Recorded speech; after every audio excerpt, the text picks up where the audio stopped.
Hello, chat. My headset's at low battery, which isn't a good thing. But luckily, I don't think that should be too much of a problem with today's type of stream, because we are reading and watching the Scott interview 2.0, which is going to be sick.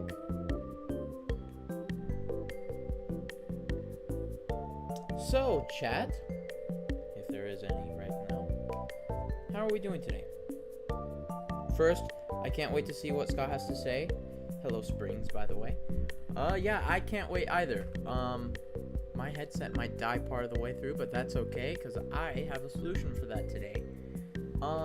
So let me set this all up, because this is my first time streaming in a browser. So I am going to make sure I'm on a private tab before I do anything.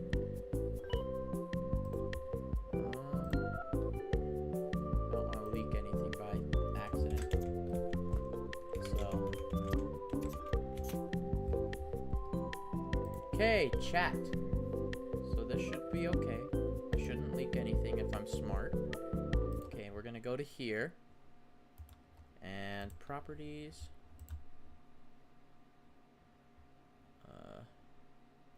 This one. Wait, what does it say? It says window title must match. Wait, what?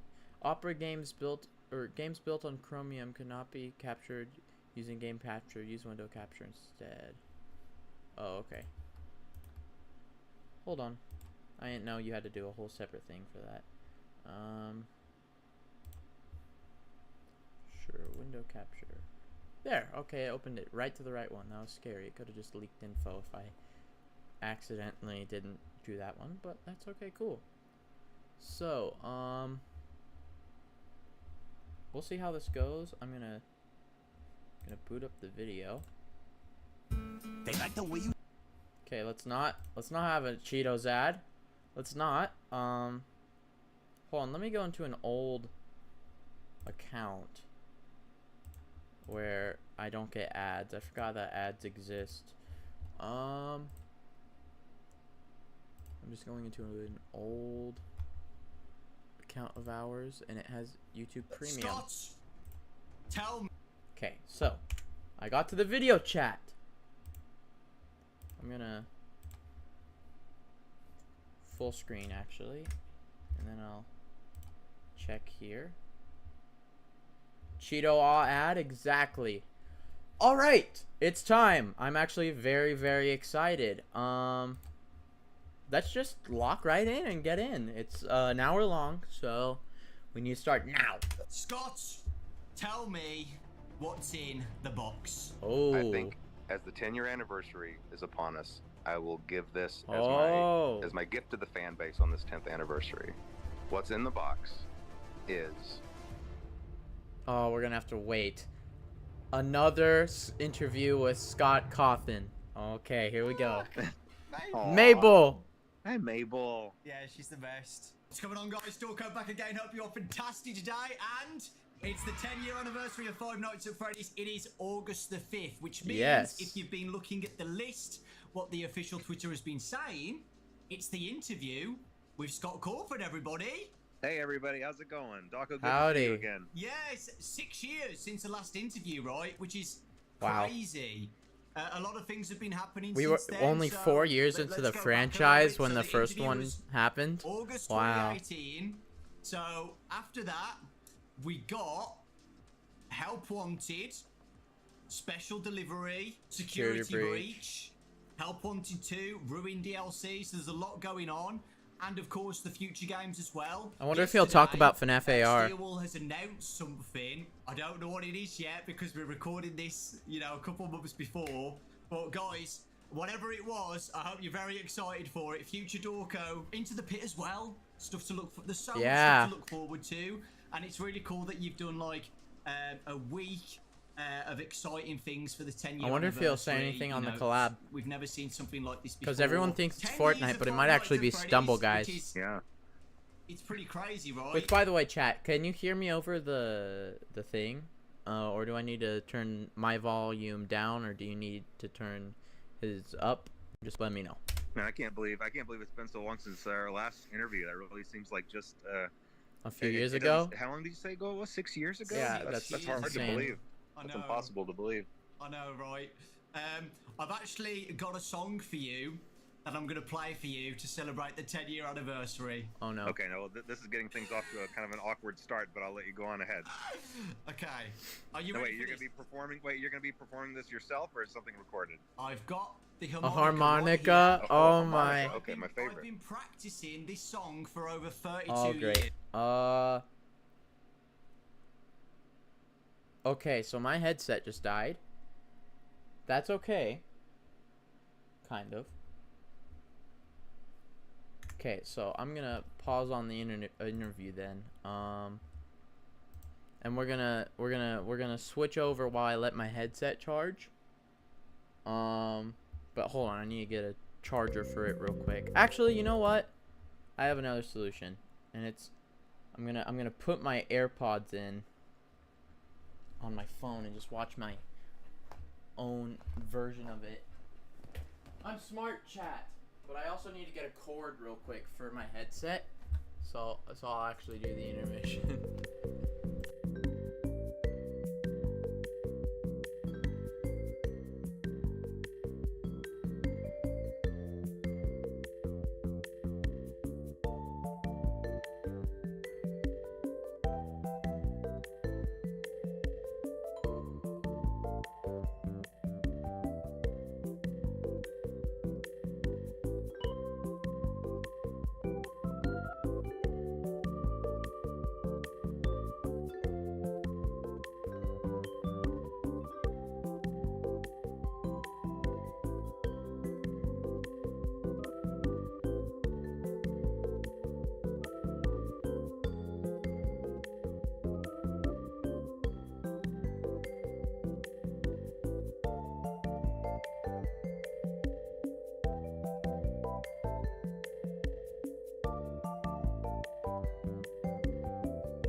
Okay, chat. My headset's plugged in. In a little bit, it should be all good to work.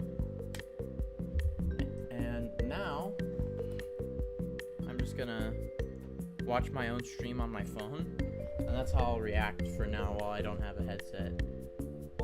So, I think it'll work.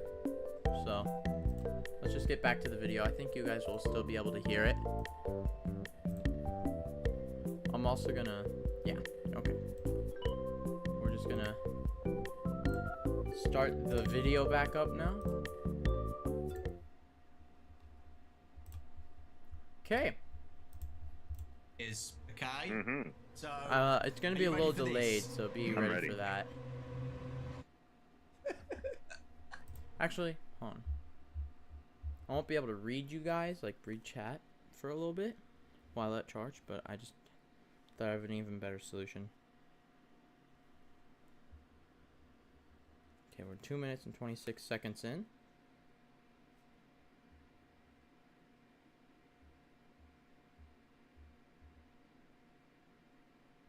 There we go. 3, 2, 1. Come on now, you started this. Right, okay. Ready? I'm really good. I'm really good.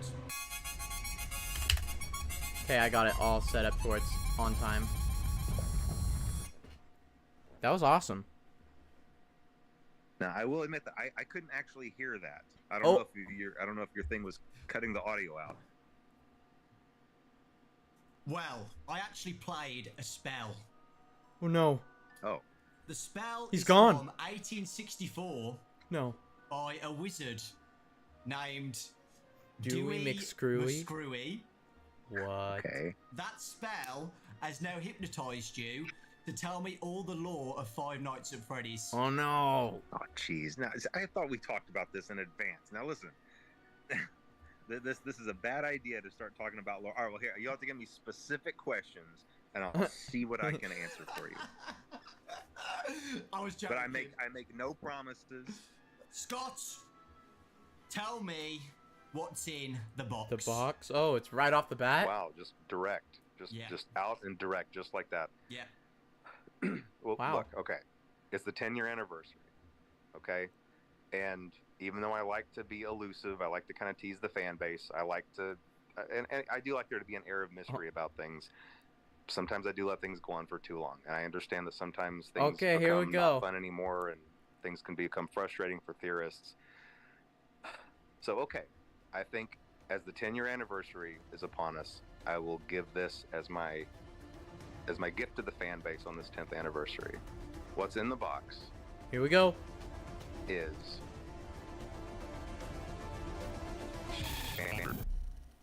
Bro. Are you being serious? Daco doesn't let that one get answered? And that's about it. And that's it, man. So We'll like get we've been back speaking to it. about Oh 10 my years gosh. of Five Nights at Freddy's, which is a crazy amount of time. I can't believe we're still here. It's been such. Hold on, chat.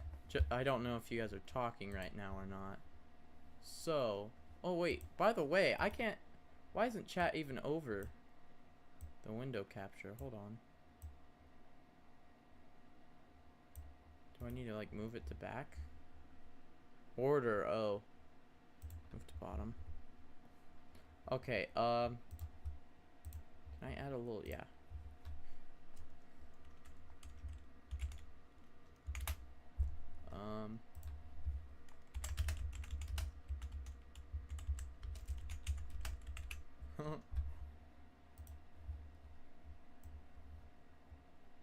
Okay, there. I wanted it to be very obvious that I can't read chat right now. There.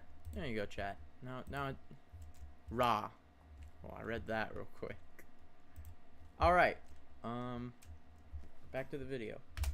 Your journey. So I just wanted to ask you, do you have a highlight moment for the whole 10 years of Five Nights at Freddy's since 2014? I think there have definitely been a lot of satisfying moments. Like obviously, if whenever one of the new games would come out and it would be positively received, that was obviously except for huge security relief. breach, of course. You know, there's never been any goal other than just giving everybody what they were really hyped up about. Because you know, when you see everybody getting hyped up and getting excited, if suddenly something comes out that just is a big letdown, there's no greater fear. I think. Oh, I'm scared for the. So that was always for the letdown of the collab. If relief, it's not Fortnite, everyone's gonna be I think the bummed. biggest highlight was Bummed out. probably just going to the movie theater to watch the movie when it finally came out, because Oh, that was pretty sick. you know, behind the scenes of all of the games throughout the years and behind the scenes of all the books being written and everything else, there was always the movie. The movie was just a slow burn project, even just starting as late as 2014. Wow. So that has been in the background being, you know, progressing for almost the entirety of that. No, not FNaF? almost the entirety of that first 9 years. Wow. That's So to actually be able crazy. to actually go sit in the theater and hear the reaction from everybody and hear the fans really enjoy it, that was definitely And we did. that was definitely a moment of just real happiness for me, I think. Literally 9 years, you know, having ups and downs, you know, getting the script right as well. I know you've said on posts before you've had so many scripts made for the movie. The plushies in Manhattan or something, that was one of the scripts. So What? Yeah, it was. yeah, I can imagine how, you know, difficult it's been, like trying to get it all done. You know, I can just imagine. Well, I can't imagine it because I'm not you, but you know, when me, Raz, and Ryan and Baz went to a premiere for it and sat down at the cinemas, cinema. and we all looked at each other at the end, and we had to like, we couldn't believe it, and we didn't even make the games. We've been there since, you know, basically day one, but we all said, Lies. like, imagine how Scott's Lies. feeling right now, you know, just sitting down and seeing it actually, you know, on the big screen. It must be a crazy feeling. Yeah, and now that I've been through the process, you know, I can tell you it's a miracle that any movie gets made. Just being through that process, just how many wheels have to be turning at the same time, and how many things. And even though this process took a long time for me, you know, Hollywood works at just blazing speed, where there's 100 things happening at the same time, and it's a miracle if these things get coordinated. And sometimes things don't work out, but sometimes they do. On the day that I was driving to New Orleans, and the shooting was supposed to start the next day, on that drive, I was on the phone. It was like a 5-hour drive from where I was. I was on the phone the entire time trying to finish contracts and finish negotiating points, because there were still open items with there were still things that needed to be resolved with Universal, Blumhouse, the Actors Guild, the Writing Guild. There were just Louisiana. There were all of these things, and any one of them not being settled properly would mean we couldn't start filming. And all of those conversations were happening at the same time, and all of them depended on one of the other ones. And so that was a very stressful drive, but that's just the way that Hollywood works. There's a million things happening at once.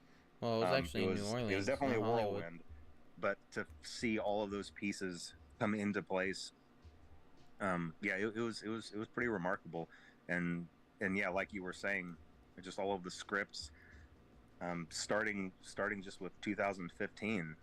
You know, there were a couple of deals that weren't very good that I'm very fortunate didn't pan out.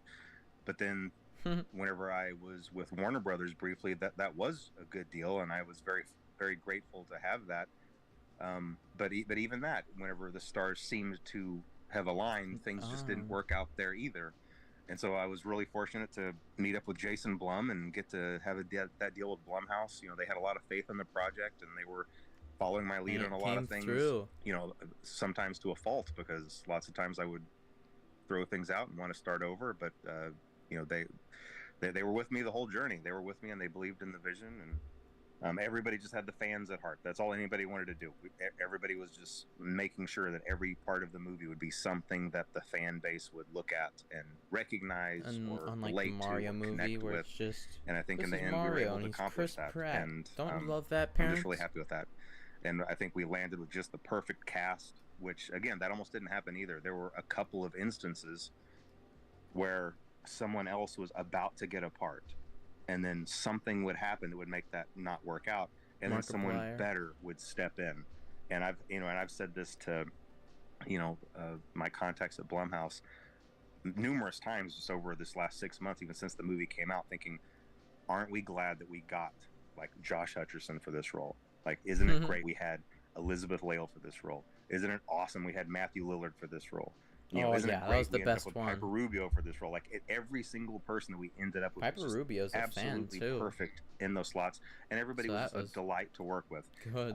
once again, since I'm new to kind of the film industry, I got to talk to people about their other experiences on other projects, and it can be really scary because usually, from what I understand, every production has one one member of the cast or one person on staff or just one person that causes problems or something like that. We didn't have anything like that. Nothing like that. Everybody was just phenomenal. They were just a joy to work with, and getting to go to filming was really fun. So it was a really fun experience, and in the end, I'm just happy that the fans were happy with it. Now, that's not to say the film didn't have it's places where it could have been improved, and we're all and me and Emma and Jason Blum, we're definitely chat about that and looking to make sure the second movie is a step up and an improvement. So lots of good things to look forward to, I think. Yeah, it's exciting. And yeah, you're right about the fan reaction. The fans absolutely loved it. Like, we all can't wait for the next movie. It's so exciting. Yeah, hold on. I'm gonna pause. Like, when we went to go see the movie, when I and FNaF Rev, which we're both FNaF Rev, but I'm Broger from FNaF Rev. When me and him went to go see the movie, we saw it on the day it came out, and there was just so many fans that came to the premiere, and they were dressed up. They were wearing their little Five Nights at Freddy's beanies, shirts. Everyone was so ready for the occasion. People bought pizza going into the theater. It was awesome. And, like, every reference that any fan could understand, that is the first time I've seen a theater just, like, react how they do. Like, people would just yell out, "Was that the bite of 87?" during the bite scene. Everybody started laughing. It wasn't like, "Oh, that guy's so cringe." It's everyone understood that reference, and everybody knew it was coming. And, like, we cheered when we saw Matt Pat. It was just a really fun and nice community to be around at that time, and I think it was sick. So, yeah. Back to this. Hold on, I gotta. It's actually happening as well. So yeah, exciting times. So yeah, you said that you've got a highlight of the 10 years of FNaF. A highlight. If you could go back and change one thing in those 10 years, do you have anything that you would change? You can't say the box. No, the one thing I would change, I wish I could go back and have one more shot at FNaF World. I really, really do. No. I would hate if FNaF World was any different. Scott, if you somehow hear my prayers, I want a FNaF World 2 so bad. In fact, I pray that this video brings that up, because FNaF World 2 would be the best FNaF game out there. I don't care. FNaF World is underrated. People just don't like it because it's not horror. But I mean, the 5 Laps at Freddy's that's coming out, which we also should react to that trailer today. That's also going to be a little cutesy, not scary game, unless there's lore hidden in it, which was the same with FNaF World. So I think you shouldn't change FNaF World. I love FNaF World how it is. Definitely be the oddball in the series, no doubt. I don't care. Maybe it would still have been a poor decision in general, but there were just a lot of bad decisions made at the beginning of that project that doomed it from the start. Like, I was making it with mobile in mind, so it was a really slow resolution. I was thinking about it as a game on the phones. I tried to make the whole game on one frame in Click Team Fusion. That just means I wasn't allowing it to be as big as it could have been. I was trying to cram it all together for my own convenience. There were just several decisions. Well, then make a remake if you really want it to be high quality. They really hindered that, and also I was in a rush because I was getting FNaF World remake. I was getting a little arrogant, thinking that, hey, anything I make is going to be gold, and then I was definitely ate some humble pie with that really, really quick, and I learned that is not the case. And so I've tried to be very careful not make that mistake again after that. But yeah, if I could go back and change one thing, I wish there I is could lore in maybe 5 work Laps with at a different Freddy's. Developer. I just got a text from really make Aiden it from a FNaF high resolution game, getting some really good graphics. That's cool. Maybe get someone else to help me with those graphics, and it could have been a good game. Could have been a good game. Who knows? Maybe somewhere down the line, if I get really antsy about it and have a lot of free time on my hands, maybe FNaF 2 or FNaF World 2. Yes! Yeah, I was about to say that. You know, you Oh could my still gosh, get a Scott different answered my company prayers. to do a FNaF World game. Do it, It's not do over it, do yet. it, do I it, think do I've it. said this to you before. Do it, I do it, love do it, FNaF do it, do it. World. So I do think I. it is so underrated. Exactly what I Before said. say FNaF World is That's what I underrated, just love said. It so much. Me There's just too. a charm to it. I really do, and I know you don't like it, but I absolutely love I love it, it man. too. I really do. I I do. love I do everything too. about I it. really do. If I had allowed myself to work on it for one more year, just like really double its development cycle and let it be a high res game, I bet it would have really been something. But like I said, who knows? Maybe for the sequel someday. Yes. Let's move Do it, on do it, do it, do it, do it, do it. Steel Wall. The amazing Steel Wall Studios. That was the next game after Ultimate Custom Night. Help Wanted. One of my favourite games in It's gonna be VR. interesting. I absolutely loved What was it What has like? it been like working Exactly. with Steel Wall? Were you nervous about it? Because I know it's a big thing to, you know, give a company your baby basically and let them, you know, do what you've been doing for the past 5 years. And continue it. How was it for the first time letting someone else work on FNaF? I was really nervous about it. I was really nervous. You know, I went several years still doing it by myself, even after I had the financial ability to pay other people. Again, I wasn't in that mentality of being able to do that. So even though I could have done that, I was still doing things just all by myself, all the way through Pizzeria Simulator. Yeah. Which is a lot of games. That's over half. Yeah, I knew that it was getting too much for me. I knew that I had to find another partner for it, and I was scared of that because, you know, there are stories all over the internet available about just games that went completely wrong because of games being mismanaged in the hands of, you know, development companies. Exactly, because when an indie And I'm game sure is that given all of off their to a pitches on the third, like, surface would have sounded the same. what's it called? But I really got lucky. For that reason, I really feel like I got lucky because High quality whereas I studio, they probably end up could have messing it up and not accidentally ended up capturing the with legacy. a company that did botch something. Exactly. I didn't. I think I really honestly believe that I landed with the Best. Yeah, exactly. One of the best development companies. They've been just a pleasure to work with, and they've done a really great job. You know, this last one they did, Ruin, I thought it was just so much fun.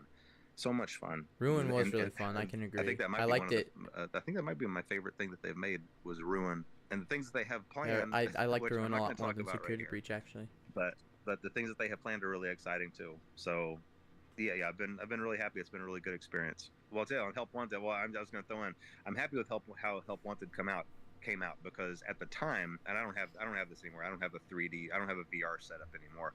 But whenever the first Help Wanted came out, Studio, I did have a VR setup. So I was able to beta test, and of course, I was leading the charge to want to beta test my own games.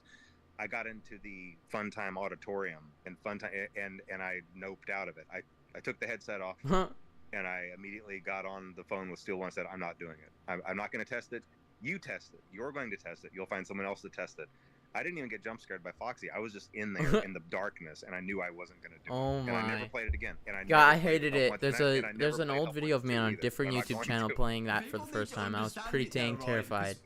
In the past, like, when I've obviously done videos on Help Wanted 1 and 2, I get a comment saying like, it's not scary until you play it. Scary. You gotta put the headset on. That bad. But you don't know until you've literally put on the headset, exactly. right? It's completely different, you know, just watching it from a screen compared to having the actual headset on. Being inside the game. Yeah, completely different experience. My other question, Glitch Trap is one of my favourite characters in FNaF now. I absolutely love Glitch Trap. What are your thoughts on Glitch Trap as a whole, with the development of Help Wanted? I love the character, and I know that this is kind of one of the places where I know that there's a little bit of a divide with maybe me and the fan base, or maybe just within the fan base, because I always lean sci-fi. I have a tendency to lean sci-fi, even though I try to come back into the roots of the supernatural instead. But I can't help my inclinations to lean sci-fi. So anything that involves possession of AI or possession of machines or circuitry, I'm okay with that I right love now. that sort of thing. So I love the idea of Glitch Trap. I'm not a huge fan of the name, and here's the way these things happen. Okay, and this Malhare is its real name too. Whenever I'm in the planning phase with Steel Wool, we come up with temporary names for these characters, you know. Whenever and then they get picked up. Pre-production document, I'll say, oh, well, he's glitchy. We'll call him Glitch Trap. Oh yeah, he's burned. We'll just call him Burn Trap. but then those names get embedded in the source code because they use those temporary names also. And once they're in the source code, and once someone finds them in the source code, that's it. Like that's the canon name now, and there's nothing I can do about it. The FNaF And hopefully we're learning our lessons going forward character to maybe find encyclopedia doesn't to just say they're hone canon. in on a better process there, because yes, I love the character. Not a huge fan of the name, but it is what it is for now. You know, Just call him Malhair. I think Malhair was such a good name. I don't really like Glitchtrap's name. Could you think of a name like on the spot, like what you would want to call him? The Yellow Rabbit would even work. I have no idea, but you know what? A good example is Mexus. You know, from Ruin. Oh. Now that was a character where, even in just my design of the game, I thought that through, and I came up with that. And Mexus, I'm really happy with it. I really like that name. It's a really cool name. But now, see, if I didn't have one of those ready to fire off, I might have thought up something like, I don't know, Purple Trap or you know, or AI Trap, or just something temporary, and then that would have been the canon name. That would have been so much worse. Oh, I would not Mexus. like AI Trap. Mexus is so much better. Were you happy with the release of Security Breach when it first came out? Security Breach, there's a really big story behind that. That was definitely a challenging period, and a lot of things went wrong. Just didn't align up perfectly for that, and there were a lot of reasons for that. I mean, obviously, I hear lots of studios and things kind of blame COVID for stuff, but there is a reason for that. You know, COVID took well-structured work systems and suddenly scattered them and expected the work to continue to flow, and it just doesn't work that way.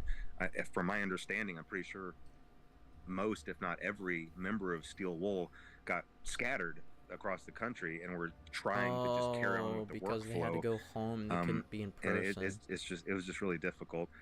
I think that's really the only example when my idea of how a game was going to go was misaligned with how things were going with Steel Wool, and I had a specific story for this in mind.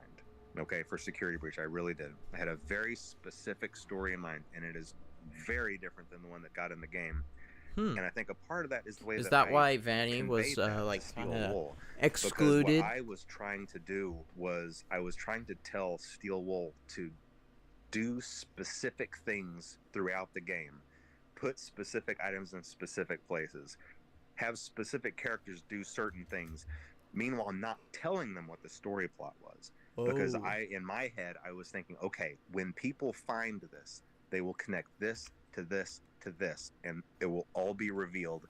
And I thought Which I it could is do starting that to without doing telling Steel nowadays, Wool the story but like plot. it's been like that didn't work out very well because they got all of these pieces and they thought it was their job to connect them in a way that made sense. And so really what you ended up having were the same pieces but telling completely different stories.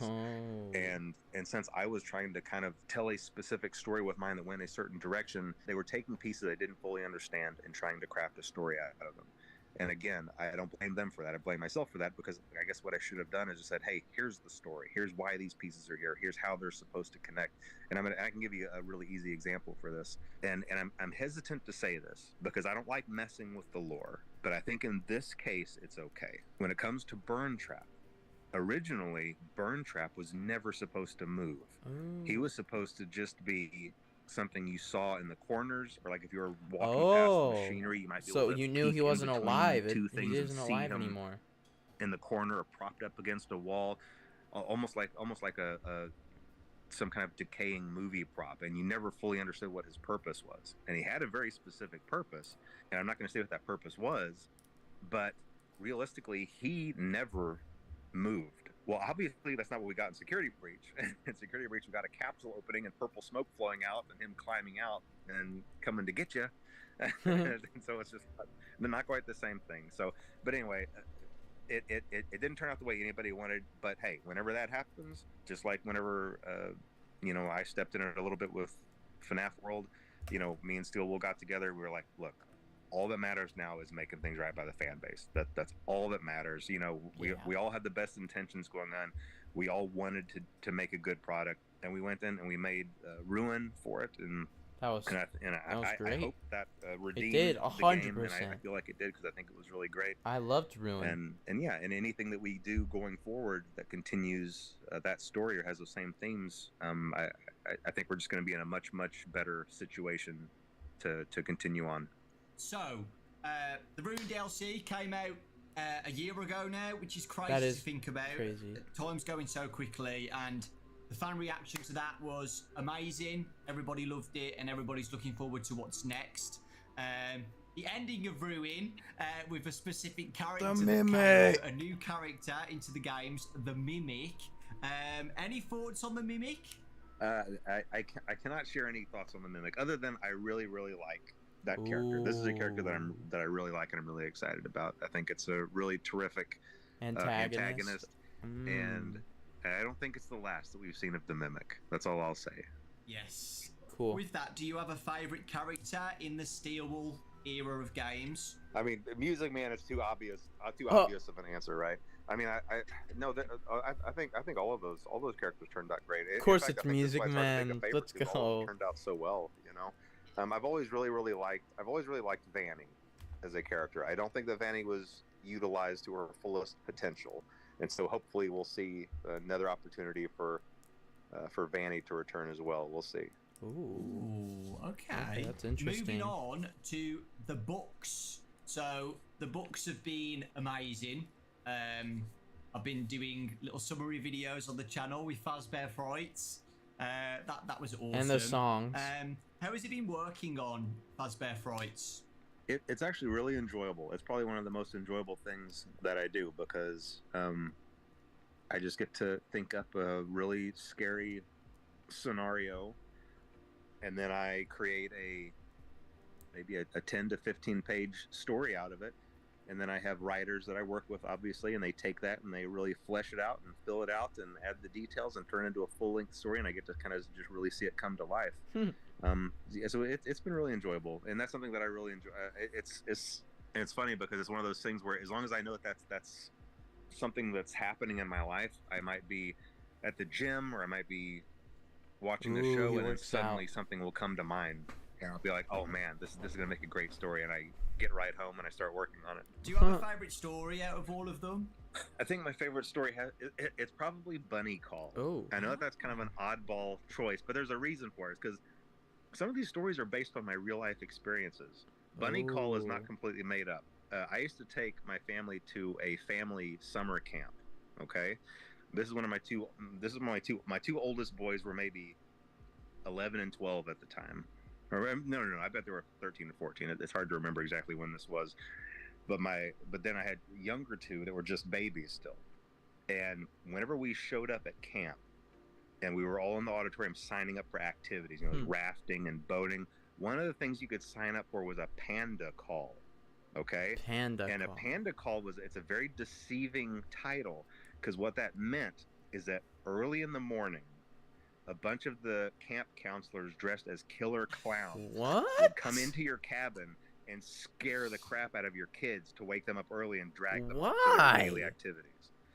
And so I signed up my two oldest, Ian and Braden, my old beta testers, for whenever they, for all their lives testing my games. I signed them up for it. Oh. I thought, oh yeah, this will be kind of fun.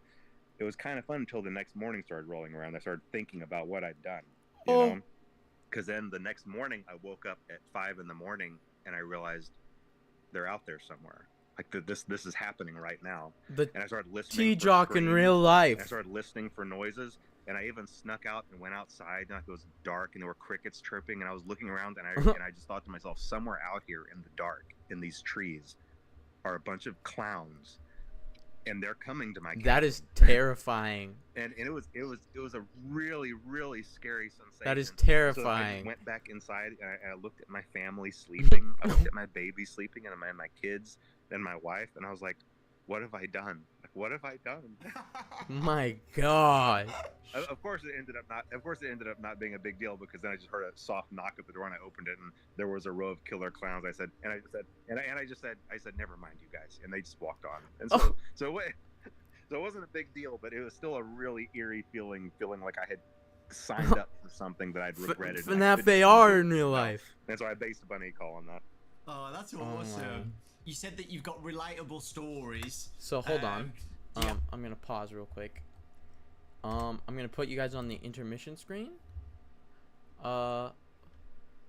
Ooh, there's more chats now that I haven't seen.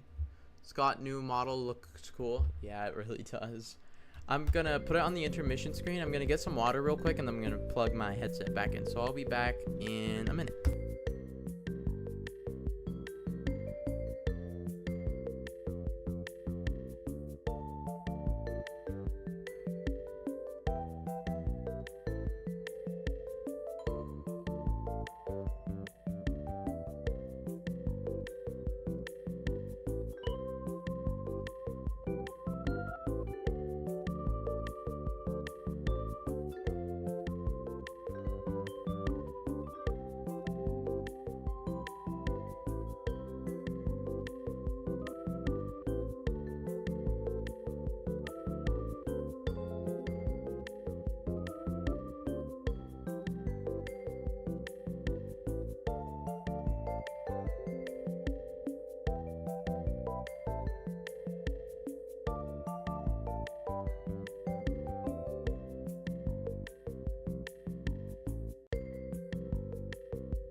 Okay, chat, I'm back.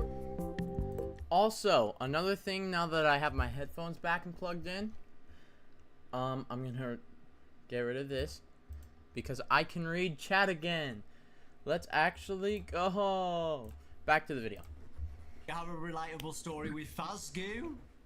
Oh no! Look, okay. No, Listen, no, anytime no, no, there's no. a series of a whole bunch of different things, you're gonna have some that are great, and then some there's like, well, like what was going on with this? You know, I don't know how to explain the Fazgo. I'm sure I had something in mind that was really great, but you know, they can't all be winners. Oh Now, my! I will say a couple of the other ones that had real life connections. You know, sometimes you hear about people talking about their sleep paralysis demons or whatever. That's never really made sense to me, but now it kind of makes sense to me, and I don't know why it does. Yeah, every once in a while, a person you'll wake up, but you'll still be paralyzed in your sleep, and for some reason, I guess in that moment, you're still half dreaming, and so you have a tendency to still maybe see something before you fully wake up. And the Blackbird creature was mine. Oh, That creature on the cover of Blackbird is my sleep paralysis demon, because I was that on is vacation, kind of I was crazy. by myself, and I don't know what the circumstances were. I feel like I was taking a midday nap, but I woke up with a jolt, and for a split second, I saw that thing standing over me, and I couldn't move, and my body was tingling, and I was just frozen up. Wow. And I was just so disoriented after that, but I never forgot that, and I knew immediately after that, it's like, I've got to get this into a story somewhere, like this crazy looking creature.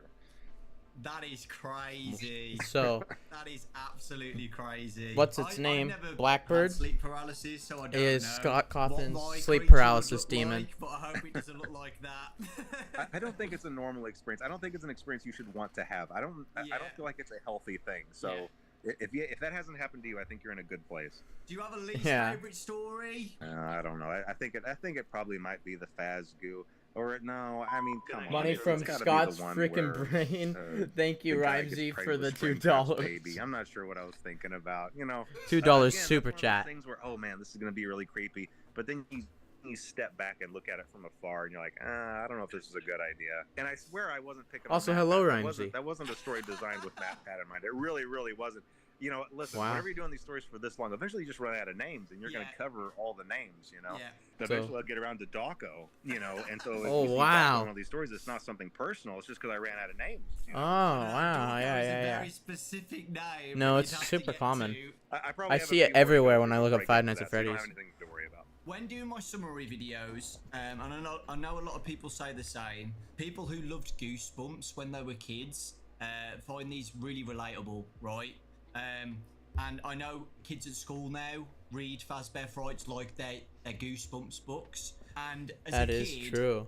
my favourite TV show was Goosebumps.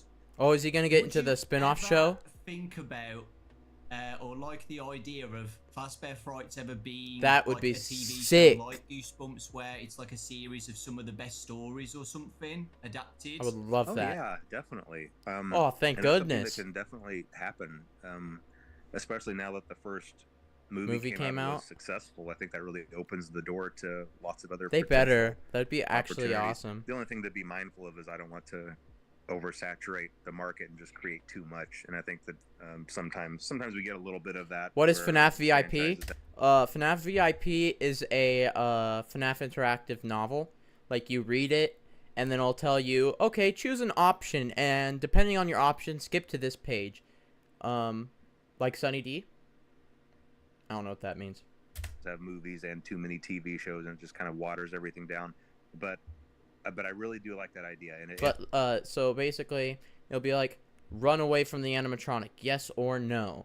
And if you decide, oh yeah, I'm going to yes, it'll say, go to page 240 or something. And it'll be like, you died, maybe, I don't know. And apparently there's multiple endings in the book.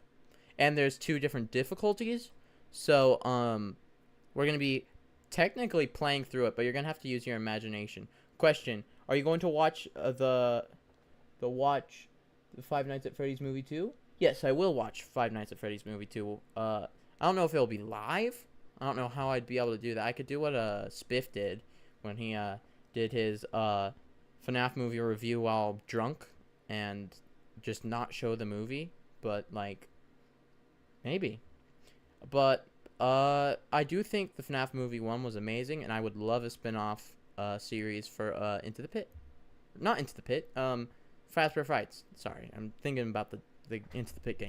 it is definitely something that could happen for sure. Awesome. So the I would be next ready for segment that. is the FNaF movie. I've got some questions for you, Scott. First off, I absolutely loved the movie, as you know, and I know a lot of people did as well. The fans I did. absolutely loved it, and it did really well at the box office as well. Super successful. Wow. Congratulations to you, Blumhouse, Universal. Scott Cawthon is a rich man. First question is, how was working on the first FNaF movie after waiting for so long? After announcing it back in 2015, well, you emailed me back in 2015 about it. I still remember that email, but yeah, Wow. how was it? It took a really long time to get off the ground, really just because of the screenplay. But after the screenplay was really locked in, from there, all the wheels started turning, all the engines fired, and it took off. And it was a really fun experience from there. And really the screenplay just had a lot of challenges because of what it was. And it's really, throughout all of those years, I worked with a lot of different directors, a lot of different writers, a lot of really talented people that eventually would end up leaving the project, but still really talented people. And it was really just a matter of there's just material that's difficult to translate. Bro, the Scott screen. about to be richer than And one Mr. of Beast. the- He probably one of the already biggest is. issues is the animatronics, obviously being the monsters in the monster movie. If I were to approach, Actually, that actually got me thinking. Hold on. I'm gonna go back to the intermission screen just so I don't accidentally show something I don't want to. I'm gonna look up Mr. Beast's net worth. What is Mr. Beast's net worth? 500 million. What is Scott Cawthon's net worth? 70 million. Oh, never mind. Oh. Yeah, I'm wrong. Mr. Beast is a lot richer than Scott Cawthon. I don't think Scott Cawthon will be passing him anytime soon, actually. Well, back to the interview. any writer of a horror movie or any director My say, mouse okay, just here are your fell off my monsters. desk. Go make a monster movie with them. That's easy. You give them all a knife. You go in. You just make your generic slasher, but just have it be, Freddy, Bonnie, Chica, and Foxy doing the slashing. The nuance here is that these animatronics are possessed by the spirits of kids, and these are innocent kids. These are victims themselves. So it's very, very difficult to convey, still have a horror movie, still have those kills that you need, but still preserve the innocence of those kids. And it's a really difficult thing to do. And there were several screenplays that did not hit that mark. And I think I was more cautious about that and more picky about that than anything else. If kind of the innocence of those spirits was not preserved properly, I wasn't going to go forward with it. And so, one quick example is the way that we were able to have a couple of kills in the movie was obviously the vandals. You have a group of people who are breaking in, they're disrespecting the place, they're trashing the place, and it made them angry. Bad intentions, and then you combine that with the fact that these animatronics are, the spirits in them are these kids that are basically very confused and lost, animals backed into a corner, and kind of left with this impression that adults are out to get them, and then you have these violent adults breaking in. And so it allows you to have and the pictures on the walls still being like, well, I can kind of see. This proves my point on the fort part. It makes sense in the movie. Yeah, I think we were able to accomplish that. Manipulated by William Afton still as well. Yeah, right? That's right. That's absolutely right. The drawing on the wall was also kind of this layer, this blanket of manipulation over them all. So all those things combined. Yeah, they are just kids. You could see how these actions and they're being manipulated in the story. The reason why they don't see the Yellow Rabbit as a bad person is because of the drawings. And throughout the whole movie, including the start, they're like, kids rely on their imaginations and drawings a lot. If Mr. Beast gets canceled for Chris drama and stuff, Scott might be richer. I don't think he's getting canceled for the Chris drama. I think he's getting canceled for the allegations that are coming out right now. Chris is the one who got canceled for that drama. But if Mr. Beast did get canceled, Scott may be richer than him, yes. But, I mean, Mr. Beast will always be more well-known than Scott, probably. But who knows? Could happen, while it not necessarily being the fault of the kids. With the fort scene as well. I loved the fort scene. I know some people were a bit confused. So did I. Why are they building a fort? But I thought it was so funny. You just want to show the audience that they're just kids, right? Were you happy with the first movie and how it came out? Yes, I am. I am very happy. I mean, look, anytime anybody, I think pretty much anybody who's been through a process like this would be able to look back. And I do this with my games too. You look back and you're like, well, I wish I'd tweaked this. Oh, maybe this could have been like this, or maybe this could have been like that. But you have to just really take a step back and look at it as a whole, and where it came from, all the things that could have gone wrong, and all the things that went right, and just be really grateful that so many things just fell into place. And I can give you a really quick example of why I don't want to second guess too much. At the 11th hour of this movie coming together, we still really didn't have a music composer, and I'd really wanted an animated intro. I was really pushing to have that 8-bit animated intro, but we didn't have anybody, and really not really anybody to have an idea of what kind of music we were looking for. Oh, the music in the intro was great. Newton Brothers come in and they write out that banger of a track, like exactly insane. Like I listened to that the first time and I was like, wait a minute, do I have a theme song? Does Five Nights at Freddy's have a theme song? And I called a theme song. I was like, wait, do we have a theme song now? Like, I can't tell you how excited I was over that. And he sounds like a little giddy kid. We have a theme song now. We have a theme song now. Exactly. Like, I can't tell you how excited I was over that. And you better believe you're going to hear that again at the beginning of the second movie too. But it's going to be like a different orchestration of it. Oh, I'm ready for that. So yeah, so many things went right that I don't think I'm going to dwell too much on, what I would go back and try to do differently. As we know, the movie was a major hit in 2023, super successful, the biggest horror movie of 2023 as well. How does that feel seeing that happen? Yeah. It's nice. That part is nice. It's more important to me that if the critics had loved it, but the fan base was grumbling and saying, "Wait, this isn't how it is in the lore. Wait, we didn't like this. I don't like how they did this, and this," and the fan base was unhappy, that would be a failure to me. I'm perfectly happy with all the critics hating it, and the fan base. Oh, the fan base loved it. So yes, it is nice that the movie was successful. However, that is not the correct metric by which to judge the success of this movie. And in fact, Because they opening won't night, win which was Thursday awards, night, right? you know, where I am, I went to the very first showing, and the theater I also was did too. pretty much empty. There were only a couple other people in there, but it was a 1 o'clock showing. So, but still, I That saw that makes as kind of a sense, bad but sign. But I just watched it anyway.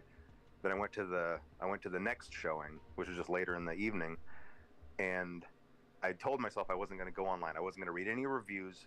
I had already told everybody at Blumhouse, and I told my legal team, don't talk to me, don't call me, don't email me, don't send me charts, don't send me facts or figures. I don't want to hear anything about anything. I'm going through this whole weekend blind. I just want to experience what everybody else is experiencing. oh, Well, before I went into that second showing, I was just by myself. And then later that evening, my whole family was coming into town, by the way. My whole family was going to come in town and watch the movie with me that night. But this showing, I was still seeing by myself. I was checking my email, and I accidentally saw one of the reviews. oh, And I saw that it was terrible. And that opened the floodgates, and I went and started reading all of the other reviews. And I immediately texted my family saying, don't come. Don't come. You know, this is over. I want to be by myself. And I was already thinking in my head, like, how am I going to write a letter to Blumhouse apologizing? I loved the How movie. am I going to write a Everybody letter who I to went the to fans in the theater, apologizing? the first showing that we went to, everyone was so supportive. October 27th. It was like a, I want to say 12 o'clock showing. The theater, it was the first showing. The theater was packed. Like, when we got there, the only seats were pretty much in the front row. That was it. The whole back part was just gone. Everything. So we had to watch the movie close to the screen because it was so packed. So, like, and there's people dressing up to go to the movie. So To this for just wasting everybody's time. And I was just incredibly depressed. But somehow Jason Blum caught wind of this. I don't know who I asked a question to or what I said, but you know, he started just bombarding me with text messages saying, Scott, the fans love it. The fans love it. You know, the movie's a big hit. Everything's great. He was just, you know, in all caps, everything all caps. My phone was just blowing with all caps texts. And so he really talked Scott, me to try to encourage it's me good. that even though the critics hated it, you know, there was a lot to be loved there by the yeah, fans. it was almost like And a so then convention. I had my family come into town anyway, and we just sat in a packed theater and listened to, you know, the cheers and enthusiasm, and it really lifted my spirits. But you know, for a couple of hours there, man, I was pretty distraught. I thought the whole thing was just a complete disaster. But it wasn't. But it wasn't. It all worked out okay. You know? Why is FNaF Rev texting? There's two of us. There's me, and then there's Aiden from FNaF Rev. There's two of us. Broger, I'm Broger from FNaF Rev. I'm like the purple one. The one that texts is Aiden. He's the one you can hear in the background of the other streams. It all worked out okay. Yeah. And again, the movie's not perfect. There's definitely room to improve. But yeah, I'm definitely happy that it was, in general, received well by the fan base. The second movie, which is, you know, it's been announced that it's going to be coming out in 2025. Is it December 2025? Yeah, December 5th, 2025. Yay! Is there anything exciting to talk about on the second movie? Anything you want to say? I'm not going to give away too many details, but I will say that I'm following kind of the same formula where the first movie is focused on the first game. Second movie's So I'm going focused on to the try second. to carry on that tradition onward with future movies. Movies. And I think that is Future movies. Originally, if it was just the first three movies, like the contract said, then he would have said the next movie, not the next few movies. That would be cool. Sister Location movie? FNAF 4 movie? That'll be sick. absolutely the way to go. And I think everyone's going to be really, really excited for what's planned for the second one. You know, the first one was really challenging because it's so much setup. It's like, how do you establish all of this? But now that we have that launch pad, where to go from there came a lot just more natural. It felt a lot more natural. And we were able to really craft just a really great story, I think. And I'm really excited about it. And I won't say anything more, but I'm really Scott, hopeful I'm a that big everyone's fan gonna of really Five love Nights it. at Freddy's. I wish Scott could read that. I'm not Scott, but I'm watching Scott. Bro, 2025? Yeah, 2025. We gonna be really old? Nah, FNAF 6 movie would be amazing. Maybe. Depends. If they make it interesting, than it would. Anyways. What's gonna come around December 2025? Yeah, so exciting. And is Emma back and everything? Oh yes, as yeah, well? Emma's gonna be back. She Oh, did cool. such a great job on that first one, you know. Yeah, that's really good having the same director. So now we're going to be talking about Into the Pit. Oh, the new game. The new game that's coming out by Mega Cat Studios. New studio. We just got the trailer. Another trailer, a couple like This last will be week. sick. 4 And more it looks days, amazing. and we'll It be able to looks play. So good. How has it been working on the game based on a Fazbear Fright story? It's definitely been a unique experience. You know, I first started talking to. If they added that part. I mean, it's been years and years since that game has been in development, and originally, it was just supposed to be a little novelty one-off, like, oh yeah, here's this little company that makes 16-bit cartridges, and that was immediately appealing to me because I'm all about the Super Nintendo, and so if I could make something that would come on the Super Nintendo, it has a book, Into the Pit. Yeah, I know. The game's based off of a book.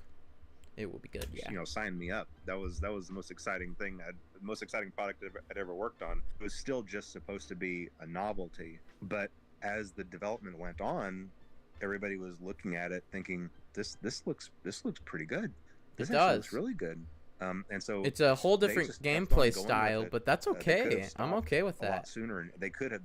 Experimenting is always a good thing. Game, but they just kept going, and I kept looking at thinking, yeah, keep going. And they kept going, and I would keep looking at it. And it just turned into this big, full-fledged, full-sized game. How long will it be? So we obviously decided to venture away from. Are you a fan of Five Nights at Freddy's? Cartridges. Just a little. I only post a little bit of videos on FNaF, you know. I'm a big fan. I'm a big fan of Five Nights at Freddy's. Yes. I hope they make the Into the Pit game on the App Store also. I think they could if they really wanted to, but we'd have to find out. I don't know what games Mega Cat Studios has made before, so I wouldn't be able to tell. I'm excited to see if Mega Cat Studios makes any other games for Five Nights at Freddy's. Scott said he wants them to make a fetch game. Cause you're on mobile? Yeah, makes sense. I like to play my games on mobile sometimes, but I mainly play on computer or PS5 actually, so that everybody can be able to play Which Into the Pit is coming to console, by the way. If you have like a Nintendo Switch or a PS4, or actually I don't know if it's on PS4 or just PS5 or an Xbox, it will be there too. On Steam and everything, but it's really and Steam, unique. Of course. It's a really, really unique game, and I do love that it really gets into just this really gritty kind of gritty graphics that I haven't seen since, well, I guess since the late 90s, whenever you had those point and click type adventures and you had that real kind and that's what the game's going to be like, pixelated art style that can be really creepy at times. I don't know, it's going to be a really unique experience, and I think that everyone's going to really be excited about it. I really do. Awesome. I can't wait to play it. How has it been working with Mega Cat Studios then? I have an old PS. It's been yeah, great. you can get the game on there. Great. I really haven't. Oh yeah, Five Laps at Freddy's is also coming to console. That's the racing game. The demo comes out in 3 days, I think. I'm not sure. Don't take my word for it. But yeah, 3 days, because it must come out on the 7th, because tomorrow is the collab announcement, and then it's the Steel Wool announcement. So Five Laps at, yeah, I don't think the demo's coming to console. Well, maybe. We'll find out. But Five Laps at Freddy's, the final game, is coming to console. So that'll be sick. It'll be like Freddy Kart. It's a PS3. I don't know if it will be on PS3. I want Five Laps at Freddy's on App Store also. I think that one would be really easy to convert. Just Angry Birds Go it, you know? I mean, I have had to give them direction, but for the most part, it's been weird. They would go into the hole. I know it's going to be fun for me. 6, 7, it will 8 be months at a time, and I wouldn't hear anything. It's going to be fun for everyone. To the point where I thought, is this okay? And I would even, you know, I talked to the other people that I work with. It's like, is this game okay? Is this going to be okay? Are they okay? Do I need to check on this? Do we need to check on them over there? It's going to be great. But then I would get an update, and it would just be all this crazy new stuff and all this crazy detail, this fluid animation. It's just crazy stuff. And then they'd go back into the hole again for 5, 6, 7 months, and then we just repeat that cycle. But now here we are finally at the end of that road, and I think it's just turned out really great. Like I said, really unique, and I think everybody's gonna really like it. The reaction to the trailer has been amazing. All positive feedback about it. Super excited. People love it. The story of Into the Pit as well. Into the Pit's probably my favourite Fazbear Fright story. It's also the first, so with all the positive feedback about it, it probably won't be on PS3, but there probably would be a way to maybe emulate it on there. That's true. Through emulation. I just subscribed. Thank you. What do you see for the future of FNaF spin-offs made by other studios in the future? Oh, it's definitely a possibility. In fact, I'd really like them to start working on Fetch. I think Fetch would make a really good game after this. That would be really some stories fun. obviously cater more toward being a good game than others, but there's something really scary about the thought of something always being out there and kind of watching your house, and then bringing trying dead to body come in parts and do to things you. for you. Like, this is kind of a scary thought. The thought that I might be online shopping looking for a specific thing, and somehow something out there is hearing that and receiving that, and then gonna come to me, sneak inside and put it somewhere without me knowing that it was there. It's just a creepy scenario. It's a creepy setup, and I think it'd be a really cool game to have to stop this thing, because obviously Fetch was out doing a lot of menacing things, to have to sneak around a neighborhood and stop this thing that's sneaking around so undetected. I think it'd be a really cool game. So hopefully that'll be the next project. We'll see. As the franchise has grown bigger, what challenges have you faced with running a franchise of this size? Is there anything? Oh, and also another thing, I doubt it would, but I think it would be awesome if there was like little intermission mini games in Into the Pit where you're like playing Count the Ways, or what's it called? The one with Eleanor. I forgot what it's called. I have a cool fact of Scott. What would that fact be? Wait, hold on. I actually didn't pay attention to Doco either. What challenges have you faced with running a franchise this size? If it will. Think you could. There you go. Think you could be doing better. I think something I should have maybe been doing better is I should have had a better structure in place as far as people to talk to the fan base. I've always kept that on myself all during the years, and in the early years, I think that worked great because it was a little indie game, a little indie community, and then me, the indie dev, just chatting with the community and talking. But as the years go by and the franchise gets bigger and bigger, it's AAA now. I feel like I've slowly kind of lost touch with the fan base, unfortunately. He had nightmares about Bonnie. He did. And most people know that. But I'm pretty sure Foxy was originally going to be Bonnie in the game, like his mechanics. I'm not sure. I'm pretty sure there's also theories that he just put it in the trailer to throw people off. But yeah, apparently Bonnie may have been like the Foxy of the game because you can see him running in the trailer, but I'm not sure. It's not that same relationship that it used to be. I really used to enjoy chatting with everybody and just kind of I don't know. By the way, you should look at more than just 5 Laps at Freddy's trailer, because the screenshots on the Steam page are also pretty interesting. Oh, the Steam page is up? Oh. And I guess that's expected, because FNaF is more of a big, it's kind of a just kind of a bigger everyone thing knows now. who It's Freddy bigger Fazbear than is now. one person. And I feel like Five Nights at Freddy's is more recognizable than Chuck E. Cheese now, which is kind of sad.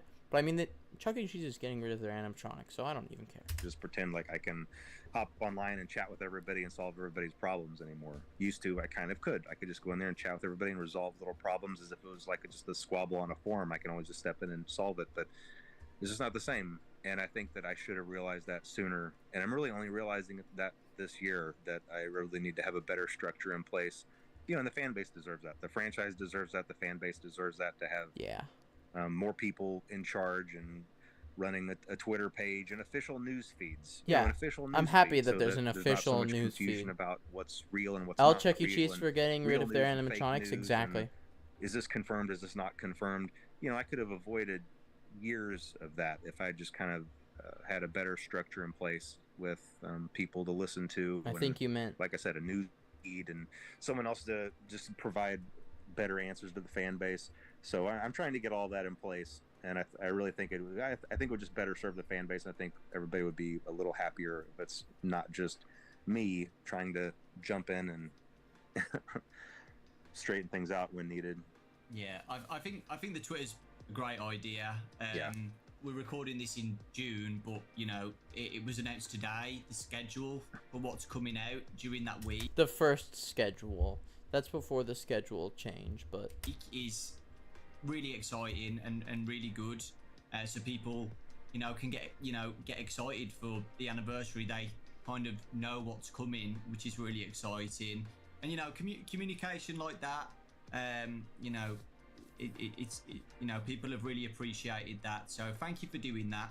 And looking forward to seeing what happens next on the Twitter, what they announce, and They keep posting pictures for the second movie. Yeah. Else you could hint at for the future? Ooh. Any future titles? It wasn't changed that much though. Yeah. Hints, to get people New game. One of the good things is going to be coming from Steel Wool, but that's going to be announced here in this same week that your interview is going to. It's sad that Scott's retiring. So he already did technically retire.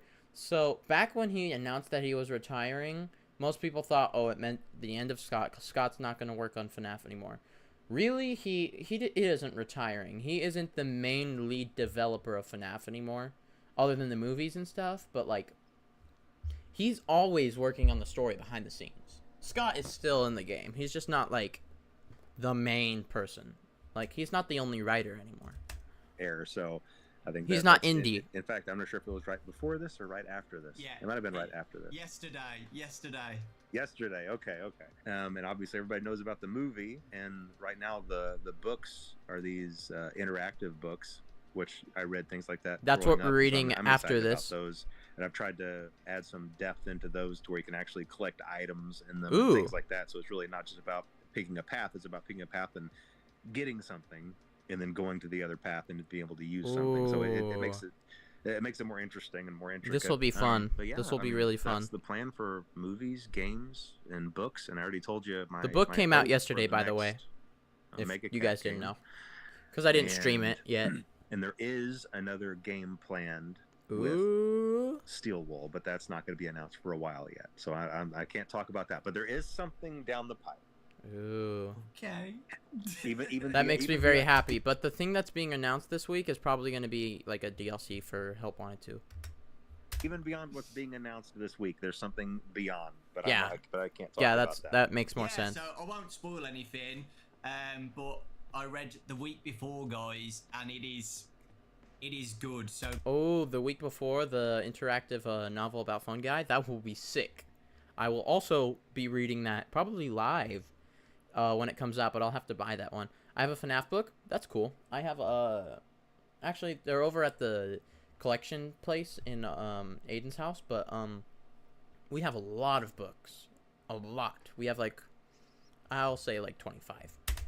Please, which we will probably read on the channel at one point when we have the patience. The Into the Pit one.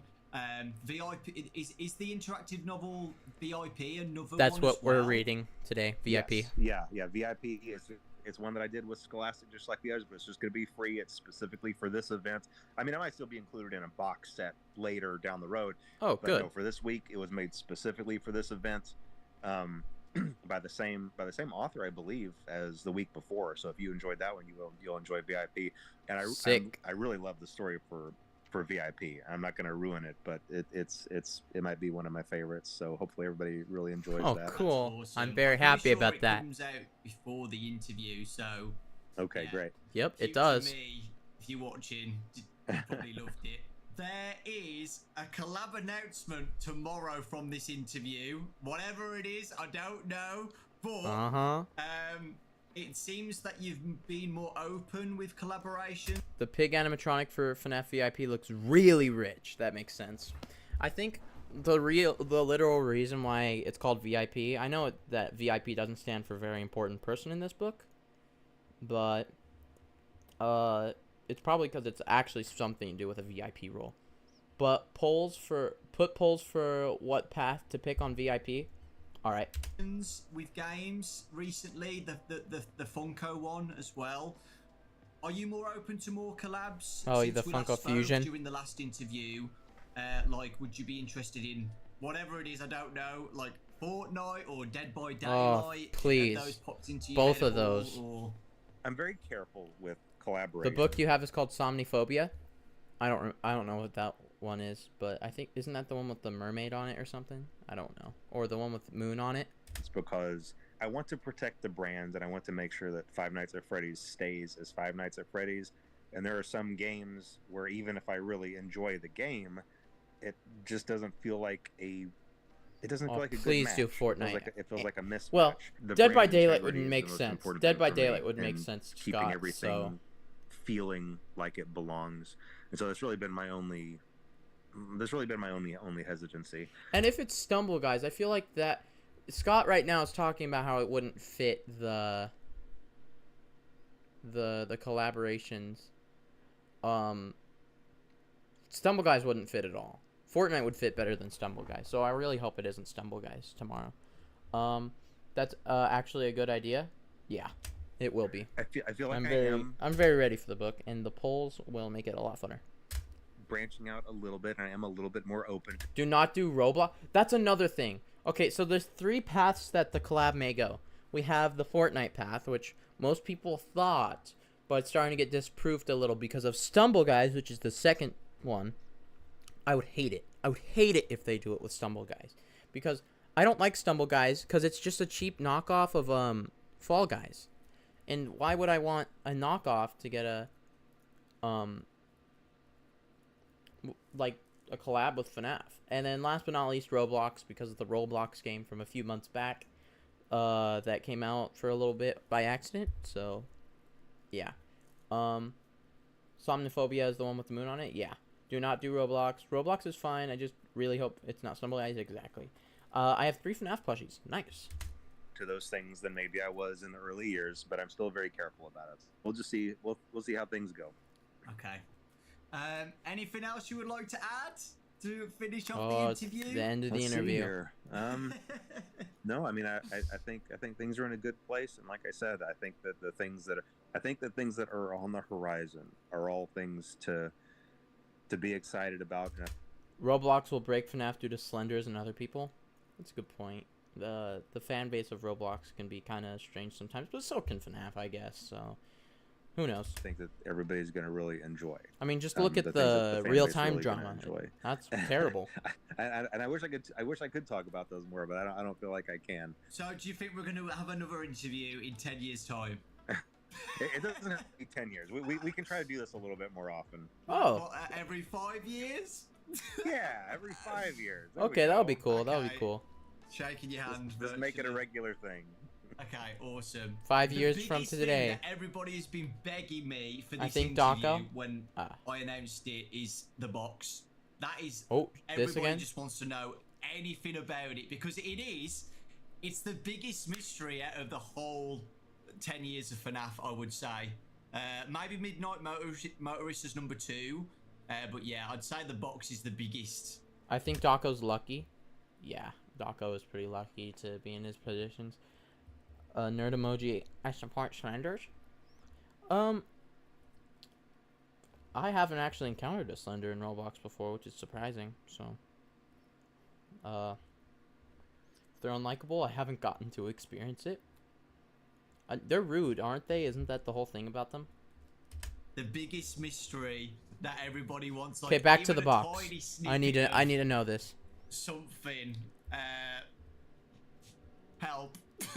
Okay. Well, I can try to give somewhat of an answer to that, even though it might not be extremely satisfying for a lot of people.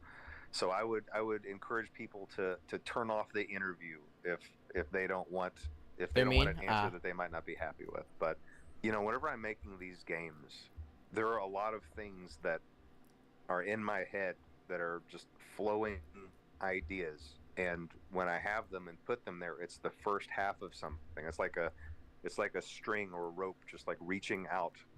And I know that what's there on the other end. Same. I haven't really encountered them. I'm not on Roblox enough to know. Yeah. And then whenever I progress forward, the rest of that just reappears. The rest of it appears and just fits into place. Well, is he going to say there's nothing in the box? I feel that there is something there, and I make the roads to get there for that to be revealed. But then sometimes when things do progress, the roads aren't always the same roads as the ones that had been planned before. And so what that means is, even though at the time something was definitely there, something was definitely reaching out to be there, and I could feel that it was there, the progression of the story didn't go there, and so those. What are your top 3 FNaF characters? Glamrock Bonnie, and ooh, I don't know. Third, oh, I'm stupid. Candy Cadet and Music Man also got to be up there. But yeah, those. Though you could just block Slenders on Roblox. True. Good point. Never got pulled on, and those in the other half of that idea remained in the ether, remained in my subconscious. All of that to say, there is something in the box, but I never pursued it, and I don't know if I can find it again. Oh. And I think that that's the best answer that I can possibly give for that. Oh, so there is something in the box. It's just we don't know. He doesn't even know what it is. And he doesn't know how to fit it into the story nowadays. Candy Cadet is in ruin. He's also in Help Wanted too. Oh, thank you so much for the interview. Myself and everybody really does appreciate it. We're looking forward to the future. We're looking forward to this week. Future me is probably stressing out, playing all the demos and top 3 animatronics from Aiden from FNaF Rev is Foxy, Funtime Freddy, and Golden Freddy. Ready for Into the Pit in a few days. I'm so excited for Into the Pit. I really, really am. And all the fanverse stuff as well. My Pop Goes and the Joy of Creation. That demo, oh, yes. I'm looking forward. Which, by the way, chat, if we, like, finish the book somehow today, we will go to My Pop Goes and T-Jock again. To playing all of those as well and reading the new book. There's a lot in that week. I'm going to just be MIA that whole Glamrock, Freddy, Scrap Trap, and Watermelon Chica, Phantom Chica. Those are the top 3. week. I can understand Scrap Chat and Golden Freddy. I'm not gonna Watermelon be Chica for the memes. Don't call me. If you're including Watermelon Chica, include Toilet Bonnie. Don't text me. I'm going to be in this room just doing everything I can that week. And yeah, we really do appreciate it. So yeah, I think that's it. Which is really weird. That hour went so quick. Thank you guys for watching. Again, I appreciate you. Mine are Foxy and Glamrock Who. Guys, thank you. Without you guys watching the channel, you know, I wouldn't be doing this in the first place. Interviewing Scott. So it really does mean a lot to me. Thank you so much. And yeah, I hope you all have a fantastic 10-year anniversary week. Yay. And you're all enjoying yourselves, playing the demos and reading the books and stuff, and are excited for Into the Pit. And Steel Wars announcement as well. That's so exciting. But yeah, thank you, Scott. There's his reaction to 5 Lives at Freddy's so trailer. yeah, we'll both leave now. All right, sounds good. Thanks for having me, Docko. Talk to you later. Thank you, Scott. Bye, guys. Thank you. Sick. Okay, so now, real quick intermission.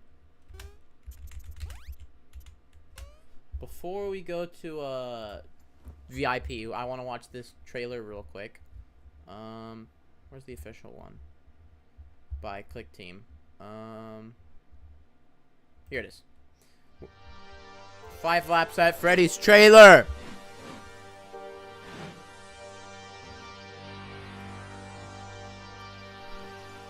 Okay, we got the pizzeria, and I also did see the low quality version of this when it got leaked, which was cool, but this is a high quality version.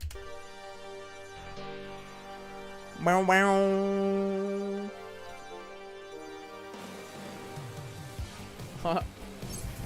They're a lot fatter than FNaF World, and they don't look as cutesy. They just look more cartoony.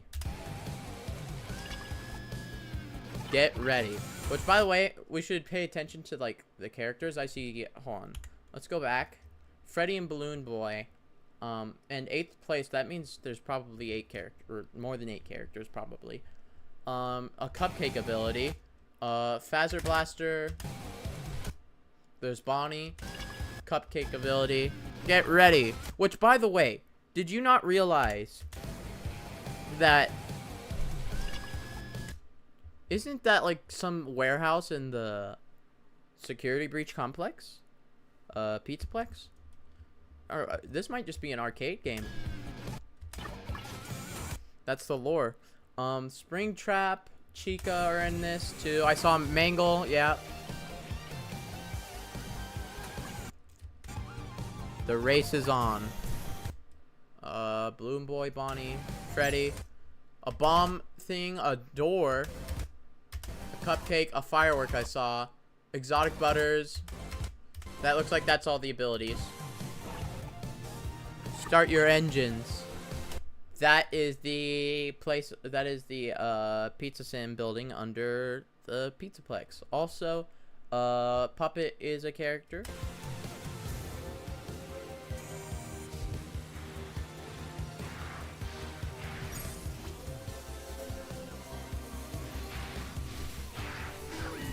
A little animatronics chasing you.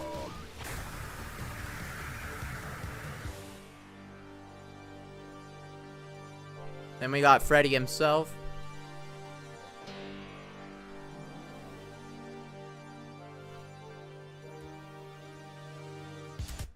Okay, demo available on August 7th.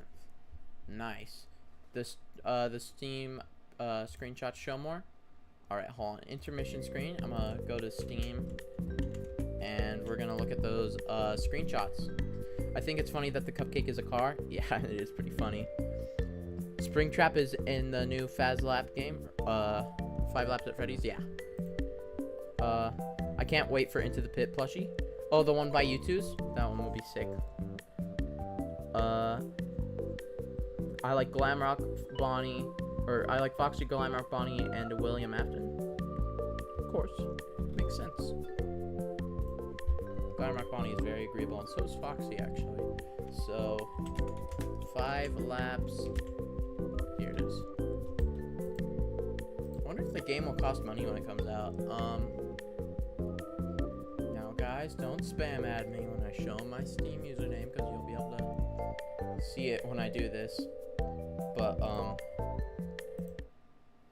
hold on, I'm switching my thing over to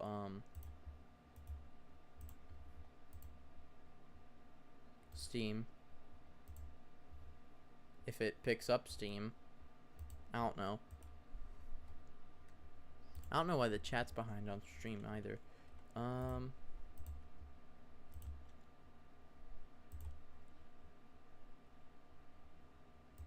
Why won't it show my Steam? Oh, there we go. So it will show Steam, I think. Yes, no. Oh, whoops, my bad.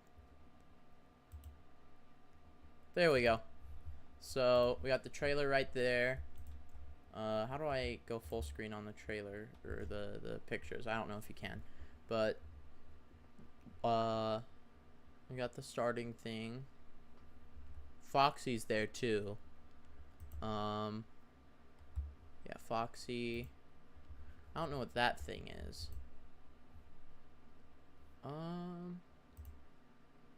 Yeah, we see some more of the map here. What is that place? Is that like the ruin? We got little kids cheering in the corner. You just click on the bigger one? Oh, I guess that makes more sense. Springtrap. Who's that? Is that just another Springtrap up there? I think it is. Whoops. Go back. Got that. That. Okay. There's also like a battery system here. Is that for like nitro or something? Whoever put the eggplant emoji. Pff. Got these. There's more. Oh, we got Mangle right here. That's a cool model for Mangle.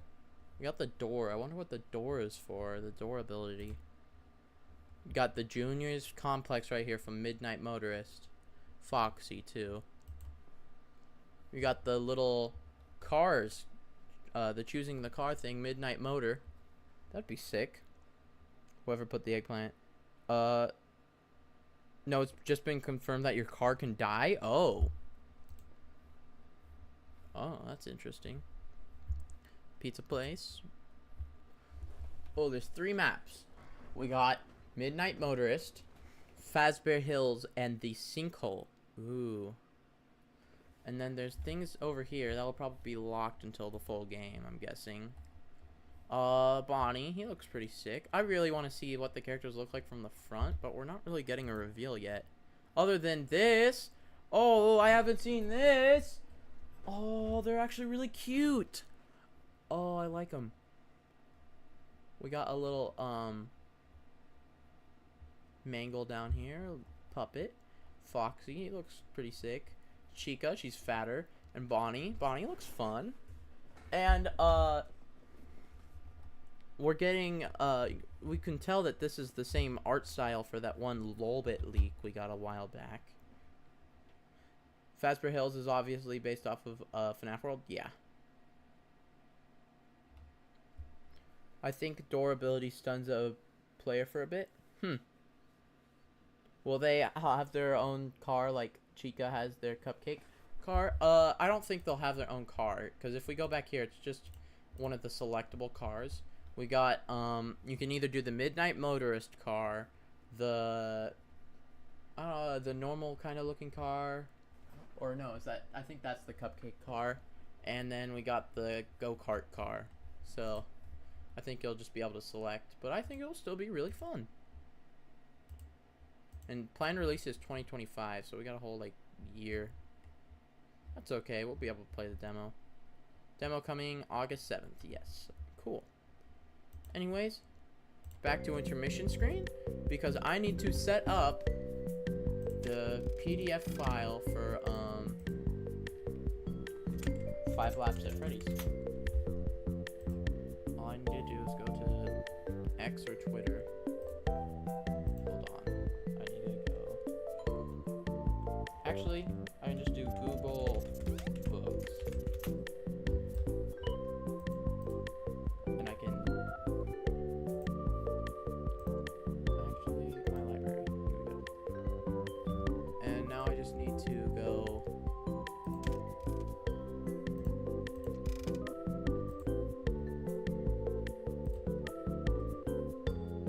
Switch accounts.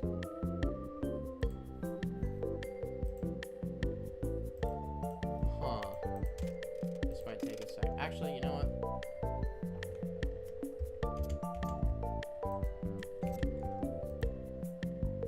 I can just get it through here. Hold on.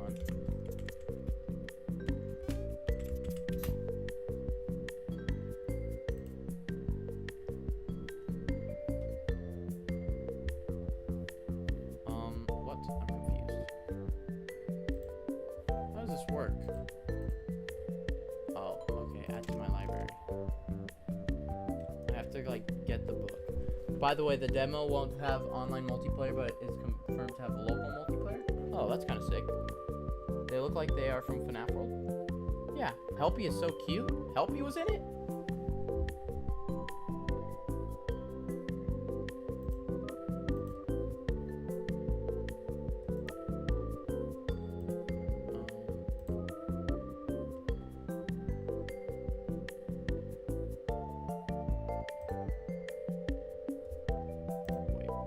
I'm so confused by this.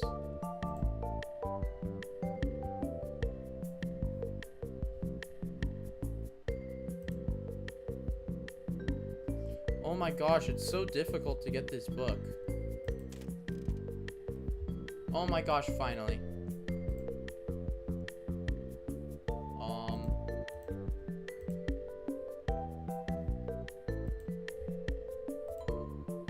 There we go, I finally figured it out.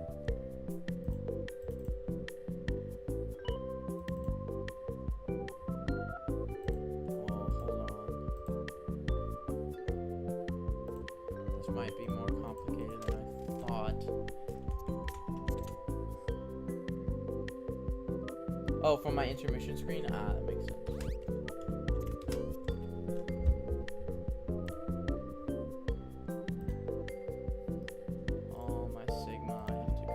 This. Oh wait. Do I? We'll find out.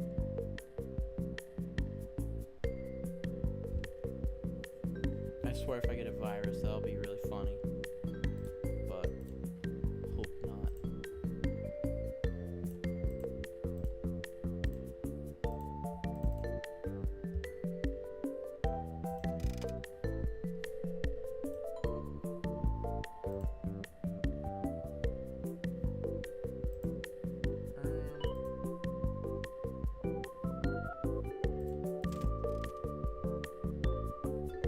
Oh, there we go.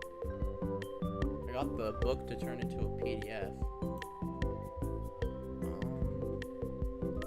But I don't think I'm gonna keep it as a PDF. I think I'm just gonna read it how it is because it's higher quality like this. Alright, chat. It's time to read a book. Oh my gosh, this is gonna be the most strange stream I've ever done, but I'm not too mad about it. Boom. Okay, chat, I'm gonna zoom in some more. To where, yeah, it's like, hold on. How big is every page gonna be in this book? And they all gonna be on that side? I think so. So.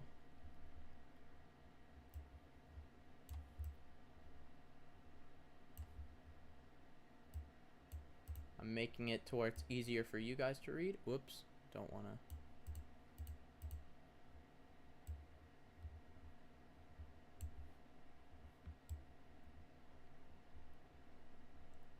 Okay, chat, that will have to do.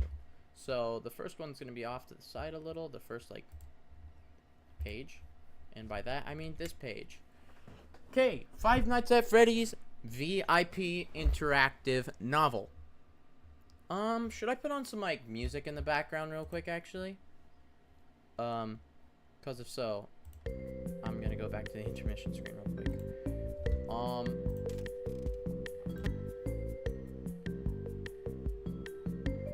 Sorry, I didn't watch your live.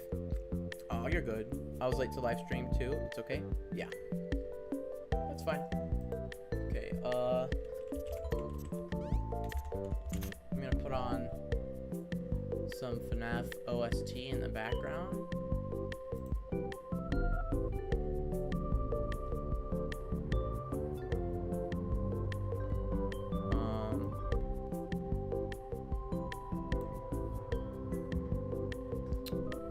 I don't want those scary ones like this actually.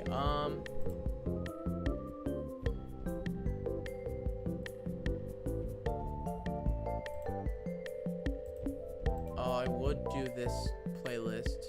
Hold on, let me save this playlist.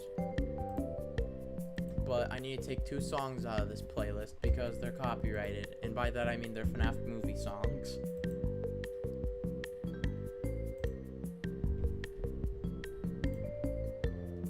How do I remove them from play? How do I?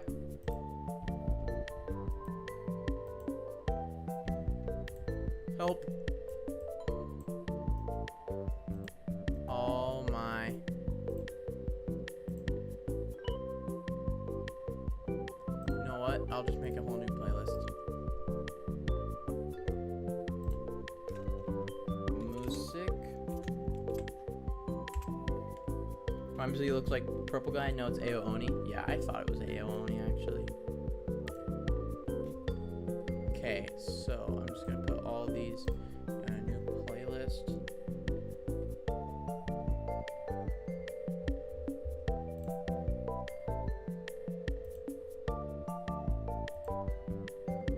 Save to playlist. Music. It's funny because you guys can hear music right now, but I can't.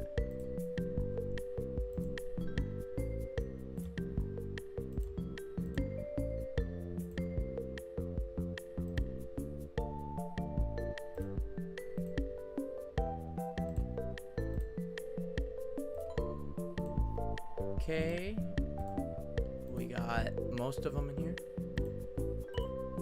Actually, I don't need the Toreador March theme.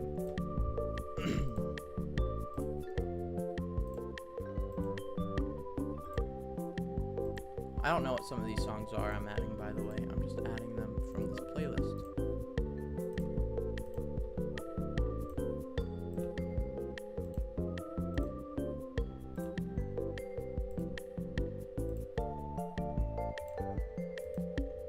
Okay, I have the music finished. I have the playlist set up.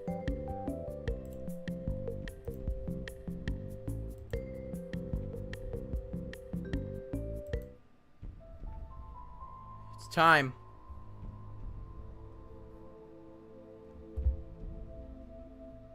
The William death in the movie was bad? No, I don't think it was bad. And here's why. It was realistic. The way they had it was very realistic to what it would have looked like in real life. And if you get punctured in the lung, you're not gonna scream.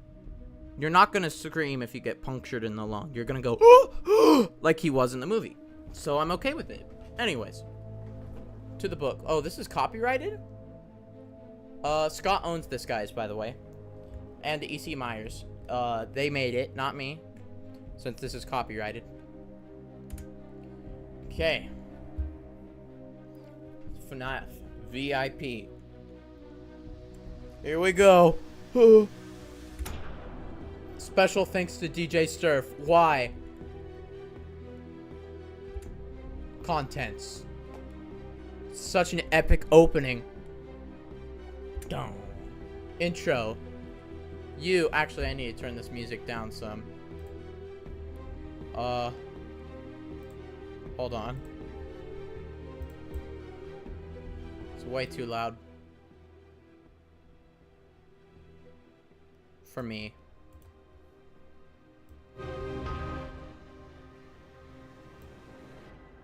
Okay. So. It's lower now, since it's background music. You, Devin, are the luckiest 12-year-old boy in the world because you just won 2 special VIP passes to Freddy Fazbear's Mega Pizzaplex. Oh, so it's security breach. Okay. At least make him drown in blood or something? Well, I mean, that would make sense if he coughed up some blood, but, I mean, that's fine. Also, if there was more gore, that would also be unrealistic. Yeah. Because he did get spring-locked in the lung. Yeah, I guess that would make sense.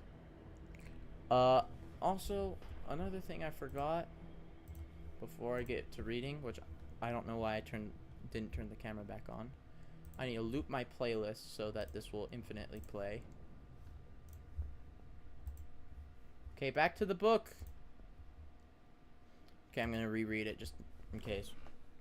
Nothing is showing. Yeah, we can't see the book. I fixed it. You, Devin, are the luckiest 12-year-old boy in the world because you just won 2 special VIP passes to Freddy Fazbear's Mega Pizzaplex. An all-day, all-you-can-eat, all-expenses-paid experience for you and one of your best... Is that it? Just one of your best? Okay. You're bringing Ike, Mom's... Ooh. Is my brother's name Ike? Oh, I love this song. You're bringing Ike, Mom says, looking at the colorful printout in your hand that shows Glamrock Freddy pointing at you with the words, "You're a winner!" What? No. Mom! You wail. You can think of anything less fun than spending the whole day with your mobile snot factory that is your 6-year-old brother. Yes, Ike shouts. Did that sound like a question or a suggestion? Mom crosses her arms. Either you both go or no one goes. Poof! There goes your dream of being the most popular kid in your class. At least while everyone competes to be the one to join you at the Pizzaplex. Fine, you sulk. You, Devin, are the unluckiest 12-year-old boy in the world. Wow. Big old change up. In the world, because you have just won 2 special VIP passes to Freddy Fazbear's Mega Pizzaplex. For you and your little brother. Which FNaF game do you like? All of them. Next one. Oh, okay. I'm gonna have to fix the thing. I didn't think about this.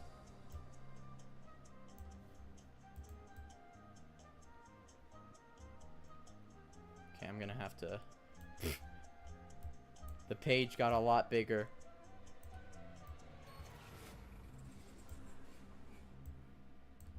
That was a sick song. Okay. Oh. And then this song? Okay. Okay. Let's start this book for real now. Okay.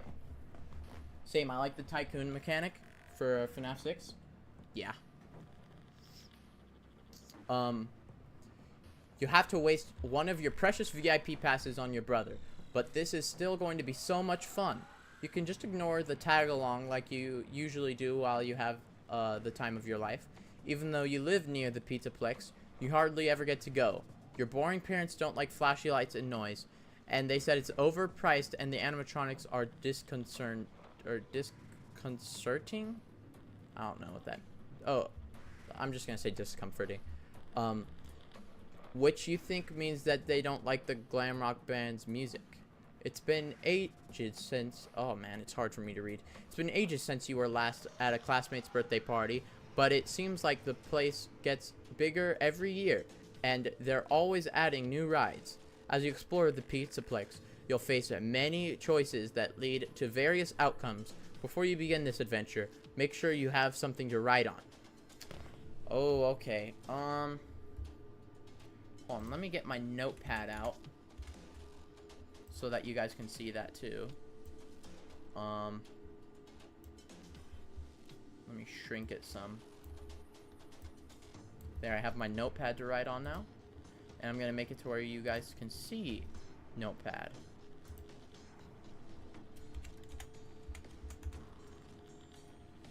Hold on, let me actually go to my intermission screen. Oh, I don't know how this is gonna work actually. You know what, chat? Hold on, I'll just copy, paste reference. Okay, cool. This song is great. Boom.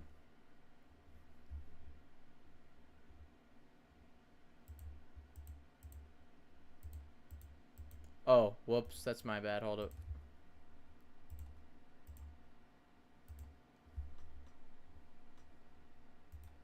No, I need to remove. There, you guys can see it again. Sorry for difficulty.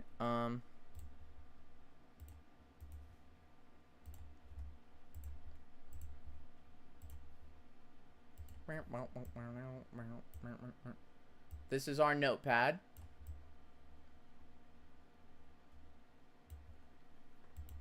And then I'm gonna rename this chat thing and put notes. Select font. I can select font. Comic Sans. What? Not impact.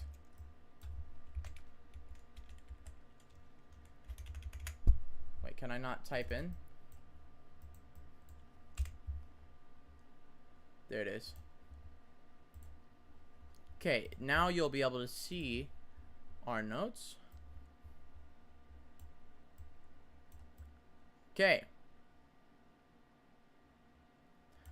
Widen the notepad a little bit.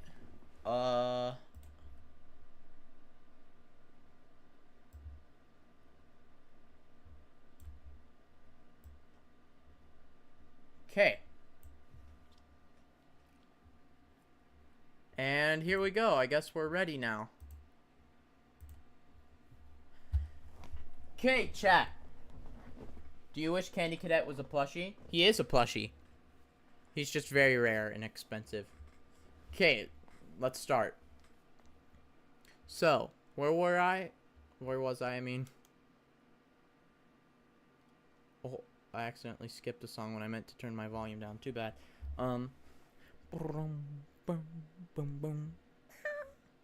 Pogo has a plush of him. Yeah, he also,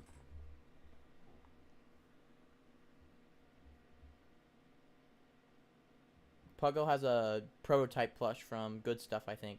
And Candy Cadet does have a plush from Funko. It's just bad. It's been ages since you were last at a classmate's birthday party. Yeah. Make sure you have something to write on. There will be many details to keep track of, and certain pages will provide special instructions you'll want to remember. You may even need to do simple math. Sorry. Aww. For example, if you find an item that you want to hold on to, write it down for later. And when you use it, cross it out. No cheating. Ready, Freddy? Oh, shoot. Okay. If you want to play the easy difficulty, add 2 Faz tokens to your inventory and tap slash touch here. Oh, if you want to play a normal difficulty, start out with only your wits and tap slash touch here. Okay, this is where the polls are going to come in. I'm opening a new tab. I don't think you guys can see it. That's good. So, first poll of the day.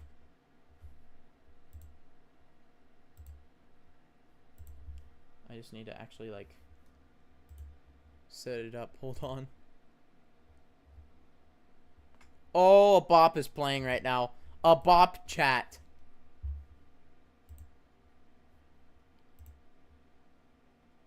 What a bop. Okay, poll time. Is William Afton a god? No.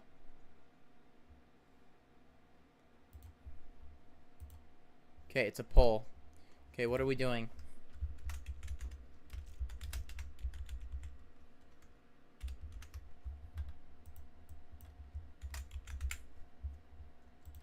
Okay. Okay. Put your answers in.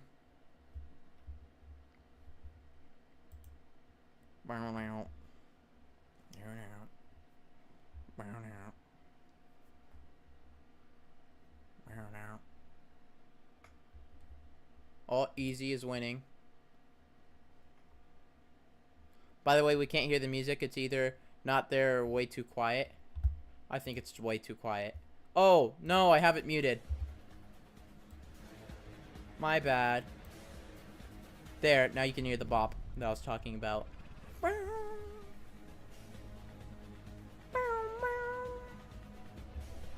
He died like 4 times? Yeah, but he was being powered up by the remnant.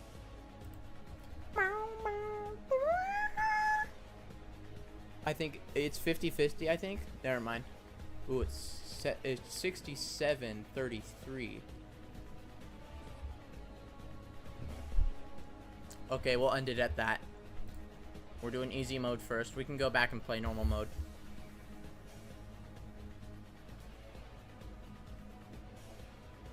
Okay, chat. It's actually time now. Okay, also I need to write on my notepad now that we have 2 Faz coins. Hold on, actually.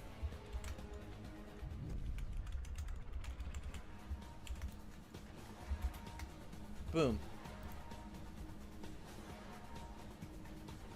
It's a bop? Yeah, I know. Easy it is. Alright. So. Tap slash touch here. Where does that bring me to? Nowhere? Okay. Okay. I guess it just brought me here. As your mom drives up to the front of Freddy Fazbear's Mega Pizzaplex, you press your face against the car window to see a giant sign over the entrance. It takes your breath away. Even in broad daylight, the neon letters and lightning bolts framing the image of the glam rock band are super bright. Lights and lasers flash flash invitingly just on the other side of the glass doors. You can't wait to get in there. You try the rear passenger door, but it's locked. Maybe I should go in with you, Mom says. That's okay, you say quickly. You wave the printout of the winner announcement you received in your email. Wondering again how you won a contest you don't even remember entering. Dad called the Megaplex. Oh, I don't know how to speak. I thought I was going to say Mega Pizzaplex, but guess not. So, where was I? Megaplex, to be sure. And it isn't a scam, though the employee he spoke to didn't know anything about it either. Only 2 guests, remember? I can buy an admission pass. It's not like I'm about to go on any rides or eat Fazbear pizza, she shudders. What is this song? Is this sister location? Oh, it's the FNaF 3 full trailer theme. Oh, okay. I'm hoping it's not copyrighted, but I guess we'll find out. And Miss your spa day? I'll be fine, you say. Because she wanted to buy an admission pass. Okay.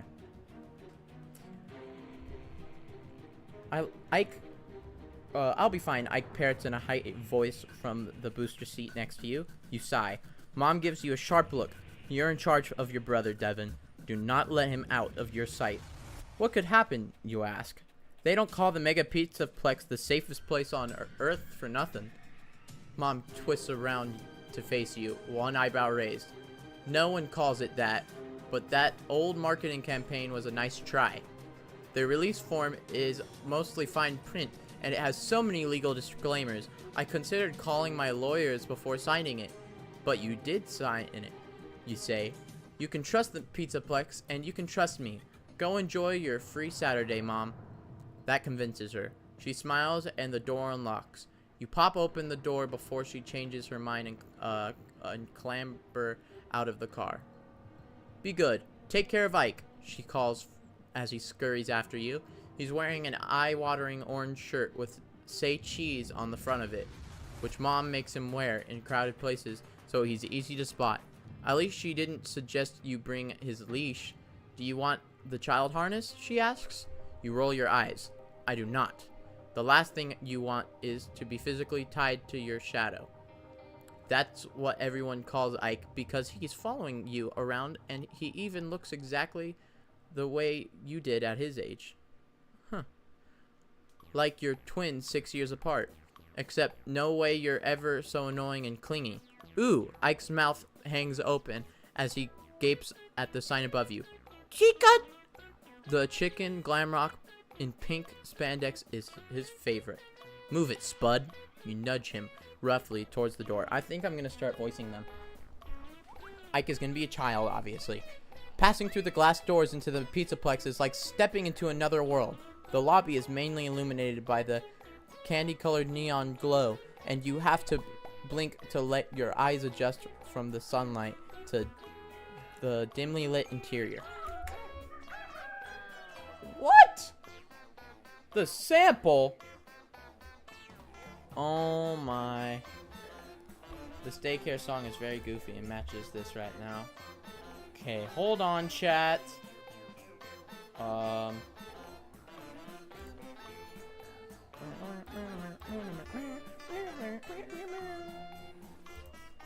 Why is it telling me I need to buy it for free?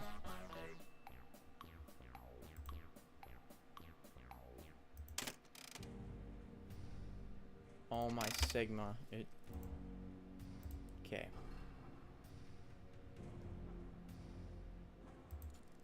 Boom. Back to the book. Okay. Nothing should have changed about the book, though. Okay, so now if I touch this, does it actually send me there? No, it sends me to this exact page. Okay, cool. So, add VI Pass to your inventory and tap/touch here. Okay, hold on. Now I need to add VIP Pass.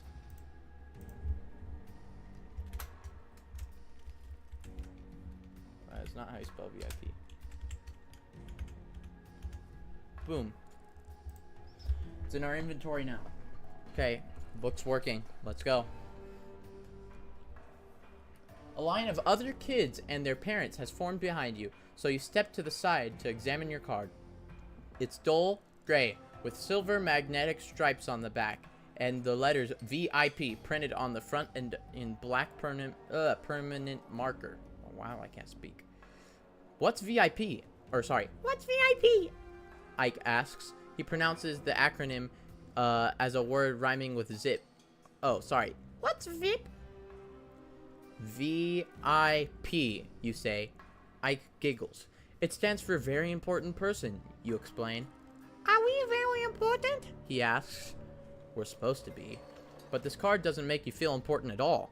It's so plain compared to the colorful glossy entry passes with the Pizzaplex logo that the employees is handing out to other customers. It's also greasy, with dust crumbs and hair stuck to it. Disgusting. You consider swapping with Ike, but his card is covered with flecks of dried tomato sauce, so you wipe yours against your jeans, planning to wash it off in the bathroom later. You expect the Pizzaplex to roll out the red carpet, but it seems you are on your own. Some kids are using their cards at the terminals near the entrance. They must be information kiosks to help plan a visit. If you use your pass at the terminal, touch here. If you use your pass at the gate, touch here. Okay, chat. Next poll.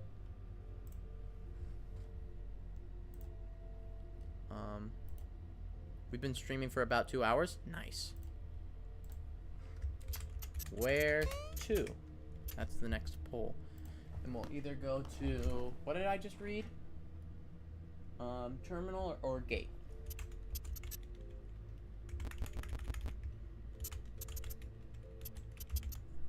Or gate.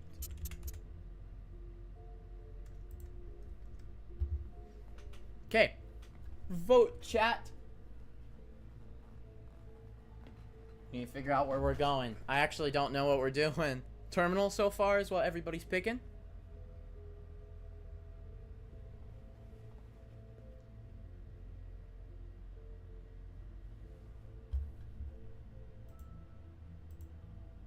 So far everyone's done terminal.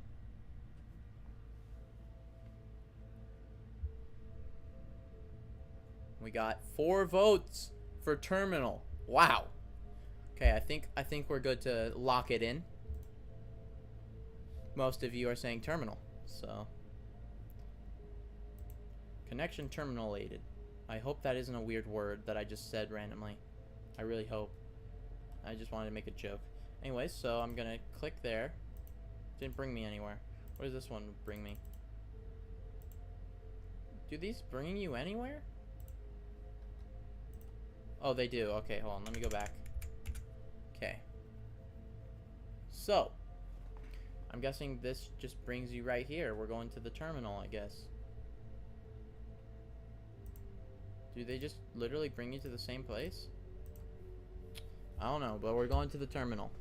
By the time you reach the terminals behind the welcome desks, all but one are already being used by customers. Wait, are we supposed to be able to... Can we, like, sort it to where it's only showing one page at once? Maybe that'll help me.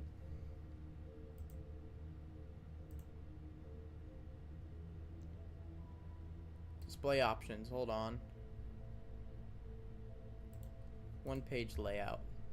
So if I do that... Ah! See? I figured it out. We're going to do a one-page layout instead. Which means I do have to... Oh, I don't even have to reorganize it. Never mind. It's in the middle. Okay, this will make things much easier to go.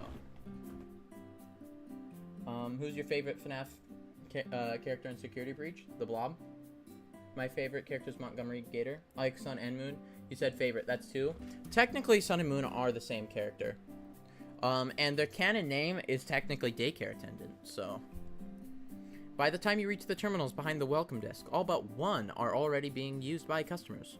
You insert your VIP pass into the slot below its screen, and it's slurped into the wall of bouncing Pizzaplex logos, disappearing and is replaced with a blue screen. Terrific, you say. The machine is broken. You pound a fist against the kiosk. Give me back my card! Pixel art pizzas with white wings start flying across the screen. Then static crackles across the image. It's glitched. Oh, sorry. It's glitched, Ike says. You think, you snap. The static clears to reveal the face of a pink cartoon pig with large round glasses that make his eyes look too big. Or just look big. He wears an oversized black suit with a loose red tie behind his head. And a purple synthwave grid moves against a black background. Hi, pig, Ike says. You're super cute. You gently smack the back of Ike's head. He can't hear you, silly. It's just a recording. The pig grins. Good morning, Ike and Devin. Or Devin and Ike. Welcome to the Freddy Fazbear's Mega Pizzaplex. He sounds like a young kid with a stuffy nose. Oh, sorry, now I gotta redo it. Good morning, Devin and Ike. Welcome to the Freddy Fazbear Bugger Pizza-plex. A customized recording? You say. How do you know our names?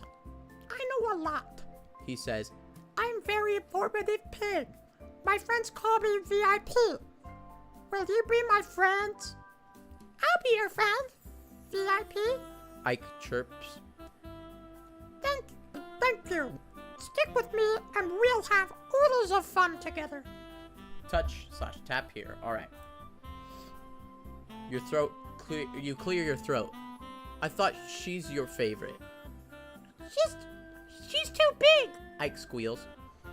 I think he's talking about Chica there. You've seen, wait, I'm confused where I am. Oh. Haven't you seen an animatronic before? Then you realize he hasn't. Wait, what? I'm confused. Am I at the wrong place? I'm so confused. I won't be VIP's friend. That's sad. If the pig from FNaF VIP counts in security breach, then he's my favorite. Ah.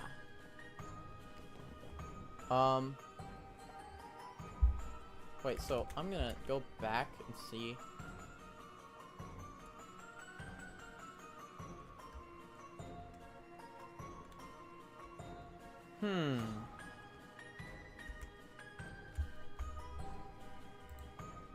Okay, I see. So, I think we start up here. I see. Your throat clears. I thought she was your favorite. She's too big. No, this can't be right.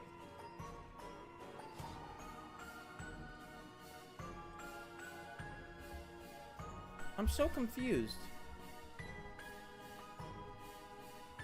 Oh. You gotta kind of go below this. Okay, so right after he says, we'll have oodles of fun together, he says, Ike's right about one thing. VIP is cute. He reminds you of all those...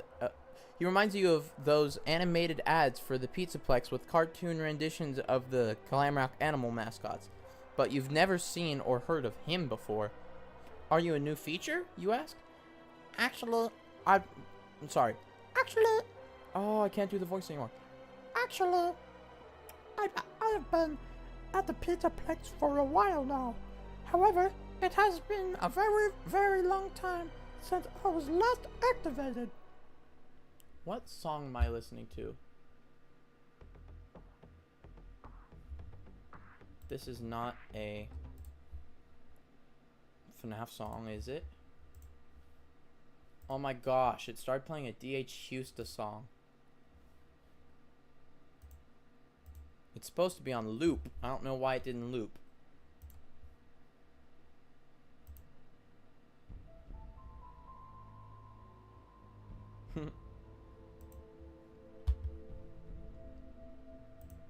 Well, back to reading. Okay, so VIP smile turns upside down and a large blue tear appears below his right eye. Then he's back to his bright and cheerful self. Huh. VIP sounds like Elmo. Well, that's good. That's kind of what I'm going for at this point. No, Ike should sound more like Elmo. We'll do Ike as Elmo.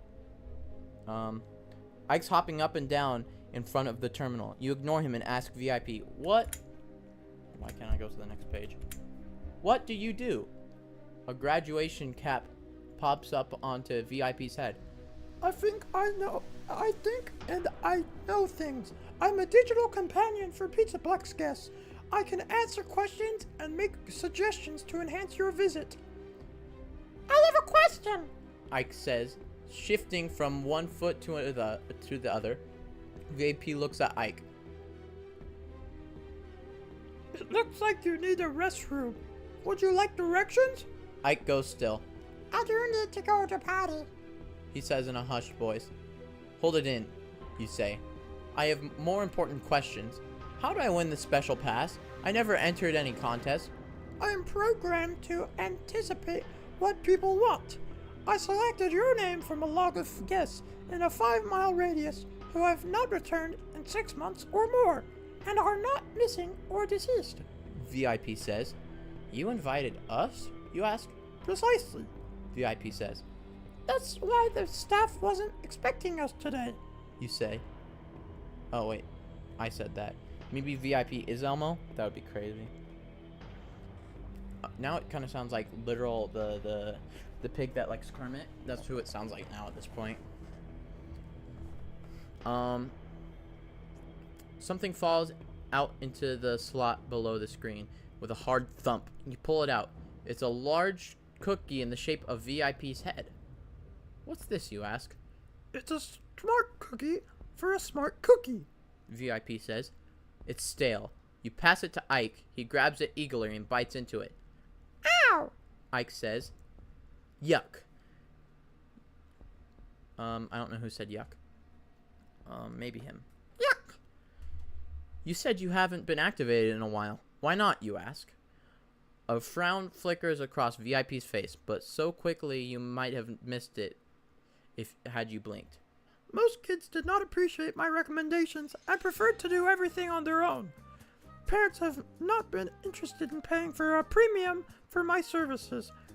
Consequently, I've been woefully underutilized, He says. but I know I am an important part of the Mega Pizzaplex, and I can prove it. Go ahead and ask me anything.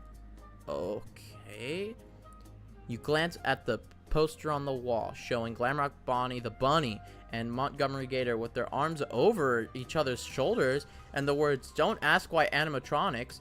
Ask instead, why not more animatronics?" Wait, what? Why are they arm in arm? I'm kind of mad now. Does the cookie taste like roast pig? Most likely.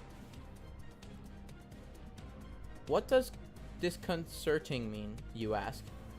VIP closes his eyes. Disconcerting adjective. To make one feel troubled or uncomfortable. Ah, that's what it means. The background behind VIP changes to a purple spiral swirling against yellow with red and green triangles falling all over your screen. Here is something to make your day even more magical. VIP says. He swirls. Oh wait, no, he's not speaking. He swirls his magic wand, creating a shower of gold sparkles, and something drops into the slot below the screen with a dunk. You reach down and pull out a gamepad with a red rubber case and carrying on the sides. You switch it on and are disappointed when VIP's face appears on the screen instead of the video game. This device allows us to communicate with each other throughout your visit. VIP says. Great, you think. As if he can read your mind. VIP puts his hands together and says, This is my last opportunity to demonstrate the value I add for guests. If you promise not to ignore me during your visit, I can offer you Fazbear experience like no other. And remember, it's all free for the day. Do you promise not to abandon me? Ike's head bobbles enthusiastically. I promise, Piggy. Or, I Piggy promise. that's such a weird thing to say. Didn't Monty kill Bonnie? I think so. Somewhat. He was controlled, I think. Kids cheer. Yay! From the gamepad. VIP fixes his gaze on you. If you promise to stick with the VIP all day, tap/touch here. If you don't, touch here. Alright. So.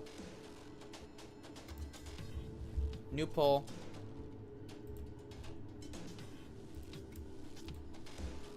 Stick with VIP. I don't know why I put a slash. Don't mind that. I meant to put a question mark.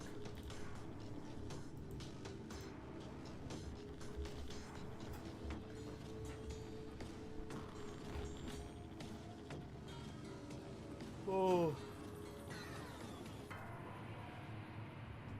Monty was controlled by Vanny. Yeah, I think so.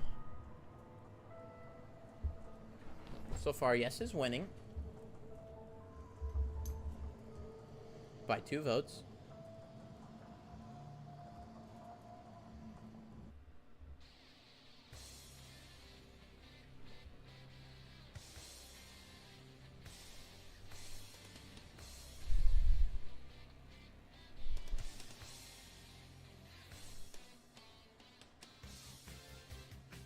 Alright. That's as much time as I'll give the poll. So I guess we're sticking with VIP. Okay, I will promise. Okay. And I just continue, I guess. You don't like the idea of being stuck with both VIP and Ike for a whole day, especially since the pig wants to be in charge. Having a chaperone, even a virtual one, limited to a video screens, is the opposite of fun. But VIP is the reason you're here. He's probably lonely, you think.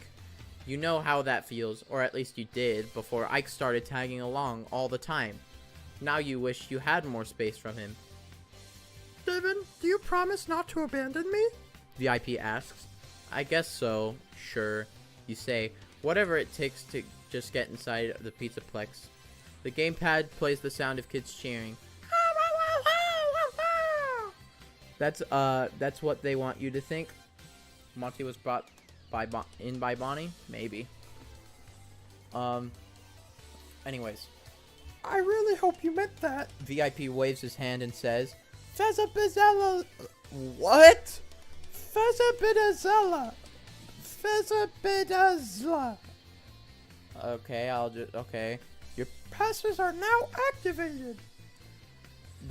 The terminal spits out your card and blinks off on your gamepad screen. VIP raises his fist into the air. Now, who wants to have some mega fun? He says. No. Ike says. You roll your eyes. At the entrance, you and Ike stand in front of two gates and press your cards to the scanner. They flash green and the gates open. Ike runs inside. No running, please, VIP says. Ike stops short. Sorry. Perhaps we should go over to the... no, this is VIP talking. Perhaps we should go over to the current rules for safety before we continue. VIP pulls out a scroll tied with a ribbon. When he opens it, the page rolls off the bottom of the screen. You sigh.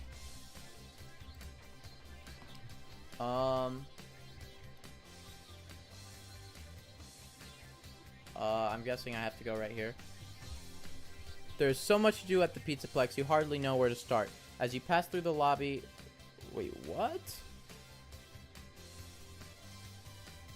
you pass through the lobby, you look at vibrant posters of all the attractions planning out your day. Wait, I'm confused.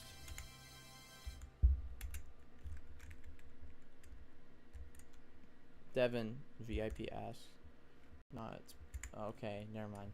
That's just the other route. I think that the Monty ride was a bit fabricated by Fazbear Entertainment. Yeah. True, how do you know Elmo but human name? How do you spell Elmo but not... Oh, I'm confused. How do you spell Elmo but human name? Elmo.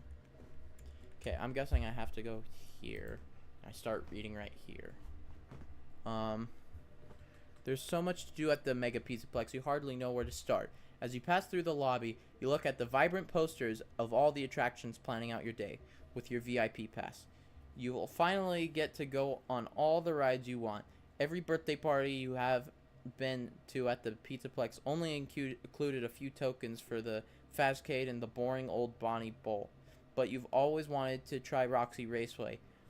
Racing go-karts at high speeds on the track, snaking through the atrium, and you're itching to go to Fazer Blast. When I read for too long, I start to break.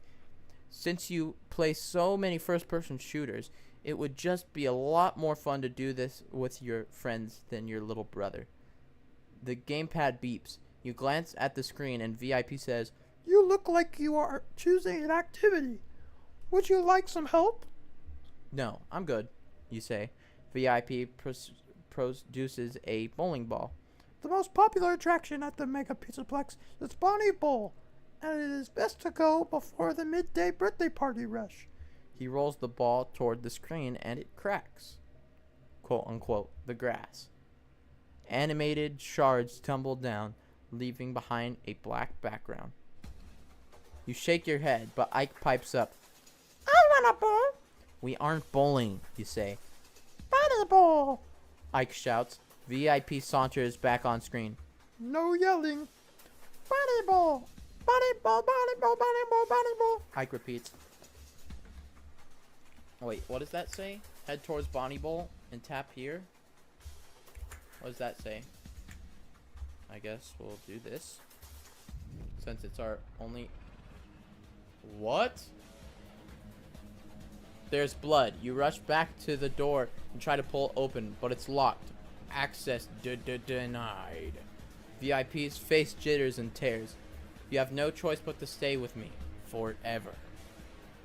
What? I guess that's what happens if you go to Bonnie Bowl. Let's get back to where we were.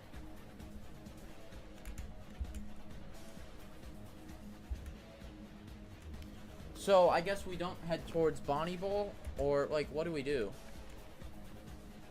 I guess we have to go back. I guess we have to choose not to stay. I don't know. I guess we'll choose not to stay. You don't like the idea of being stuck with both... Wait, what? Oh, I have to stay down here. Devin? Or, sorry, Devin? Okay, so, by the way, we're back to the part to where he asked if I promised to stay with him all day, because that route just leaded me to die. Devin? VIP asks. Nah, it's bad enough that I'm stuck babysitting Ike, you say. I don't need a pig brother watching and telling me what to do. Is that your final answer? VIP asks. The background behind him blooms crimson. Yup. Can we go now? The screen flickers and VIP animation jitters. Certainly. Your passes are now activated. The terminal spits out your card forcefully, and you fumble to catch it on the gamepad. VIP crosses his arms and says, I will be right here when you need me. The terminal goes dark. You hand the gamepad to Ike.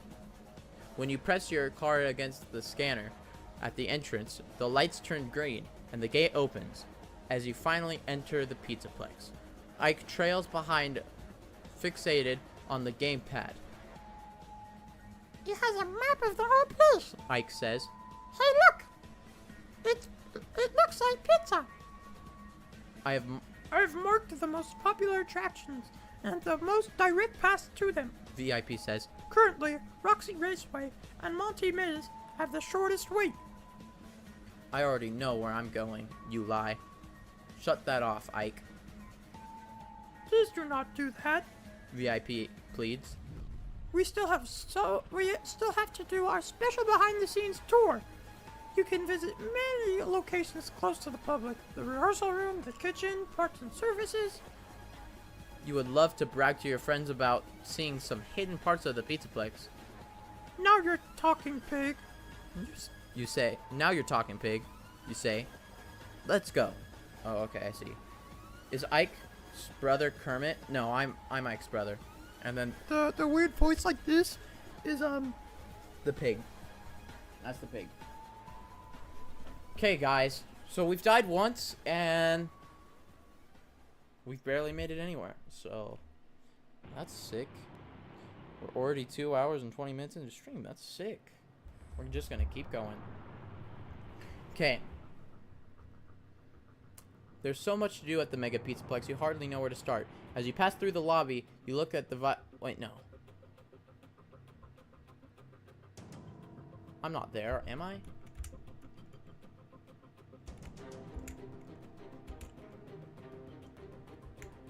Did I skip something?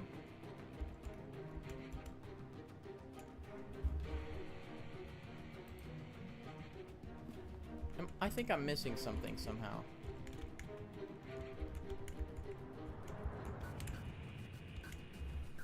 Hold on, I'm gonna go back to the double screen.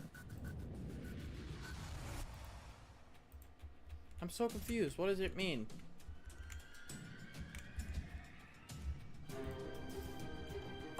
Chat, I don't know how this works. It just brings me back here, and if I head towards, then I die. But if I...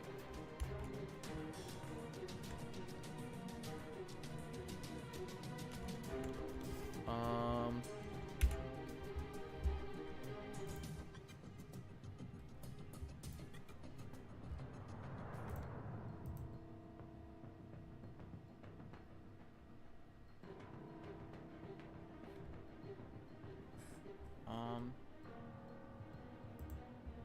What?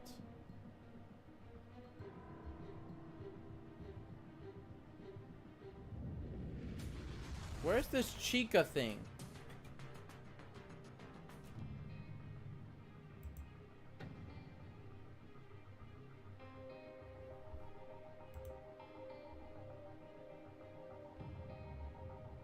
What? Have I watched FNaF VHS tapes? I've seen them before.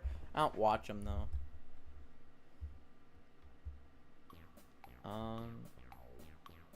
That's when I did this.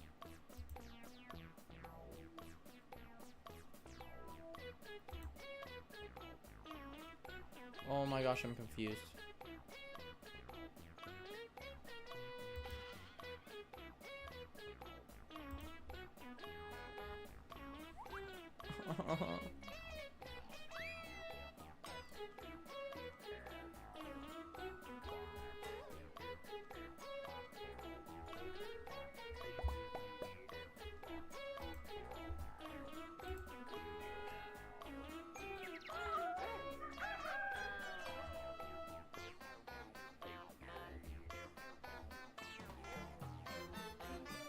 I don't know how this works. I'm so confused.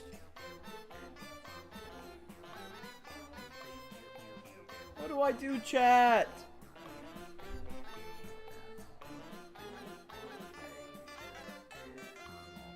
I'm so confused. Oh, this is hurting my brain. So, like...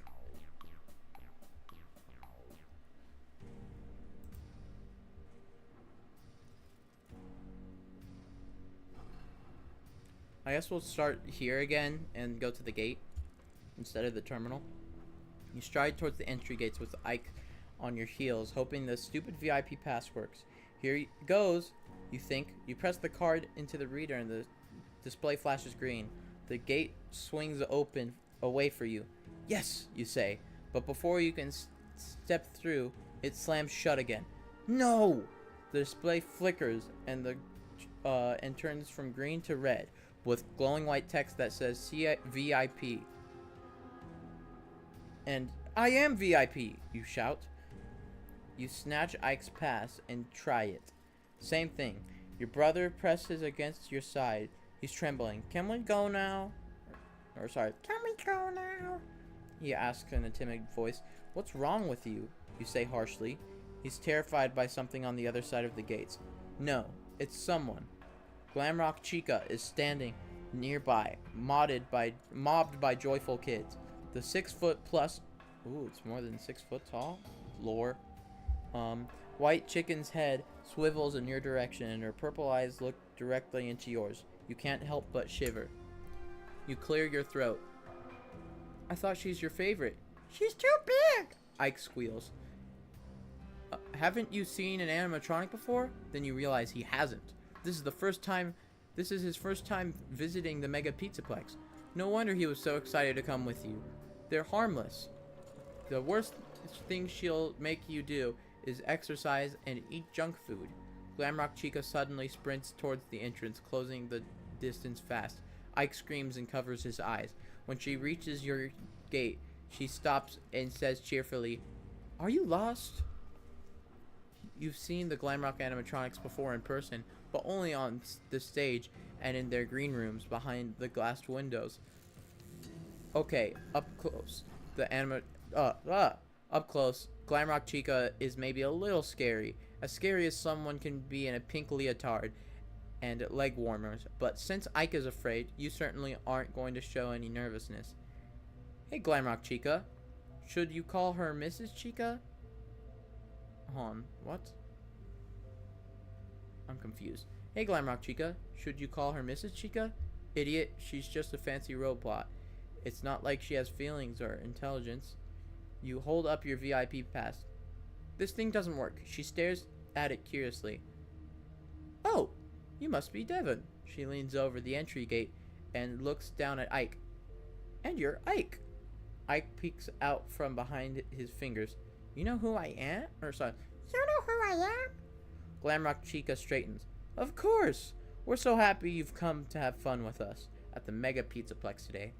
VIP is expecting you.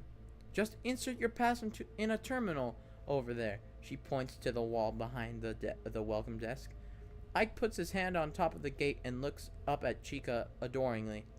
I like your bow, he says. Chica runs a hand over the 3 feathers on her head. Thanks, kid. Hey, here's a hint that might help you later. If you get lost, just keep going left, she winks. Ooh. New section on our notepads.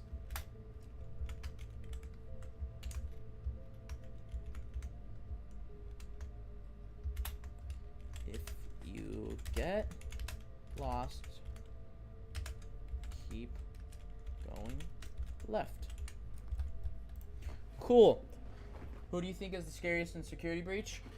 I don't know. Security Breach isn't that scary.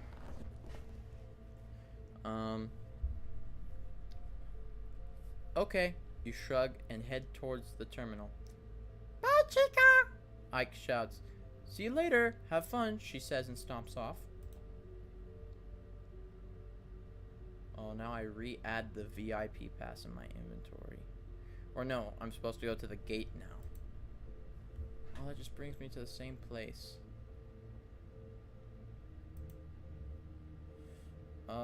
Ike's right. We've read all this, blah, blah, blah. Graduation cap. And I promised to stick with them all day. Then I went here. And then I die. Head towards Bonnie Bowl? Can I just skip that? That doesn't make sense.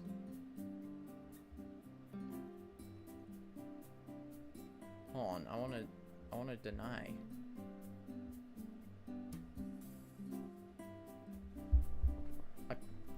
If you promise to stick all day, click that. If you don't promise, also click that. What? Devin VIP asks? No, it's bad enough. I already went through this. Let's go. There's so much to do. Blah, blah, blah. There's no, like, skip to next page here, though. I'm confused. Where do I go? The guy is talking. His name is Broger. He stinks? Why do I stink?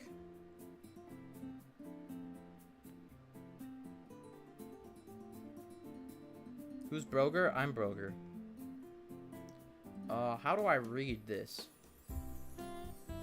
I need help, chat. I actually need help reading. Oodles of fun together. Ike's right, he's cute. Blah, blah, blah.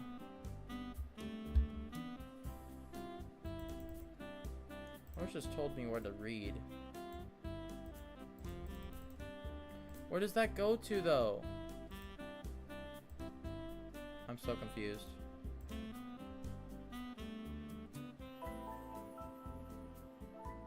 I haven't gamed? Oh, well, that's because I'm not home or I'm on stream.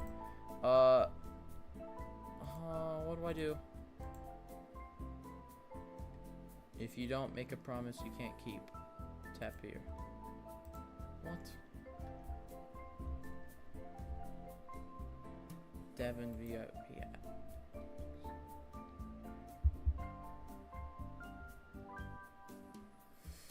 Okay, I guess we'll just act like we decided not to go to Bonnie Bowl. Okay. VIP's direction leads you to Rockstar Row, past a display case of props and the Glamrock green rooms, to an unmarked red door behind a cardboard. Wait, if it doesn't go anywhere, it just means keep reading to the same page. Alright. Well, yeah, but the reason why I'm confused is this goes to the game over screen, but any of these things will also lead me back to this page, which brings me to the game over screen, so I'm confused. Is there supposed to be like another option here? I don't know. But I'm moving on to the next page. I'm just hoping that's what it wants me to do. VIP's directions lead you to Rockstar Row, past display cases of props and the Glam Rock green rooms to an unmarked red door behind a cardboard cutout of the Monty Gator. It's locked, but your pass grants you access. You open the door and hesitate when you see a murky corridor stretching ahead. Where does this go, you ask? A kaleidoscope, gold and purple background pulses behind VIP. Where the magic happens. He sweeps his wand over his head, leaving a trail of gold sparkles.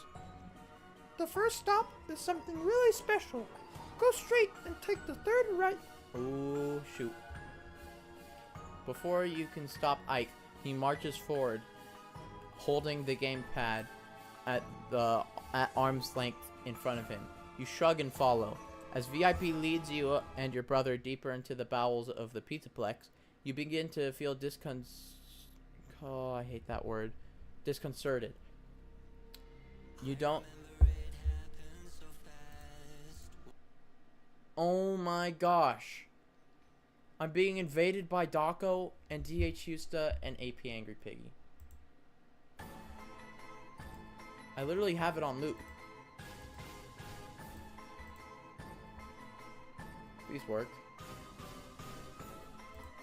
You know what? Boom. Better work now. So. The game over thing doesn't specifically say that you just died. Just go to it. Yes, it does. Look, let me get to the first game over. Tap here to try again. It sends you back here to the start.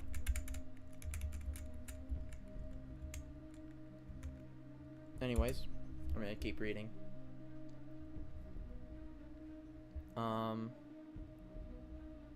Wait.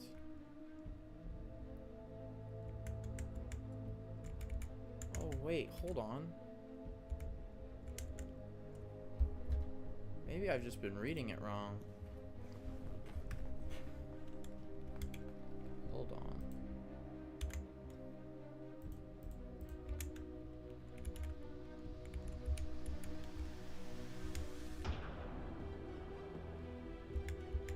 Oh my, this is so confusing. They should have had the pages mark. Touch here.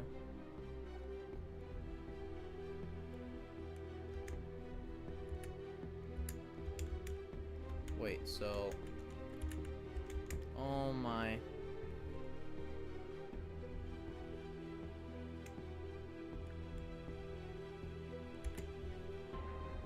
VIP is digital.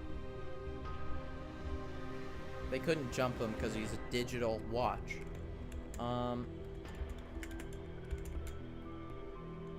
Yuck. Promise to stay all day. Evan VIPS.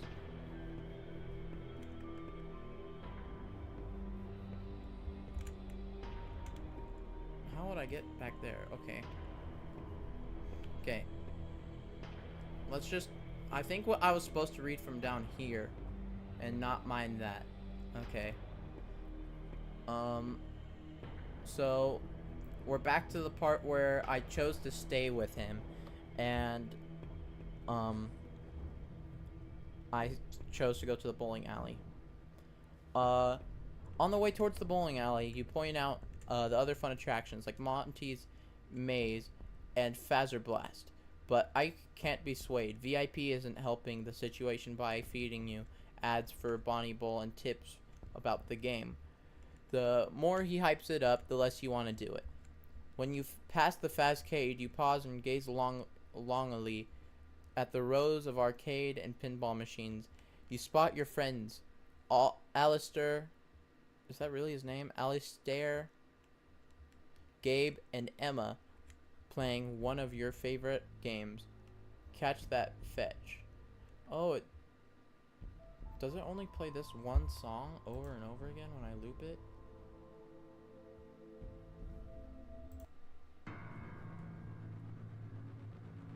Oh my Sigma. Back to the reading. Where was I? One of your favorite games, Catch That Fetch. You wish you were hanging out with them instead of your brother. Too bad the Pizzaplex doesn't have a daycare, you say. Wait, what? They plan to build one in the expansion, VIPs. Or, They plan to build one in the expansion. VIP says. Oh, lore. So this is before the daycare existed. That doesn't do me much good now. You sadly continue to follow Ike. Maybe if you let him beat you at Bonnie Bowl quickly, he'll agree to go to the arcade next. Unfortunately, bowling with a 6-year-old usually takes time and patience, and you know you're going to waste a lot of your special day there. It's so unfair.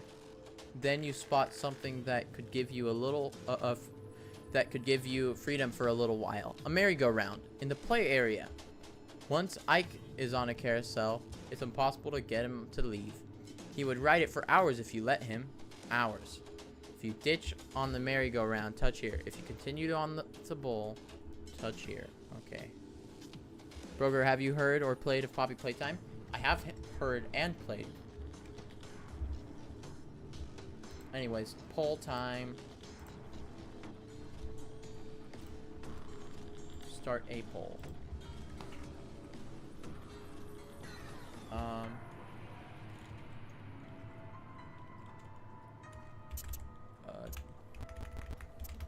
What am I doing?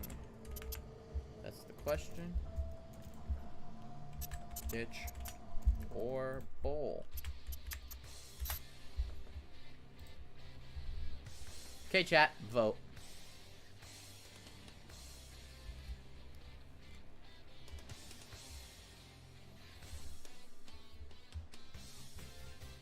Why is Ditch winning? That's so cruel.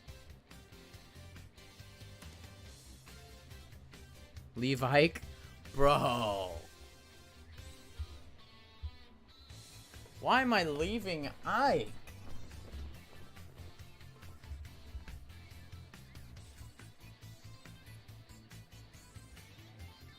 Oh my. Okay, I guess we're leaving.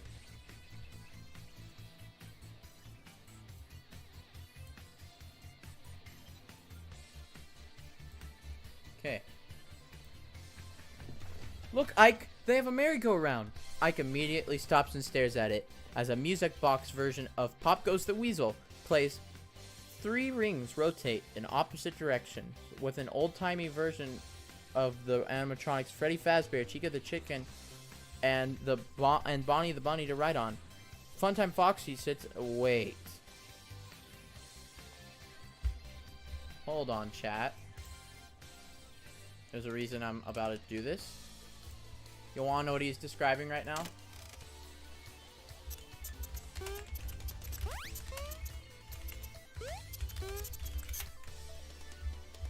I'll show you what he's describing right now.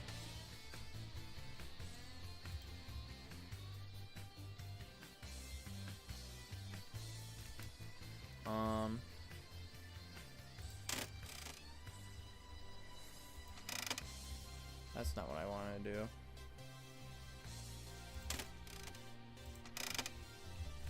This is what he's describing right now. Funtime Foxy on a ship back there. Just like he said. Freddy, Bonnie, but they're more classic. Like, what? Okay, back to the story. Funtime Foxy sits at the prow of a small pirate ship, pointing the way forward with his hook. Right there.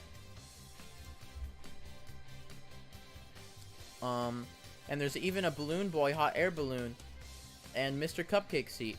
You can't see it in the image, but that's fine. I want to ride that, or sorry, I want to ride that. Ike says in a hushed voice. Maybe after Bonnie Bowl, you say. Wait, what? I thought if I ditch Ike, I'd do this. Oh. I'll go back. No, I want to ride it now. I don't know, you say. Please. Ike says. You smile. Okay, if you really want to, I guess we can do Bonnie Bowl later. You wait in line, and as soon as the gates open, Ike races for one of the Chica seats. He climbs in. I'm going to ride. No, sorry, that's me talking. I'm going to the arcade while you ride this, you say. Just stay here until I get back. VIP wags his finger and shakes his head. Children should not be left unattended. You're tired of this very Oh, wait, no, I don't speak anymore. You're tired of this very irritating pig. You put the gamepad on the seat next to Ike. Then you keep an eye on him. Please do not go, VIP says. The background strobes yellow and white. You said you wouldn't abandon me. I'm not abandoning you. I'll be back eventually. Oh, so I'm confused. So this is the route if you don't abandon him, just like I thought. Oh. So, if you choose to stay with him, you keep reading and you go here. You choose to go to Bonnie Bowl. Oh. Ike, you call out, no answer. There's blood. You rush back, the door's locked, access denied. Okay, so that's what happens if you choose not to stay with him all day.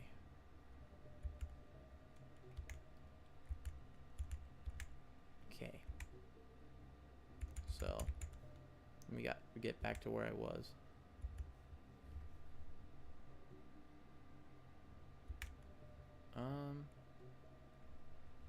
So, find your friends at the Fazcade, right here. A promise is a promise, and you're supposed to keep an eye on your brother, even though you know nothing would happen to him here. If he tells your mom you left him out of your sight for even a minute, you wouldn't be allowed back at the Pizzaplex or anywhere else until you're 18. And if he doesn't tell her, he'll always have a way to blackmail you. When you get to Bonnie Bowl, Ike has to use the bathroom first. By the time he's done... Wait, what? I'm trying to find my friends at the Fazcade. Oh, I'm supposed to read down here. So this is what would happen if I go to the Bonnie Bowl. I guess I'll read it too. He has to go to the bathroom first. By the time he's done, a birthday party has arrived. So you end up waiting half an hour for a free lane. Bowling takes forever because Ike rolls his ball so slowly toward the pins. Even with bumpers keeping it out of the gutter, he barely hits any. It takes all your skill to let him beat you. You're so bad at bowling, Ike says when he wins. You grit your teeth. You finally get to the arcade, but your friends are long gone. Then Ike's hungry, so you go to El Chips for lunch. All afternoon, VIP suggests activities to Ike, and Ike tells you what to do. At closing time, VIP invites you to select your rating of his helpfulness. You tap number 1, but 5 lights up. 5 stars? Thank you, VIP says. When Mom picks you up, she says, "How was it?" This was the best day... Oh, sorry. This was the best day ever, Ike says. Mom smiles at you. You're a good big brother. Game over. Oh. So that's a good ending. But that's not the ending I want. I see. So, letting him go on the ride gives you a good ending.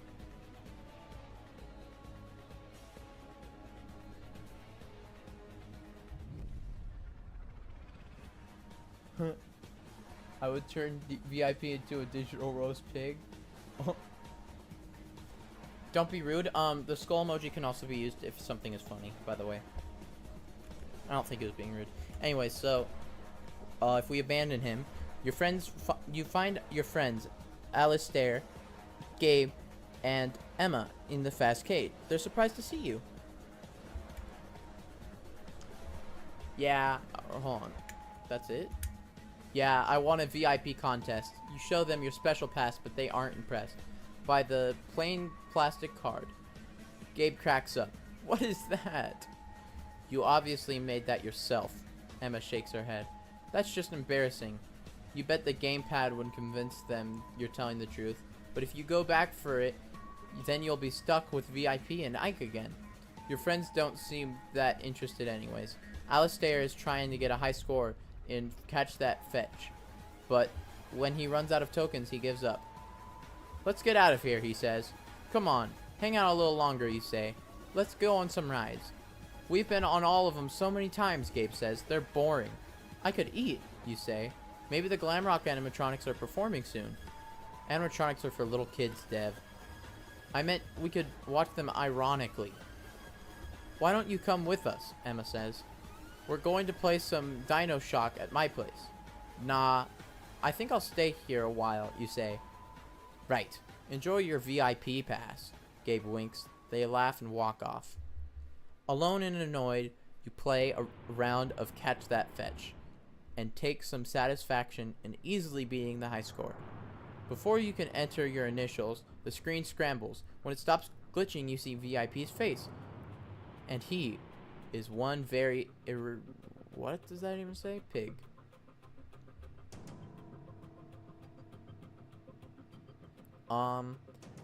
Around you, people are complaining. Hey, what happened to my game? What's wrong with this pig? What's with the pig? Are we being pranked? I just lost my token. You look around and see VIP's face on arcade games throughout the entire Fastcade. His colors are scarily inverted. Uh-oh. Words pop up on the screen. You lied, Devin. Who's Devin? People say. You back away from the arcade cabinet. How is VIP doing this? That doesn't matter. You just have to get him to stop. You hurry to a terminal in the atrium. When you enter your pass, a red-faced VIP appears and says, I wondered if I should have trusted you, but I wanted to. Whatever happens next is your fault. I've changed his voice, by the way. The song matches so well, that's exactly what I was thinking. You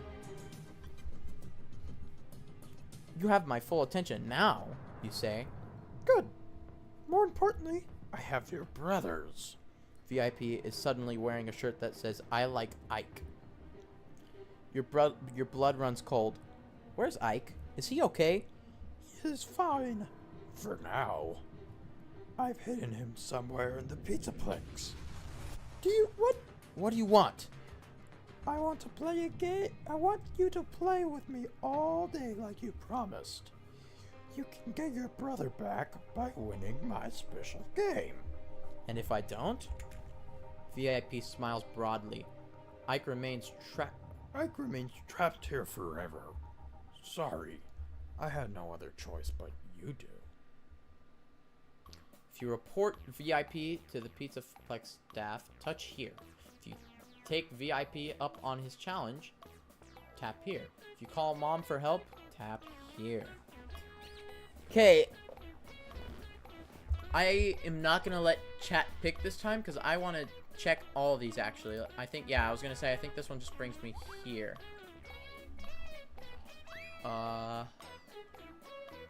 Actually, so this one brings me, take him up on his challenge brings me here, I think.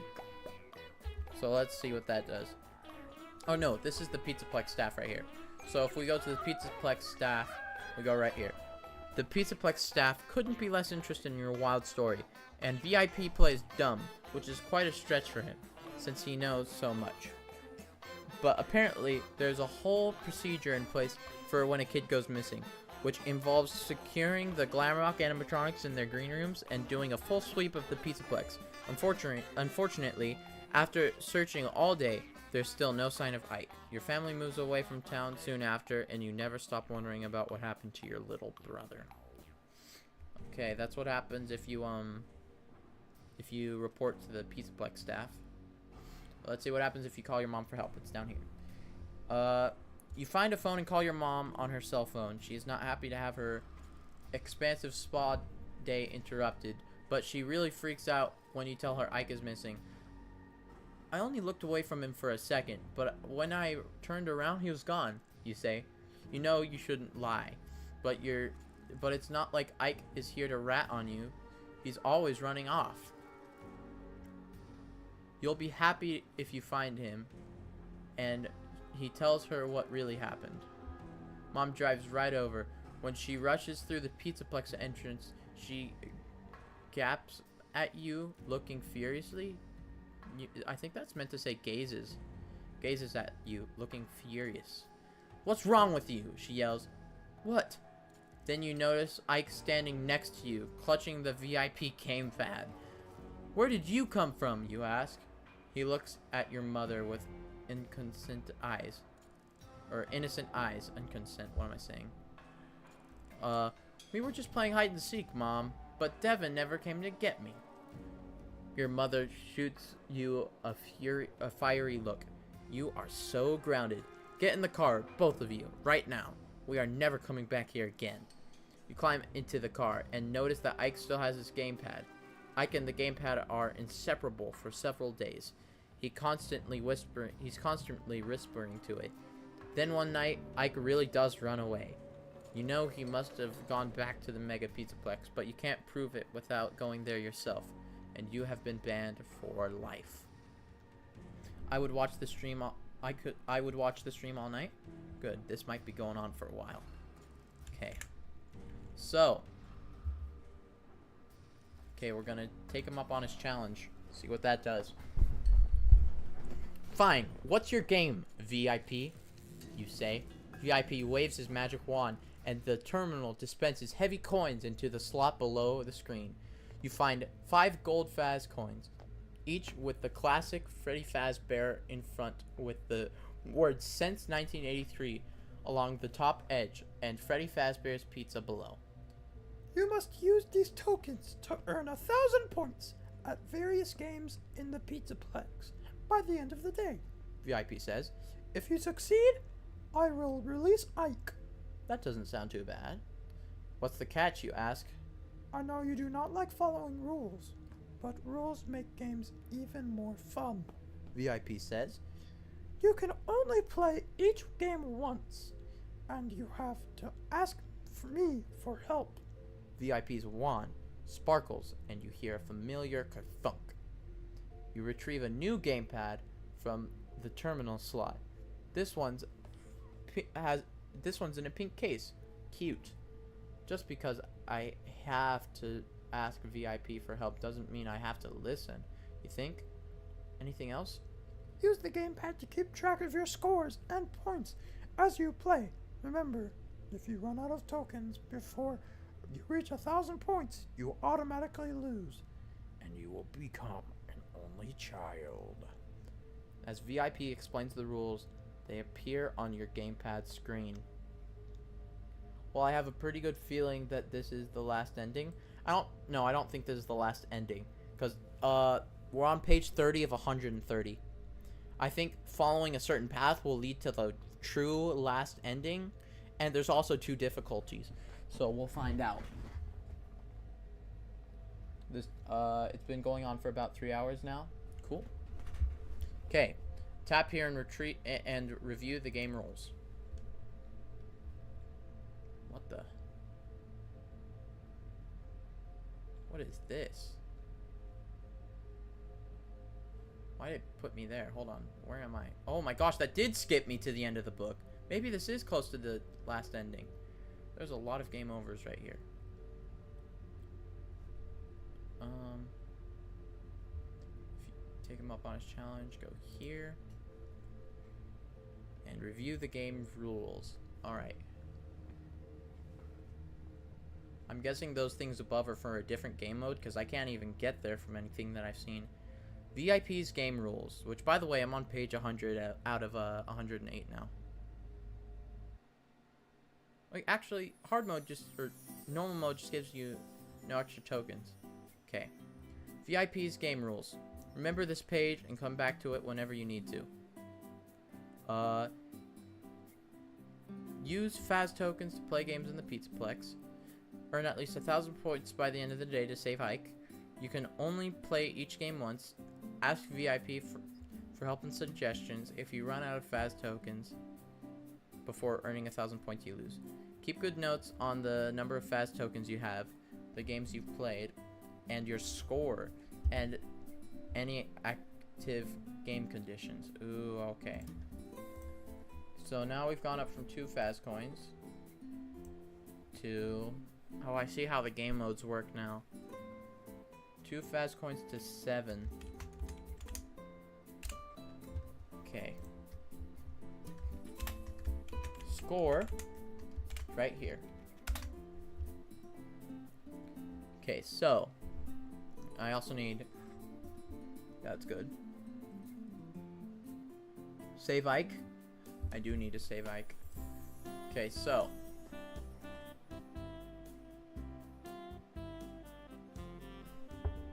I'm so confused. So what do I do after this? Do I just go back to where I had to read the rules?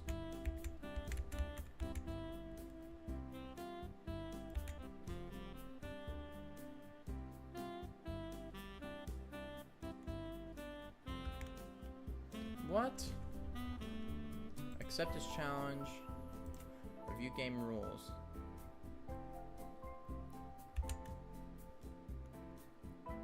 Oh, right here. This is what we need to go to. Just the next page. I'm stupid. If you run out of tokens, you have less than 1,000 points. So up here. What? Well, what? Where do I go?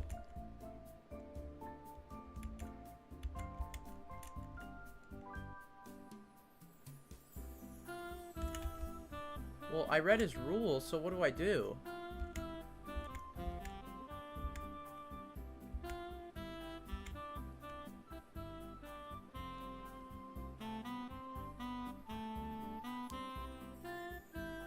Okay, I get the game rules, but what do I do?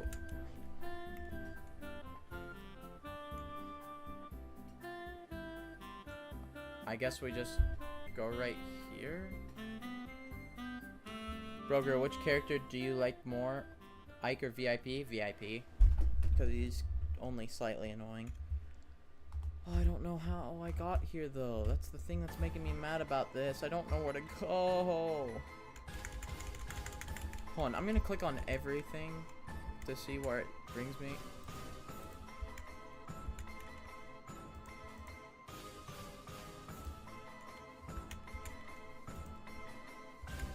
Okay, cool.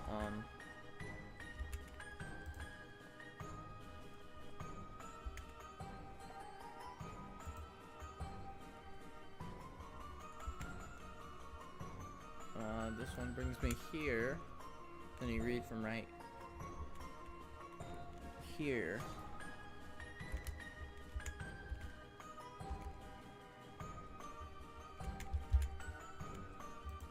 Here you go around right there. Oh, this is very annoying.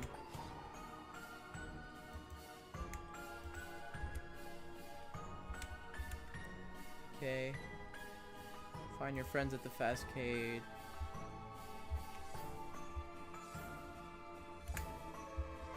Okay. Accept the challenge. And then it says click here to see game rules. If you did not practice in the armory. If you did practice in the armory. You did not. What? Oh, what? I don't know how this works. Where am I supposed to go? I just took this, but if I... Oh my gosh. Broker, do you like your viewers and your subscribers? Yes. Oh, what do I do? I'm so confused. Like, my brain actually hurts now.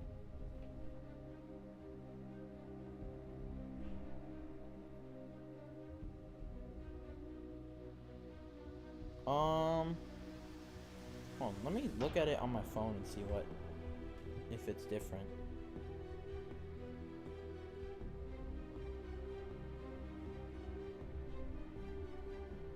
Like if it's just glitching or something.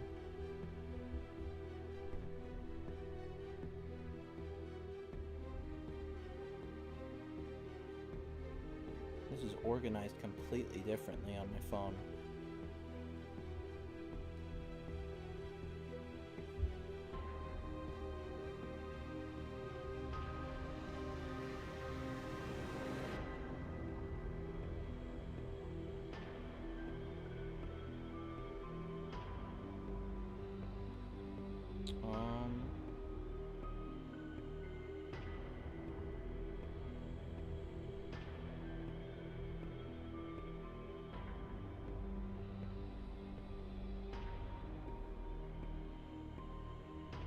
Oh, this book makes no sense.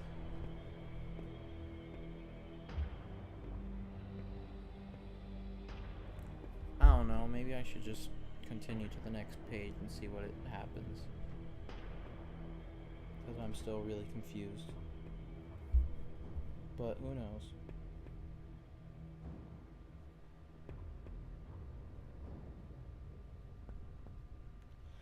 Okay, let's just try. You are in the atrium. Where does that come from, though? What if I click, I want to explore this? I'm so confused. Okay, you're in the atrium standing by the terminal that is currently running flashy ads for Monty's Gatorval. VIP waits on your gamepad, ready to offer suggestions. But can you trust him? Maybe your brother wandered off on his... Oh, okay, yeah, this is where I'm supposed to be. It just literally didn't tell me for no reason. On his own. Or you can discover where VIP hit him as you explore.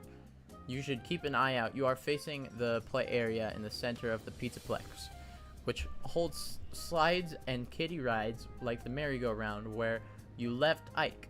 There's a long line of people waiting to use the photo booth. The Fazcade behind you and the entrance to Rockstar Row to your left. From here, you can see several arcade machines stationed along the circular walkway wrapping around the atrium. You could play some of those to win VIP's high score challenge. Go-karts rumble along the tracks, shaking around even over the wall. Okay, this is starting to hurt my brain just by reading. Oh. Okay, there's a lot of info to take in. I'm gonna restart from a little higher up. You are facing the play area in the center of the Pizzaplex, which holds slides and kiddie rides like the merry-go-round where you left Ike. There's a long line of people waiting to use the photo booth. The Fazcade is behind you and the entrance to Rockstar Row is to your left. From here, you can see several arcade machines stationed along the circular walkway wrapping around the atrium. You could play some of those to win VIP's high score challenge. Go-karts rumble along the tracks, snaking around even over the walkway. Somehow, the rides and games seem less fun when you have to play them to satisfy VIP. Just like reading is less fun when it's a school assignment. But time's a wastin', and you have a brother to save before the Pizzaplex closes for the night. Broger, do you want to kill VIP? Yes. Okay, chat, what should I do? Should I go to the Fazcade? Should I go to the Atrium or Rockstar Row? Does it let me add 3 options to a poll? Yes, it does.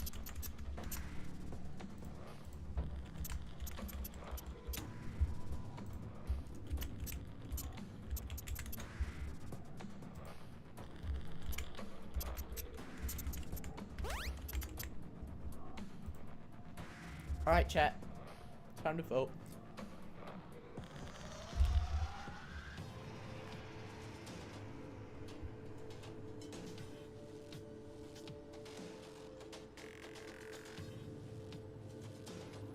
Oh, it's 50-50. It's tied.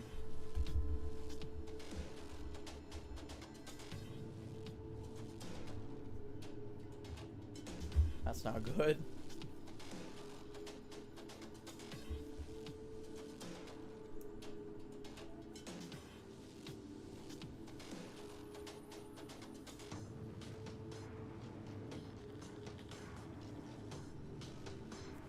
Go to the place where Gregory killed Roxy. Oh, I guess I'll go there.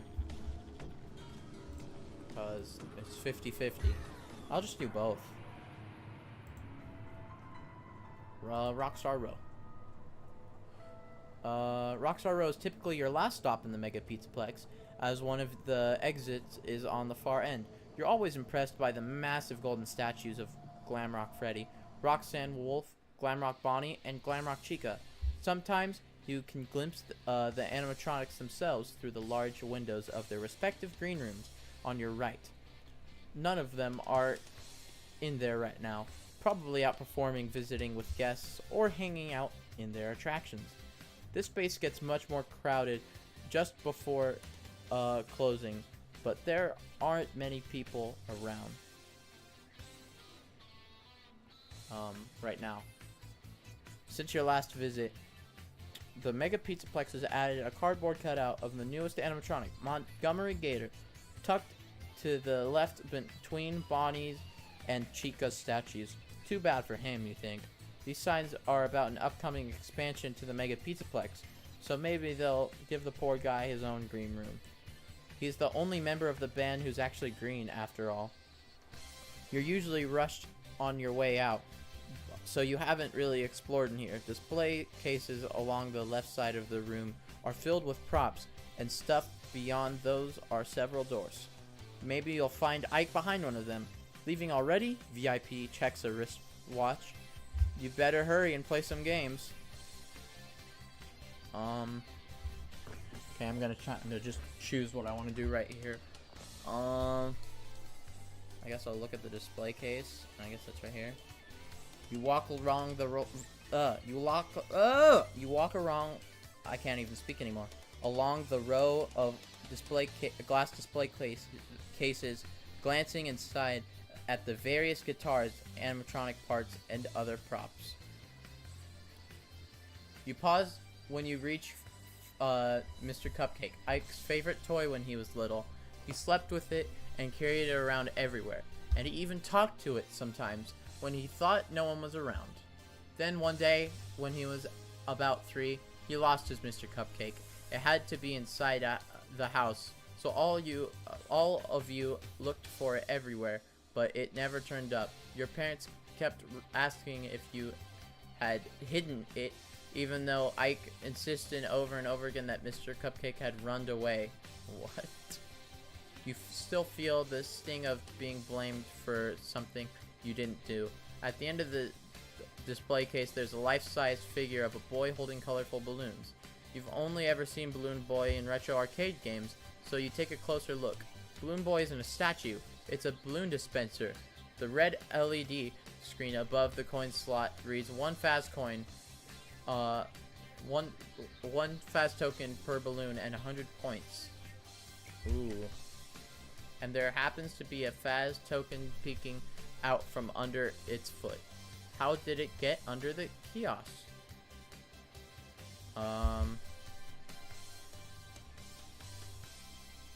So I can take a fast coin. If you try to take the fast coin, touch here. If you buy a balloon, touch here. Alright, I'll take a fast token.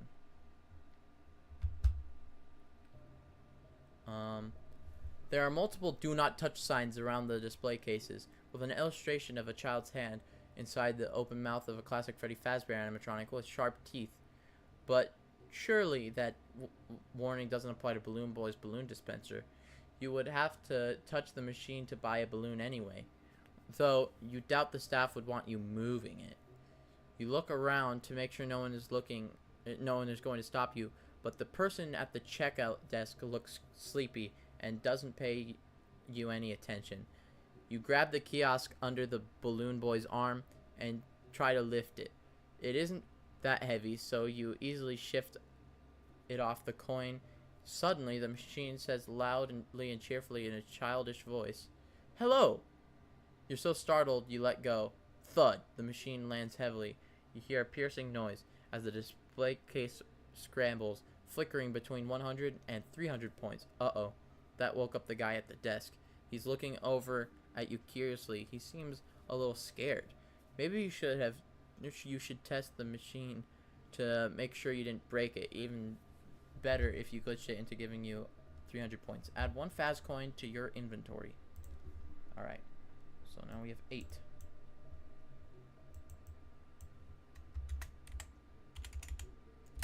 Eight Faz coins. Okay. So, if you buy a balloon, touch here. If you investigate the doors. I want to buy a balloon. You insert a token into the slot and watch in fascination as the purple balloon emerges from Balloon Boy's right fist.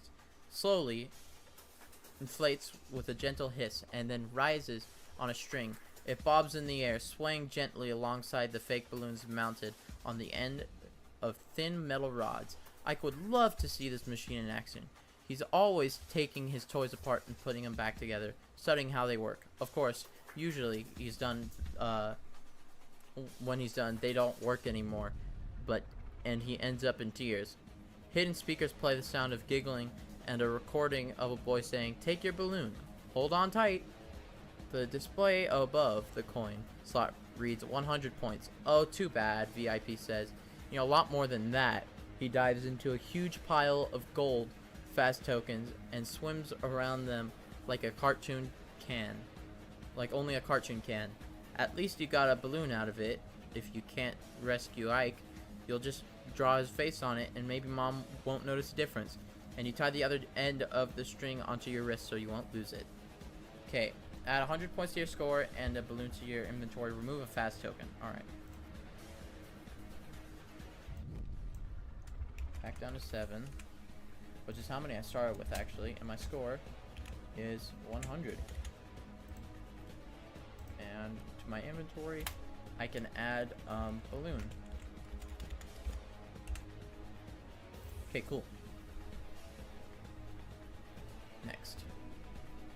Okay, if you investigate the doors, tap here. If you return to the atrium, tap here. Okay, I'm gonna investigate the doors. Ooh, hold on. What happens if I investigate the atrium? Oh, it's a game over. Oh wait, there's a lot of game overs happening right now. What? Wait, so if I return to the atrium, you're in the... Oh, it just brings you back here. Okay. I see now. Okay. So, I don't know how you get here, but investigate the doors. You pause when you reach Mr. Cupcake, or no, it must be right here. Thinking I could have been could have been lured into an area closed to the public, you move along the wall on your left and check out each door as you pass it.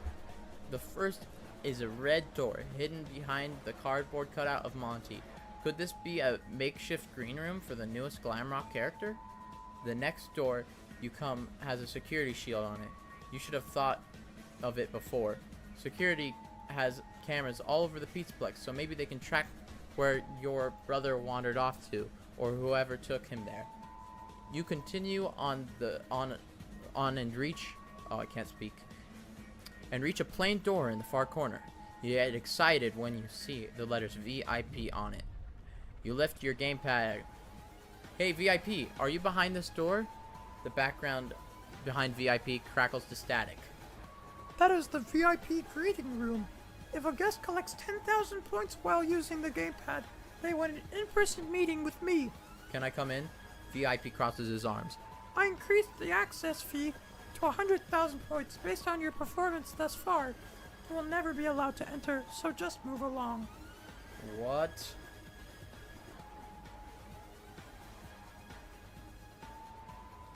Okay, so there's a hard ending to get, apparently.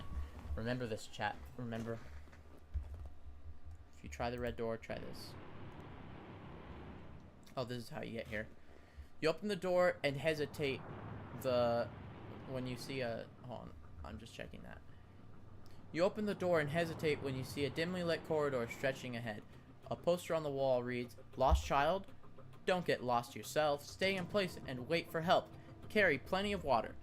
You enter thinking you will take a quick look to see if Ike is inside. VIP doesn't like this plan. You look like you're snooping.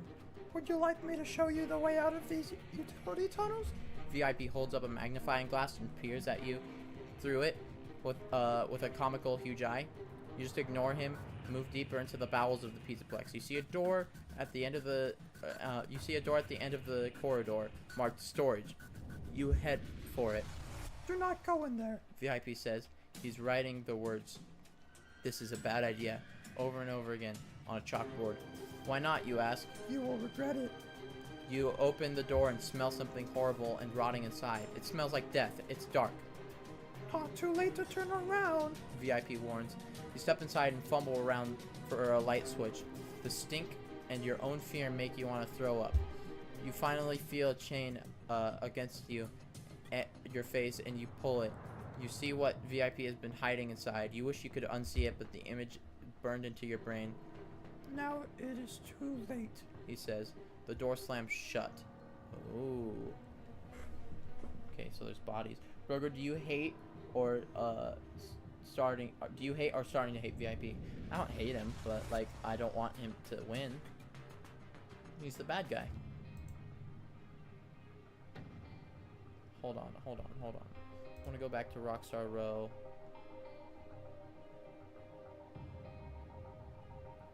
And I want to see what's here. Doors. Security door. Ooh, okay. Because that was a game over, so I'm kind of just sent back to this part. Wait, so atrium, and I can't do that yet. Okay, I'll do the security door so I can go for a different ending. Beyond the doors, there's a back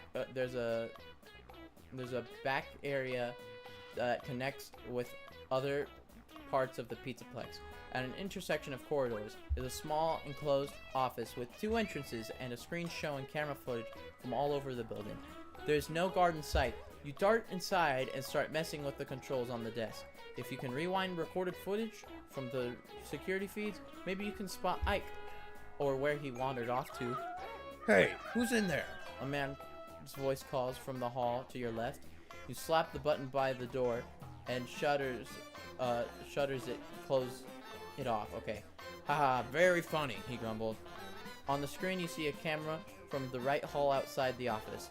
Why would you need to see that? Or doors with emergency shutters.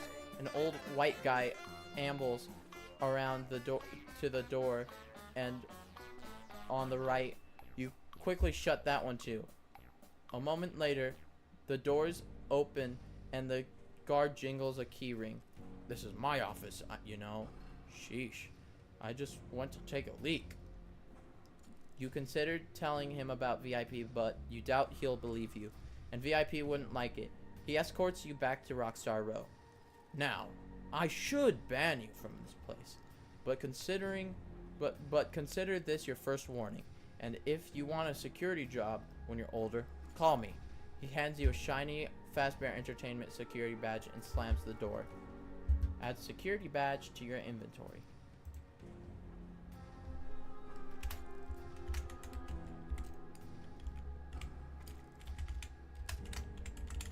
Okay, cool. Tap here.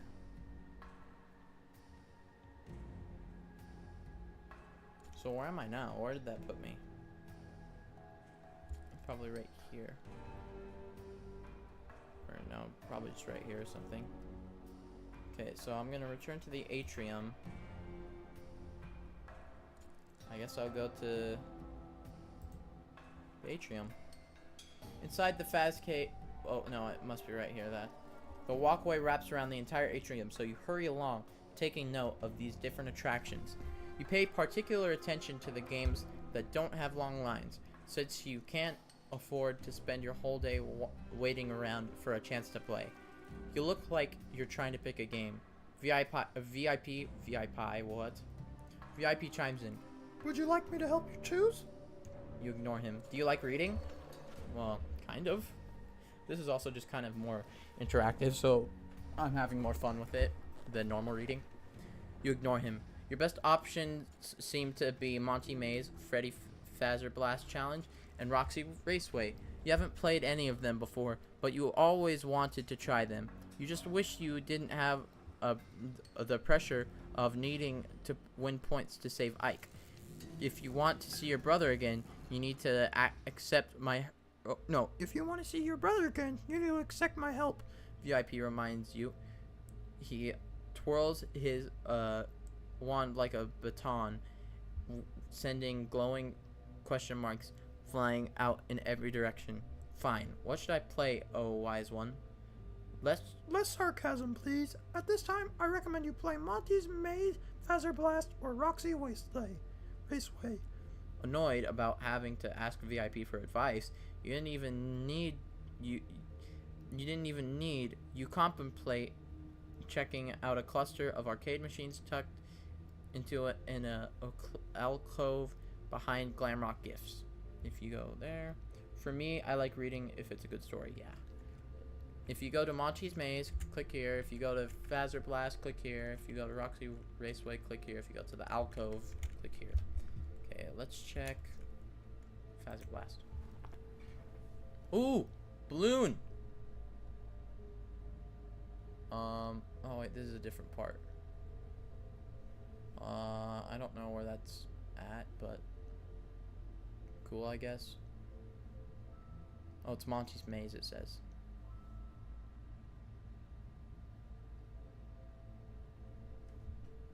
Wait, what? I'm confused by what this does. Oh, I see. Okay.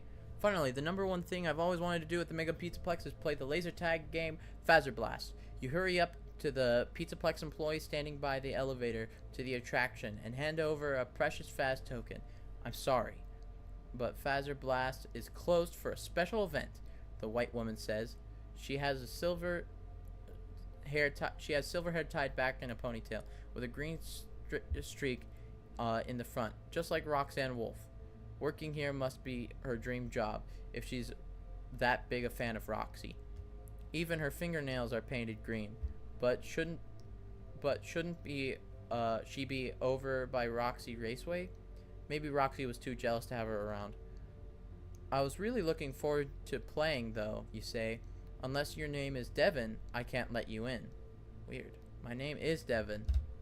Sure it is. She smiles and hands you back your Phas token. Here's my VIP pass. You offer to the plane card to her.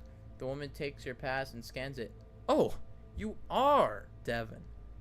Go right on up and wait in the lobby. They're holding a special event for me? You're serious? She plucks the Phas token out of your hand. Deadly serious, she says with a straight face and a somber tone. Welcome to Freddy's Phaser Blast Challenge. Gosh, I can't speak. The elevator door dings. The elevator door ding. Oh! The elevator doors ding. Gosh. Open, and you step inside and ride up to the second level. Remove one Phas token from your inventory. 6. Alright. Then I click here. Okay, which part am I on? The elevator lets you out into a narrow hallway with a green and purple neon lights running along the walls and ceiling. You're surrounded by glowing stars, and the purple carpeting is adorned with ringed planets. As you cross the hallway to the lobby, the speakers play Glamrock Freddy's voice. Welcome!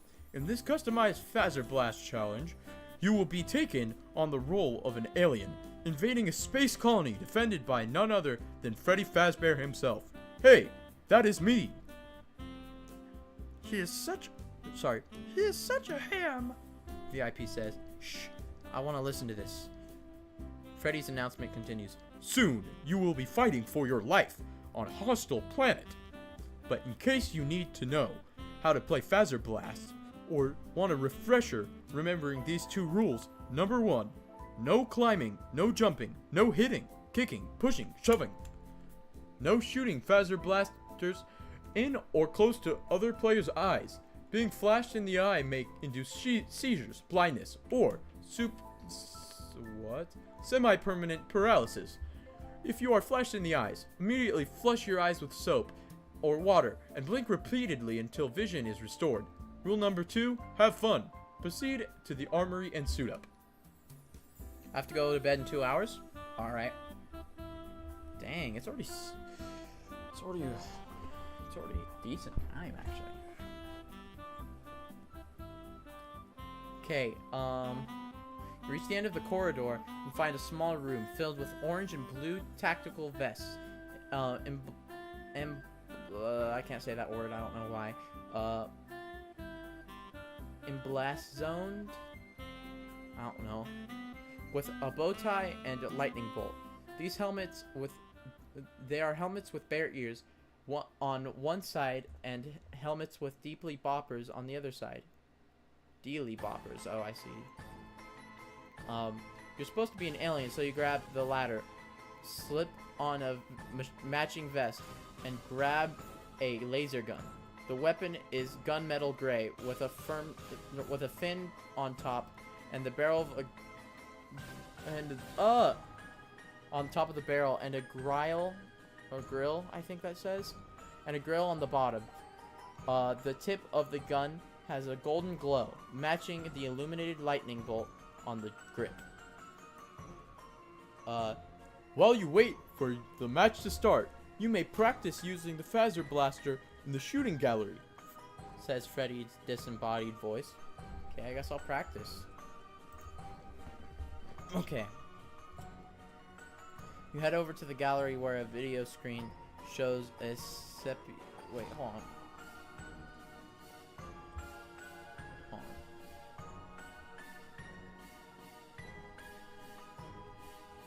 Is this the shooting gallery part? Okay, I'll just assume he is. Yeah, it is. You head over to the gallery where a video screen shows a sepia-tone diorama of a party room with tables and a stage. The tables are covered with wrapped birthday presents and cone-shaped hats, while classic Freddy Fazbear and Bonnie the Bunny animatronics perform on a small stage in the back. You practice shooting green and white bullseye targets that pop up throughout the room and zap green balloons floating across it. A counter in the corner of the room oh my gosh, shows the number of objects you hit and miss. As you play, your accuracy slowly improves to 98%. You are pretty good at that, VIP says. but this is just a game. The real thing will be more intense. Isn't this all just a game, you ask? Perhaps. VIP says. Music begins to play. It sounds familiar, but you can't quite place it. VIP, what is that song? It is the Toreador song, often known as the Toreador March, composed by Georges Bizet in 1875 for the French opera Carmen. Why is it playing, you ask? Freddy is here. VIP runs off screen. Wait, what? Are we getting lore for why that song plays? The speakers pipe classical music. Freddy Fazbear has entered the arena. Freddy Fazbear's recorded voice says, Prepare to play the Sport of Kings. Laser tag is the Sport of Kings. Oh, sorry, no, that's what I say. Laser tag is the Sport of Kings, you ask? Report to the blue hallway. The voice continues. Good luck. You take the doorway down. You take the doorway on the right and move through the blue hallway. You emerge into a wide open space with low partitions, I think. Oh good, a maze, you think. In each section you see the wall glow with a different color that pulsates from bright to dim, and red and green on the lower levels, purple above you. Ramps lead up to the purple area. You should be able to see the whole arena from up there. I can't speak, guys. And get a sense of where the flags are and where Freddy is. I guess I'll go to high ground. From the purple upper level of the arena, you can clearly see the two flags you need to capture below. One in the red section and one in the green section. Freddy Fazbear, oh, it just says Freddy. Why am I saying Fazbear? Freddy has already claimed the green flag and is lingering nearby to defend it. The third flag must be in the purple section up here and seems like the easiest target. Okay, purple flag. You swiftly and silently move through the purple area until you discover the purple flag. Then you scout out an escape route and practice it a couple times before you press the button to capture the flag. The alert sounds, summoning Freddy. Blue team has captured the purple flag. Defend! But instead of defending this flag, you follow your pre-planned escape route back down to the lower level. You make your way over to where you saw the red flag. You wait and listen, scanning the environment around you and the slightest sign of movement. Then you swoop in and smack the button to capture the flag. Blue team has captured the red flag. Defend your station. That should keep him busy, you think, bolting for the green flag. You duck behind the podium to try to make yourself as small as possible. Freddy runs into the clearing behind you. If you did not practice in the armory, if you did practice in the armory, tap cheer. If you did not, here. Okay. I did.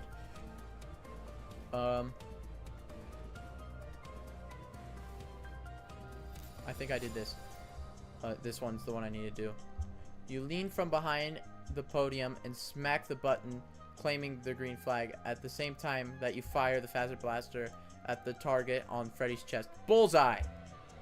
Sparks fly from Freddy's vest and you get ready for some kind of tantrum or disappointment, but Freddy smiles. You win, superstar, He says, You exercised good strategy and skill, practicing and planning ahead. Are you sure you have not played Phaser Blast before? you nod your head.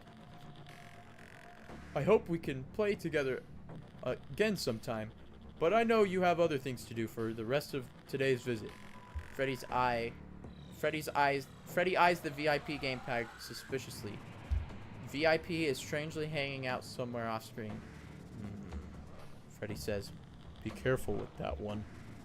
He leads you to the winner's elevator and sees you off. It takes you back down to the atrium.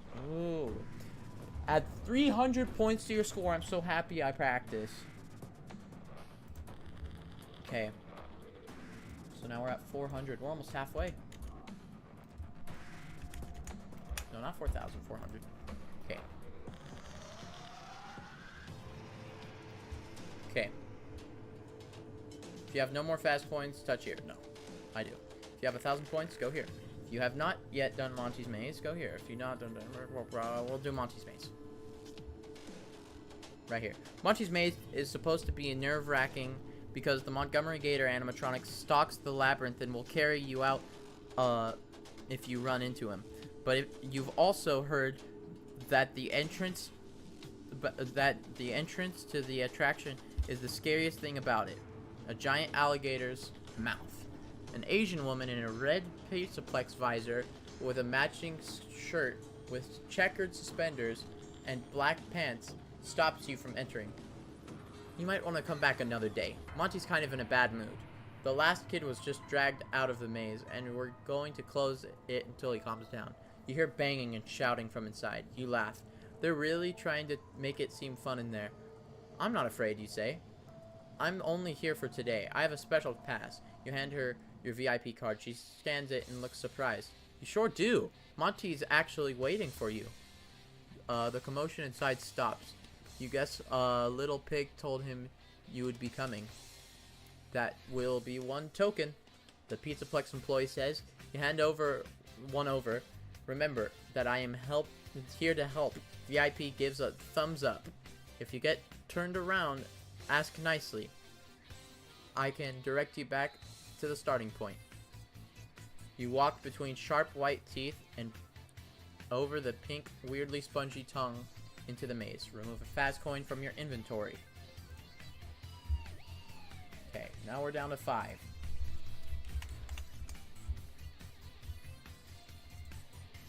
Okay.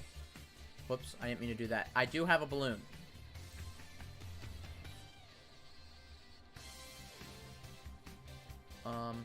This high quality recreation of the Pizzaplex was this. Wait. Which part am I on? I'm not at that one, because that's for running out of fast coins. Okay, I actually want to read this real quick, even though I didn't get it, but I'm guessing this is what happens if you run out of fast coins. Reach into your pocket and come out empty. You are out of fast coins. Panic washes over you. VIP, I'm out of tokens. Your voice is thick with emotion, and when you blink, tears fall. Do you have 1,000 points yet? VIP asks. Not yet. Could I please have some more tokens? VIP considers. Of course. You can hardly believe your ears. Really? That's amazing of you. VIP, thank you. You can hardly believe your ears. Or wait, no, I just said that. You can have more tokens tomorrow. You swallow. What do you mean? Since you played along so well today, I'll give you another chance to win my challenge tomorrow. You shake your head. But what's about Ike? He can't last until then. I hope you are wrong, for his sake. What will I tell our mother? Oh, you cannot leave either. We would not want you trying to bring help back to the Pizzaplex. No. If you leave or call anyone for help... Also, I'm not doing his voice right now because I'm just kind of reading over. You will never find Ike. I can show you somewhere to hide until morning. You can beat me... Until you can beat me, you and your brother will just be another pair of mysteriously missing kids. It will not be the first time. And I dare say it will not be the last. I like the Phaser Blast part. It was cool. Yeah, it was. Okay, well... I don't think... so this is what happens if you don't have enough points and you run out of tokens. Okay, I think I'm up here. The high quality... What?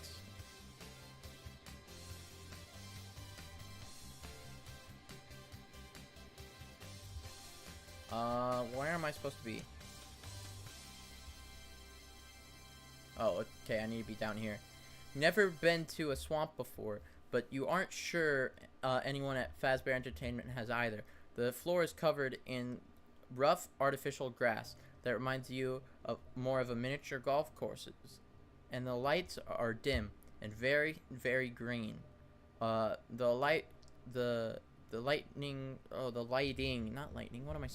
lighting hangs from rigging high above you and along with more fake greenery, plants and vines. It looks like there's a catwalk up there. Monty might kill the main character. That'd be kind of crazy.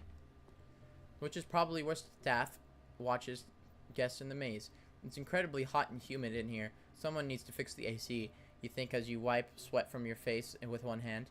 You move into the maze. The purple balloon you won from Balloon Boy's dispenser bobs up and down as high as the wooden walls on either side of you. It brushes against the fronds of palm trees stretching over, also artificial. You walk along the narrow corridor for a bit, feet crunching softly on the turf. The patch turns to the right, then to the left, and eventually you reach an intersection. You can turn forward, turn right, or turn left. I said that in the wrong order. Before you can choose one, Monty Gator leaps in your path. Nice balloon, kid. He growls. Made it simple to find you. The alligator animatronic winks behind his star-shaped shades, then slashes your balloon with vicious claws. It pops and releases confetti into the air. Aw, too bad, he says. I had 100 points and removed the balloon? No. There's probably somewhere else where I could have used the balloon. That sucks. I'll have to go for a different ending. A different time. But at least I'm at 500 points. The exit dumps you back into the atrium at a door you hadn't noticed previously, though. Now you see Monty's footprints are patterned carpet leading to it. Oh. Okay, I have more. Okay, I guess I'll go to the alcove. Okay, no, it's right here. Okay, in the alcove there are two arcade games. Cyber Fox US or versus no Cyberfox versus Mecha Mangle and Funtime Fantasy. Those are the 2 games. I think Monty did. He's missing his whole entire bottom half. Uh-oh. Oh, hold on. Okay, continue. You haven't seen those particular titles in the Fastcade before. You're itching to try them, but they each require a fast token to play. You doubt you would score very high on them first time you play, so they probably aren't worth the token of or your time. The machines are placed on either side of the terminal with a chair in front. Hold on, chat. I'm being called by my mom, so I will be back. Quick intermission.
Okay, chat, I will be back in just a second. I need to go do something real quick, and I should be back within the next 5-10 minutes. So, probably 5 minutes, so I'll be back.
Chat, I'm back. Stream is not over yet. So had to go real quick, but I'm back now. We're back to it. Let me put my headset back on so I can hear the music. Okay, chat. Back to the story. Save Ike, save Ike. Oh wait, no, that's just a thing being behind right after I said it back up. Okay. Hello. Okay. So chat, time to keep reading. You guys can see, right? I think you can. Yeah. Alright. So this is where we are right now. Hello. Okay. So these were the games. These machines are placed on either side of the terminal with a chair in front of it. This looks like it's up for someone to watch a movie, perhaps as a distraction for a little kid. You wish you'd seen this earlier, because it would have been a great place to station Ike while you played video games with your friends. I must warn you, if you continue to dawdle like this, you'll never see Ike again. VIP says. The rules stipulate that you have to play games and win points. You doubt it's a good idea to provoke VIP, but you're tempted to browse the offerings on the terminal just to annoy him. Ooh.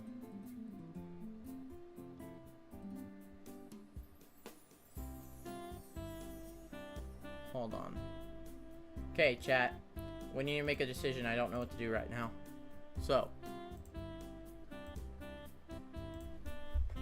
What do... I'm setting up a poll, by the way. Do I do Terminal Raceway? Okay, what are we doing, chat?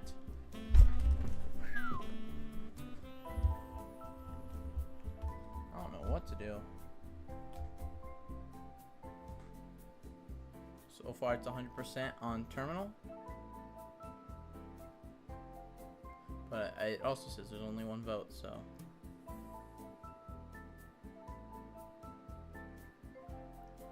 What do I do, chat?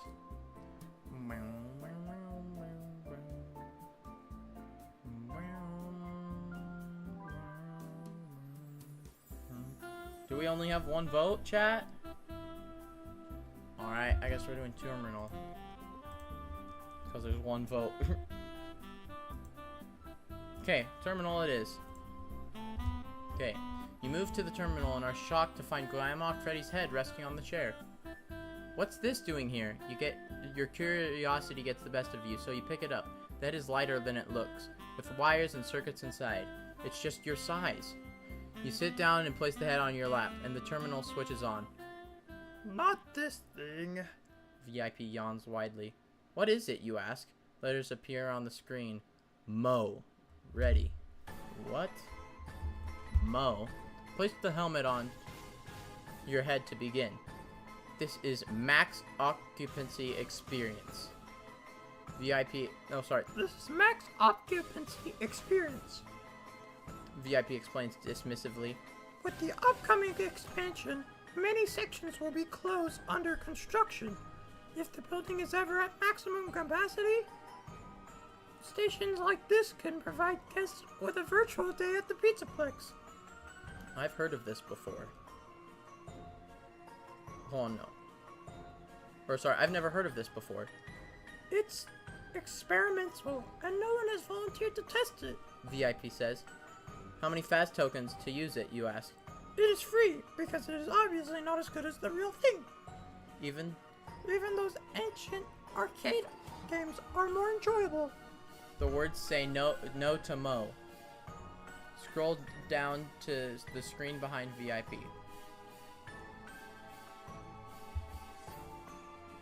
If you put the helmet on, tap here. If you go here, put it on the helmet.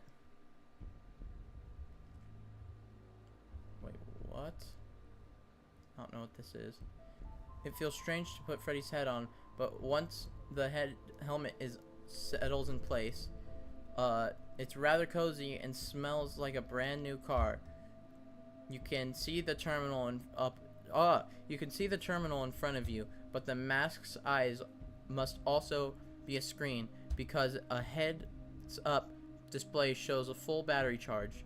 A pleasant male voice comes from the speakers near your ears. Thank you for choosing Max Occupancy Experience. We know you are disappointed that the Mega Pizzaplex has reached maximum capacity, or your favorite attraction is currently under construction, or unavoidable circumstances for which we cannot be held liable have temporarily disrupted available services. You're beginning to have second thoughts about this, but before you can remove the helmet, the voice resumes. This high-quality recreation of the Pizzaplex was designed to be indistinguishable from the real thing, and in some ways, the Mo is even better. There is a low chance of involuntary dismemberment or lobotomy. All food contains 0 calories, and during your virtual visit, all games provided 10 times their usual points, which still may be exchanged at the real prize center. Tap start to initialize Mo. Oh shoot, is this how we get 100,000 points? A green button labeled start floats in front of you. Below is a red cancel button. Note that if you use Mo, you must restart the game from the beginning. All uses will be reset, and you can keep current points and replay any games you've played. What? This game from the beginning. All uses will be reset. You can keep current points and replay any game you've already played. Oh.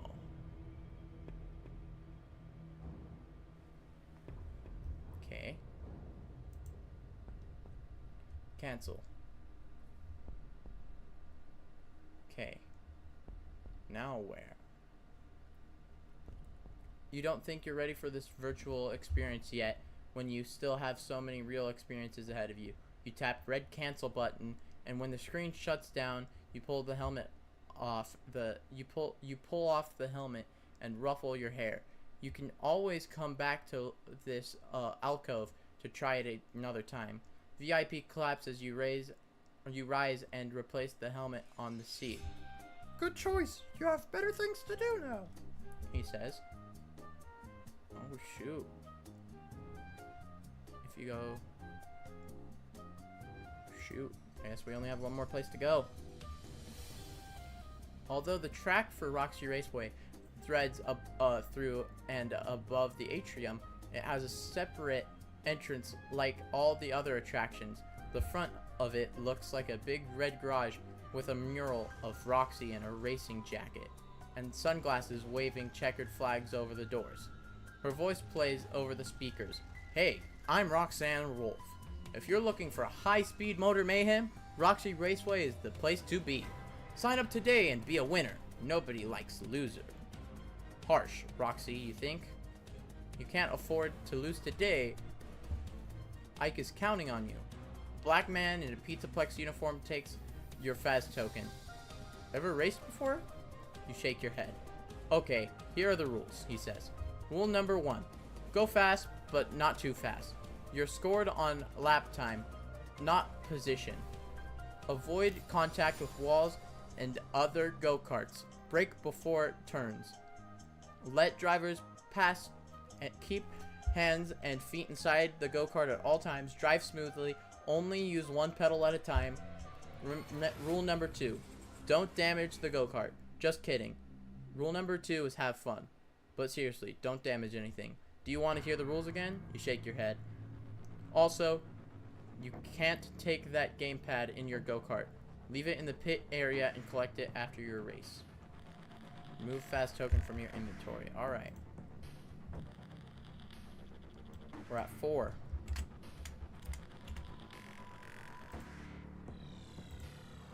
Okay.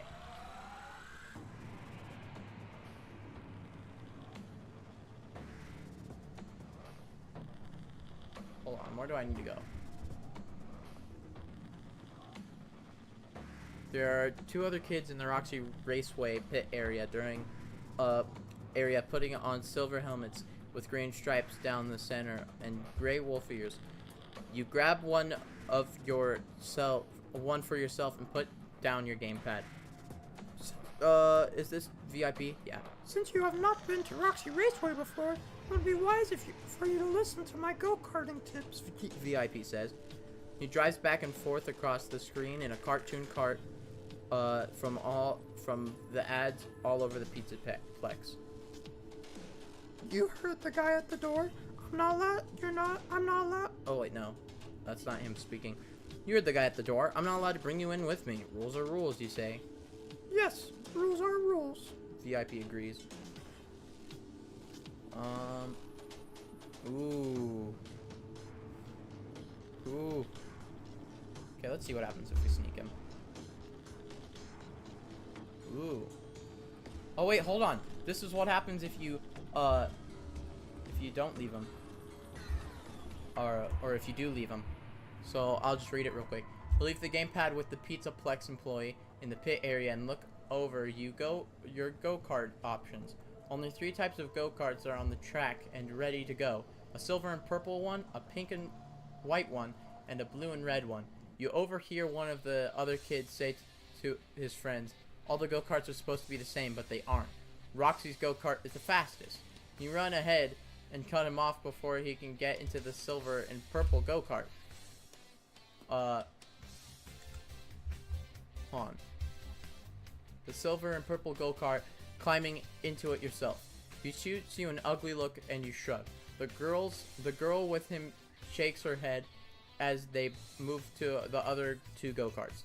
You buckle in and examine the controls before the race begins. Steering wheel, check. Accelerator, check. Brakes, check. Turbo button, check.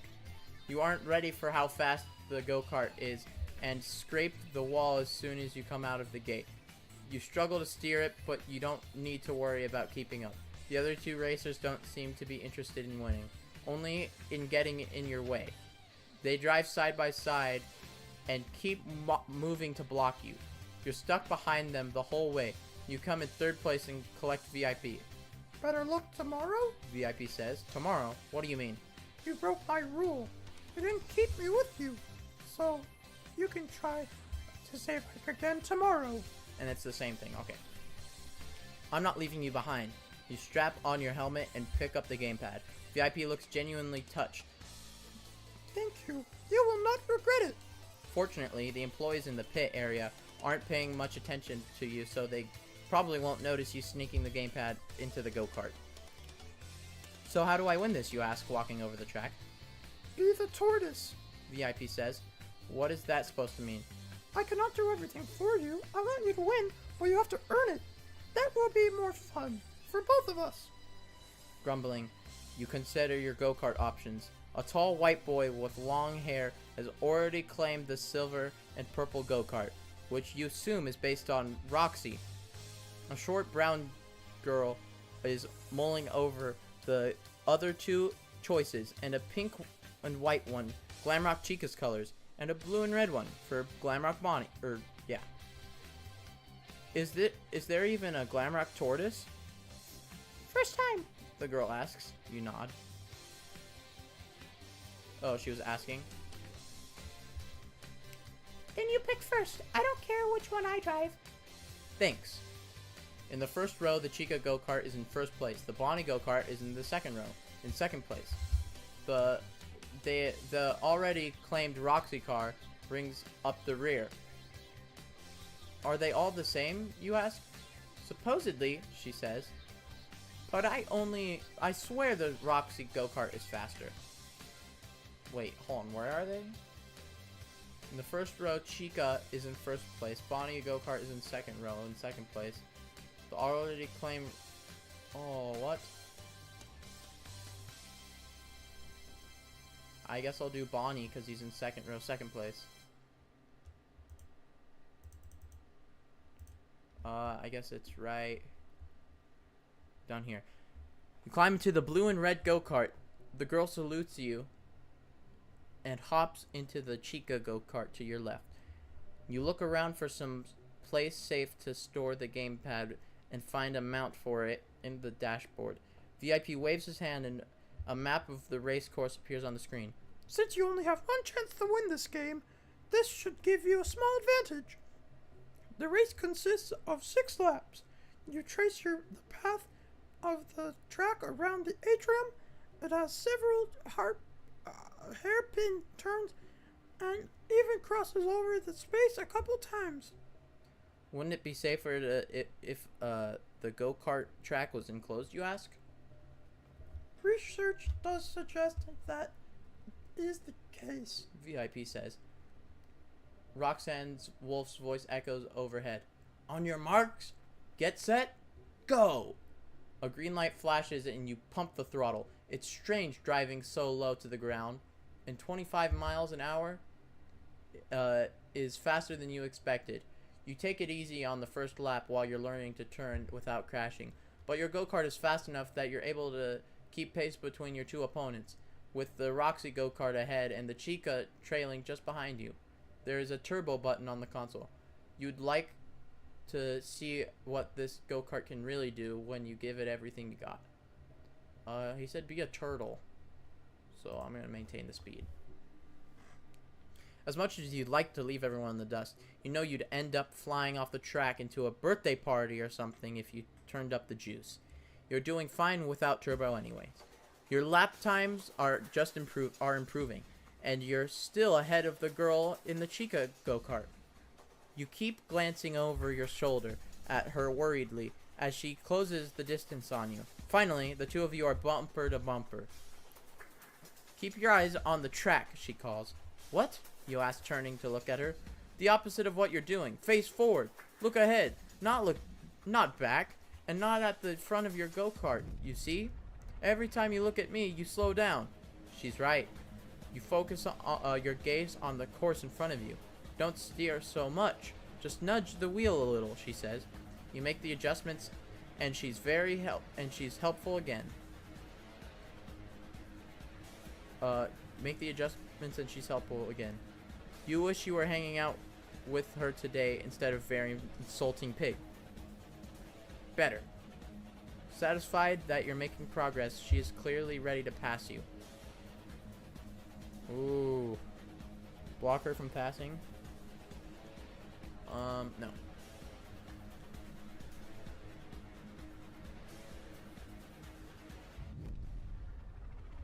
On. As she zooms to your left, you edge out of the way right up to the barrier. You're on a straightaway, so she drives alongside you for a moment. Why are you helping me? You ask. You're welcome, she laughs. I love go-karting and I just want other people to enjoy it as much as I do. Is that so surprising? You feel terrible. Her words make you realize you hardly ever think about other people's happiness. Only about how to get what you want. You didn't want to share your VIP pass with Ike, even though you knew how much he wanted to come to the Pizzaplex and meet Chica, and then you abandoned him. This is all your fault. Lost in thought, you've slowed down a bit, but you're close enough to the Chica go-kart to study how she is pushing it so fast. It all seems to be in the approach of the curves, in the course, and impeccable timing of braking and turning. You're not sure you'll ever get to feel it for it, and you are unlikely to master it over a few remaining laps. In lap 5, you get your chance to place in the race, though the Roxy go-kart is driving erratically to try to prevent the Chica go-kart from getting ahead. As the boy steers left to block the girl, you see an opening to pass.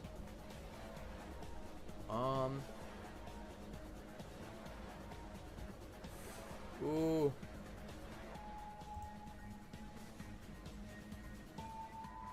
I clicked to make a move. You got it, the girl. Hold on. Okay, good. That does bring you to a different page. Hold on. Whoops, I'm going forward. I meant to go backwards.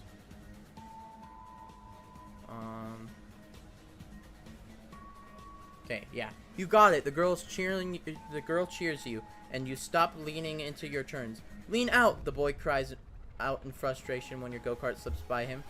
He tries to ram into you from the left, but you slam the throttle and burst ahead, leaving him to scrape against the barrier and lose even more speed.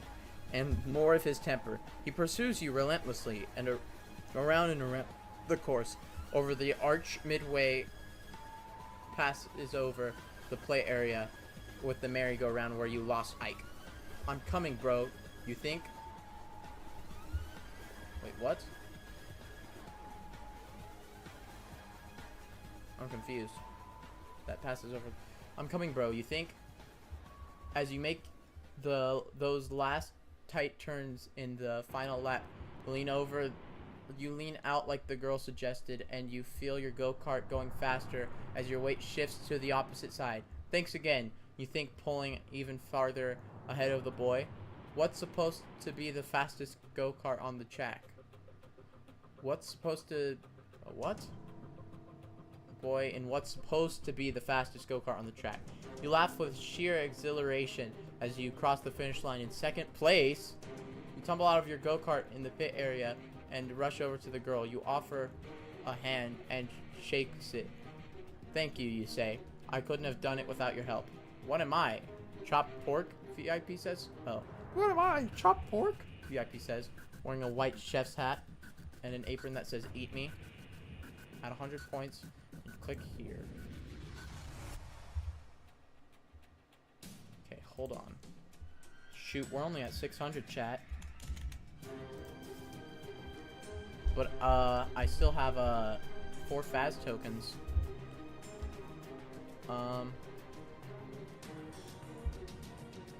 Your legs are shaky as you climb out of the go-kart.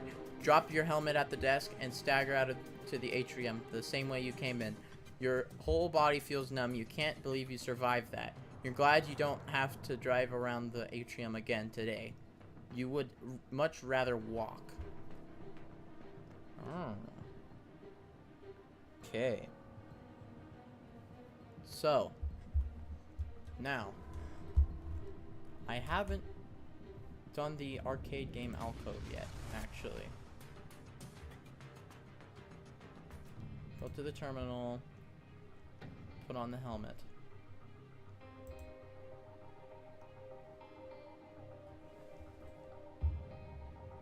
You feel strange. Voice resumes.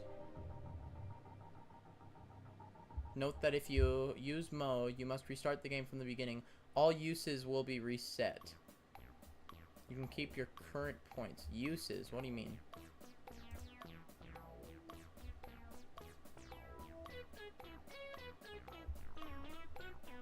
What does it mean, uses?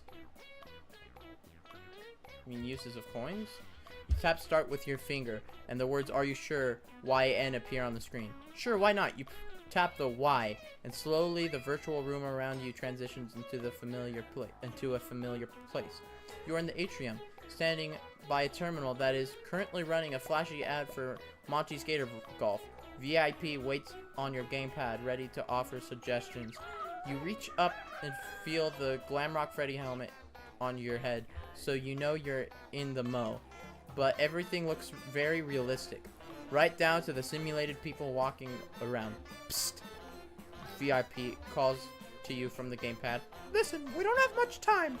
The background behind him is a sky blue with pink and white cherry blossoms drifting diagonally.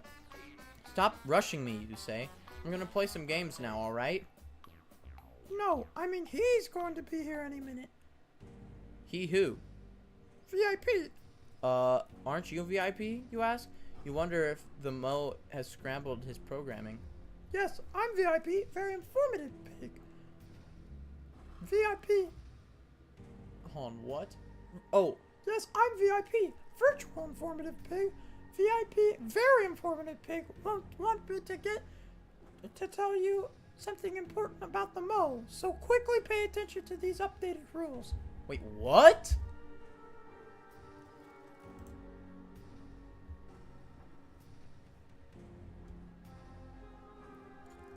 You wanna... okay, no, not right here. You like virtual informative pig more than his know-it-all counterpart. Wow. Wait, I'm not reading. You like virtual informative pig more than his know-it-all counterpart. Wow. Oh, so it's a different one. So the pig I'm talking to right now isn't the very informative pig. This one is the virtual one in the thing. You like virtual informative pig more than his know-it-all counterpart. While you're in the Mo, special conditions apply. He explains. Your scores are multiplied by 10, so 300 points times 10 would give you... You scratch your head. It's easy.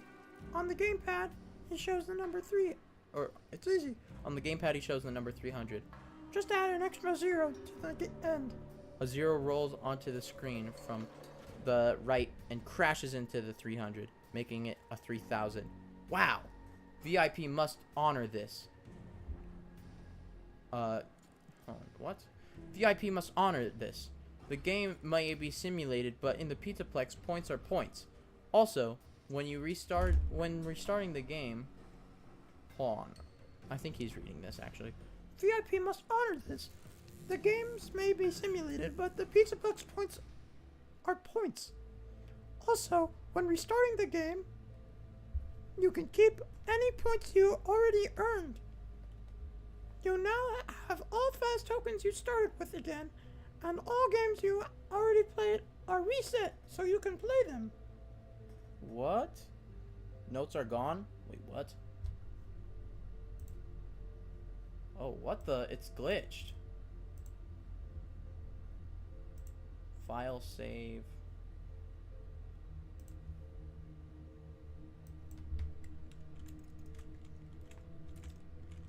Faz. I'll call it Faz. Hold on. I don't know why. Oh, there. Is it better now? I think it should be. I don't know why I did that. Okay, wait. So do I have all the Faz coins I started with. So I have 7.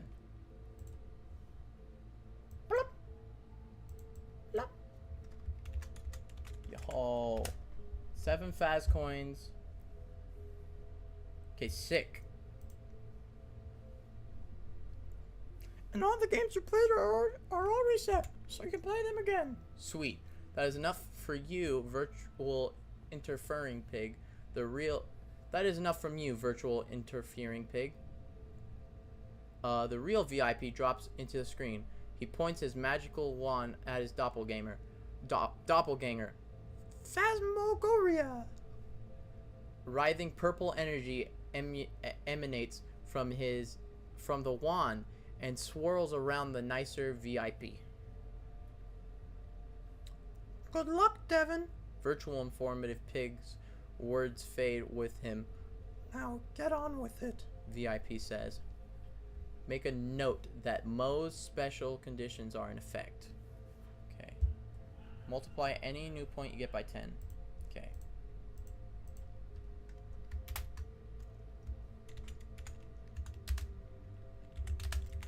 Mo is true. Okay. So, Mo is true right now. Oh, you can double Mo? Multiply any new points you acquire by 10. If this is your second time or beyond in the Mo, make a note that double Mo special conditions are in effect. Multiply any new points you acquire by 100. You may keep your current points and replay any games you have already played.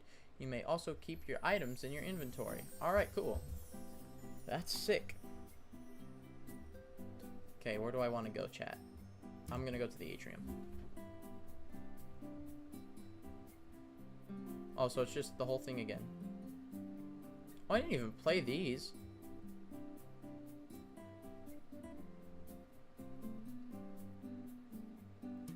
Wait, no, this is the Fazcade. What?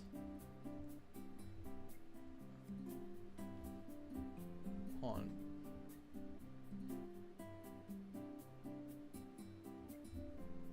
Wait, what if I just go to the alcove again?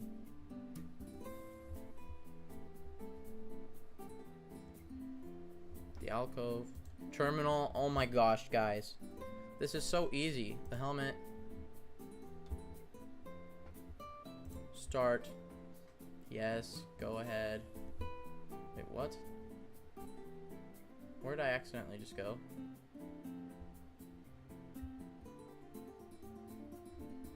hold on. I need to get back to... What was that?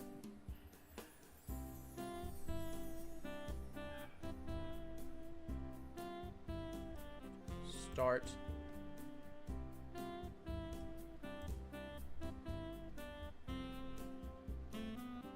Okay, now it's double.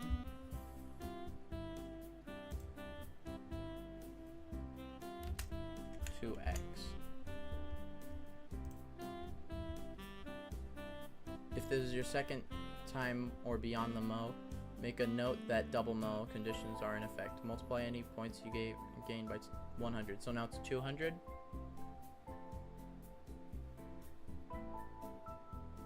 You know what? I'm not gonna do double Mo. Pretend I didn't do that. I feel like that's cheap. Okay, so we're back here. Atrium. I guess we'll play Chica's Candy Crane.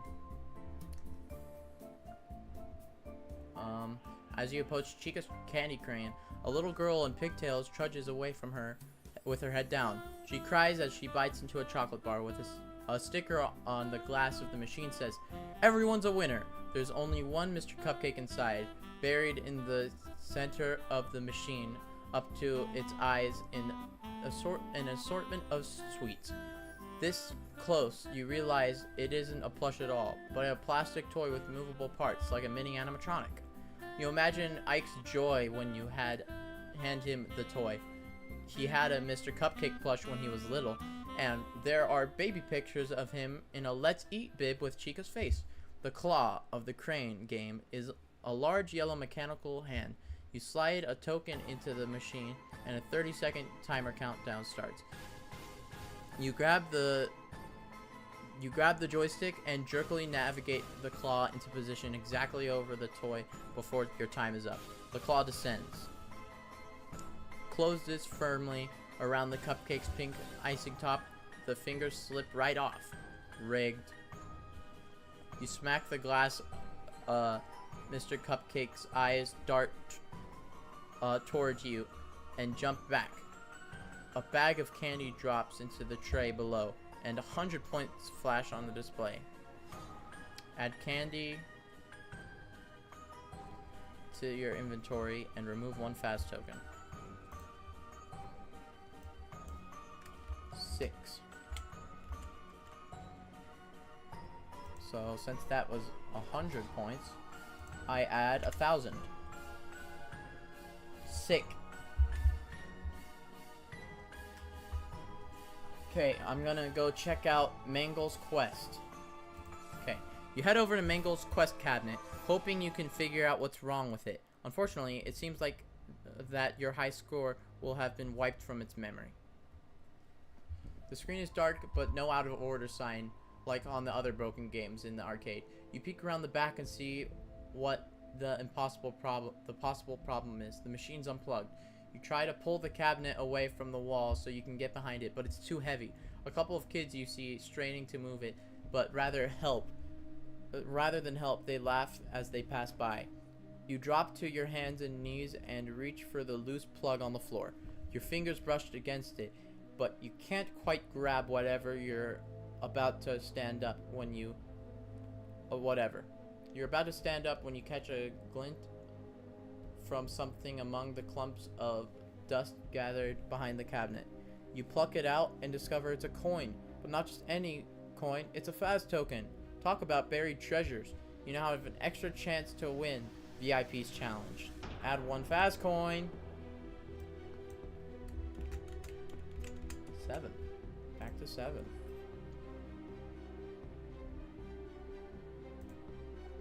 Okay, so I'm right here. So, what are we doing?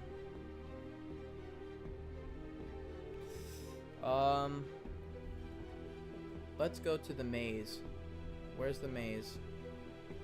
Oh, hold on, no, I have to go to Atrium first, right?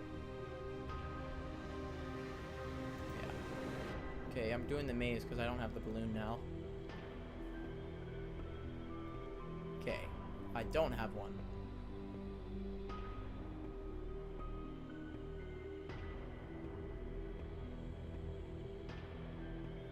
I didn't want to do this.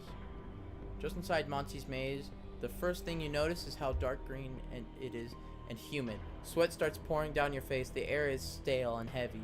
Occasionally, you get a whiff of something rotten, like food left out too long. Either the Pizzaplex designers intentionally wanted to make it feel like a swamp, or the environmental controls are broken. Fake grass covers the floor, and vines dangle from rigging high above. The walls of the maze are fences made of wooden planks, surrounded by tall palm trees that drape their feathery leaves overhead.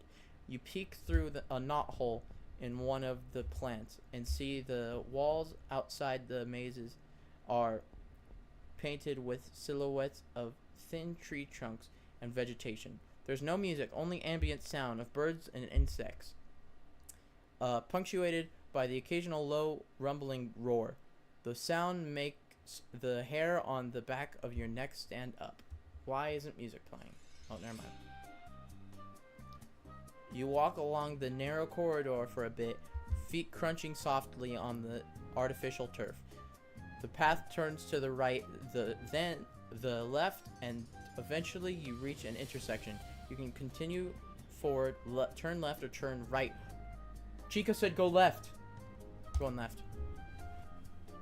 You go left, and the path takes you down a series of turns in long stretches, back and forth, back and forth, back and forth. You use your sleeve to wipe sweat from your brow and freeze when you hear a gruff, taunting voice from somewhere in the maze. I know you're in here. I will find you. Despite the warm air, a chill runs through you. You pick up your pace through the corridor until you come to a wall. The only way you can go is left or right. The path to your left seems a little more worn than the one to your right, but you also see 4 deep scratches along one of its walls, like something has clawed into it, something big, a marker or a warning. We're going left because Chica told me to. I think, hold on, what? Okay, I stay on this page apparently. The corridor stretches for a long time. You reach a turn to your right, or you can choose to keep going straight. You go straight, but after... Wait, what?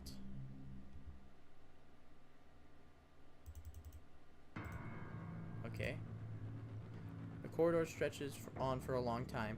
You reach a turn to your right, or you can choose to keep going straight. You go straight, but after it forces you to go left 2 more times, you're pretty sure it has simply dumped you back onto the path you were on before, so you turn right. You have no clue if you're going in the right direction or not. If only you had something to mark your path with, a ball or string, like in that Greek myth about the Minotaur in a labyrinth. You read in school. Oh yeah, I have read that in school. I'm back. Can't hear your mic, too quiet. Oh shoot.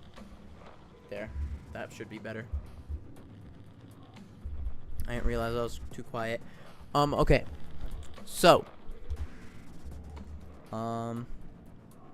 Kids were sent into that maze as a sacrifice to the monster, but you figure out Monty Gator can't be much of a real threat. The Pizzaplex couldn't stay in business. If kids actually died there, right? Then again, there are so many customers every day who would miss a kid or two. Worried about Ike, you press on. Something heavy stomps nearby. It's coming from you from your left. Though it's hard to know how sound travels in here. You reach another intersection. Fog spills in your path to the right. I'm going left. Oh, I don't know which way is left. Oh. Hold on. A short distance down the path, there's another intersection. You stop just in time. Monty is standing on your left.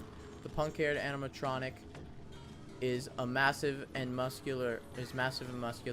His yellow and green segmented tail swishes from side to side, and as he looks around, fortunately, he's facing away from you, peering down the other corridor. But he could turn and spot you at any moment. He can run, but you can't. You can run, but you can't hide, Devin, he calls out. He knows it's me? You think knowing that he is specifically hunting for you in the maze makes him seem more threatening and the wicked sharp claws on his hands. Man, my brain is starting to fry. There won't be any slipping by on the left unless you have something to distract him with.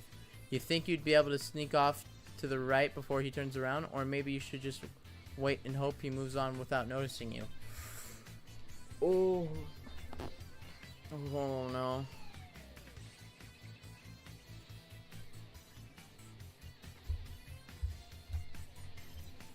Wait for Monty to leave.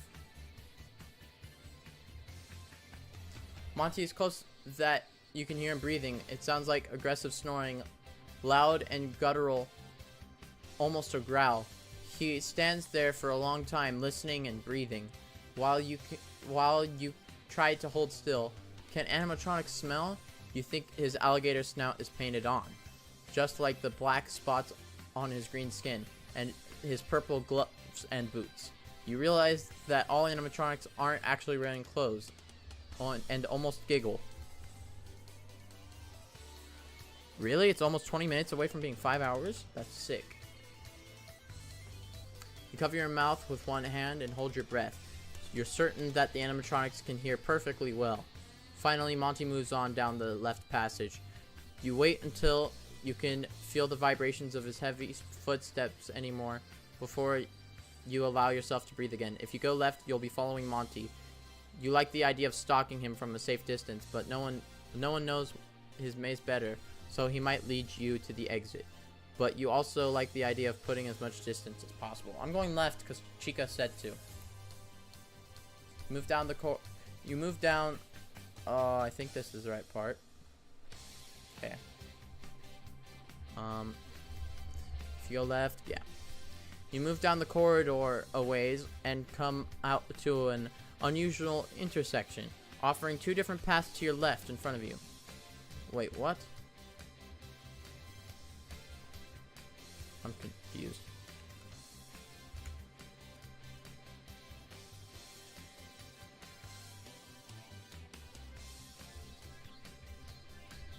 Hold on, I think... How am I supposed to tell which one is what? Okay, I'm gonna assume the lower one is that. You trudge along, wondering if you'll ever find the exit. You encounter a path leading off to the right, but remembering this maze trick, you peek around the corner. It just seems to lead you back. Hold on. Here, this is what I need to do. What? Where did I go? What if I go right? Oh, which way is right? It doesn't tell me. Bro. Okay. You trudge along, wondering if you'll ever find an exit. Off to the right. What? Hold on. I'm confused.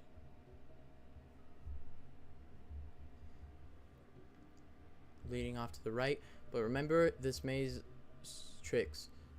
You peek around the corner and see it just leads back to one you were already on. You move forward, another choice to your left. You explore and soon see it's a dead end. You turn around back, worrying Monty is about to corner you. I can't speak anymore.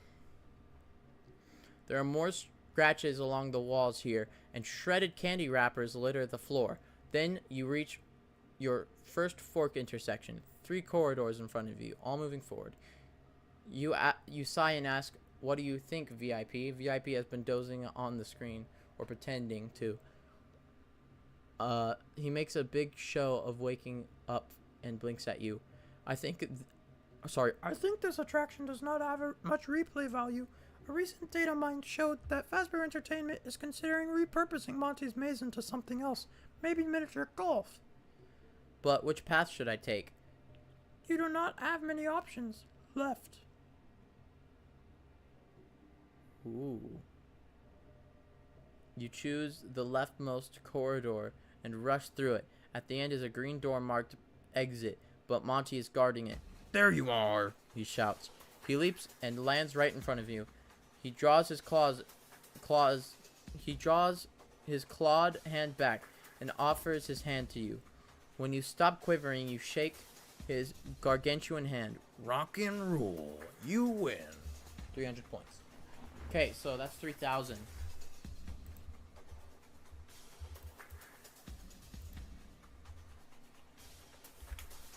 So I'm at 4,600 points.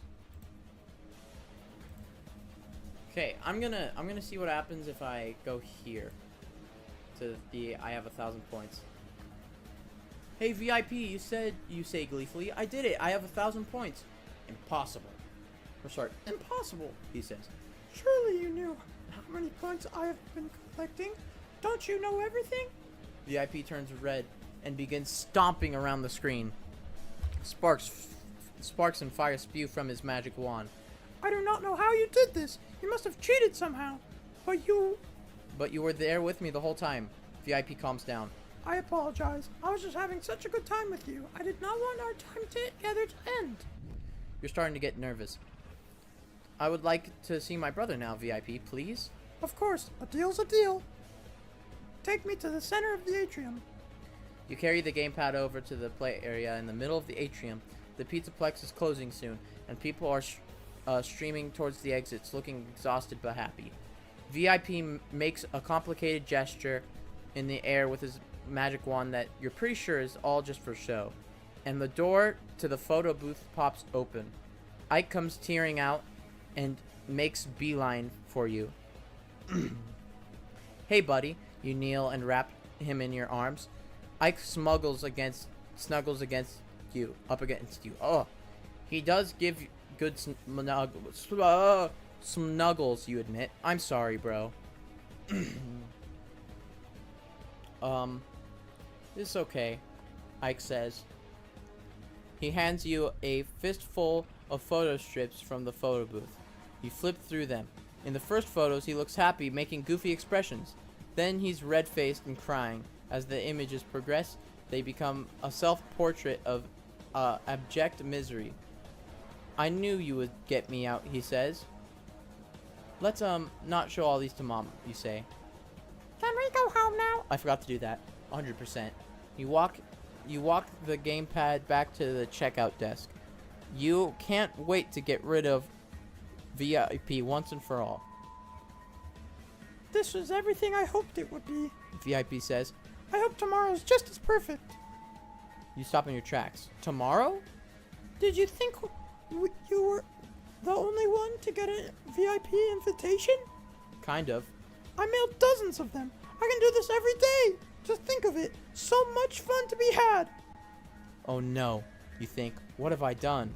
What can I do? You fear. You have no choice but to get as far away from here as possible with your little brother and never return. You realize even if you had warned your friends not to come back, they wouldn't listen. Now you have an idea of what it's like to be a VIP, full of knowledge, but no one to share it with. You hand your gamepad back to a Pizzaplex employee without meeting their eyes. How was your visit, they ask. Very informative. That's an actual ending. Wow. That was amazing. But, I'm gonna continue it on as if that didn't happen.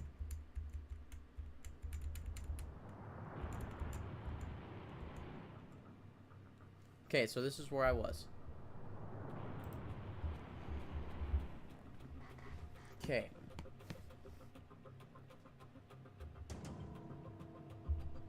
Okay, I think I know what I need to do to win this fairly.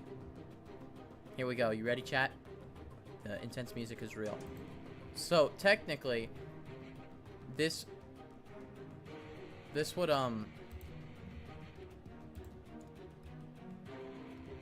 the rules are that, it says, what?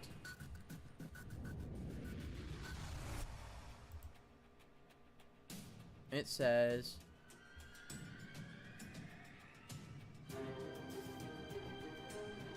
whoops, hold on. I forgot where I was. Hold on. What is this? Must be some part in the maze.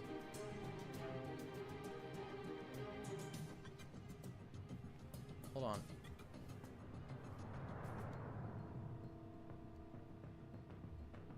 Hold on, I just need to get back to where he's crying. Yeah. Okay, so now you need to get that door. Also, it said the end. Yeah, I know. So note that if you do this, it will restart the game from the beginning. You keep all current points.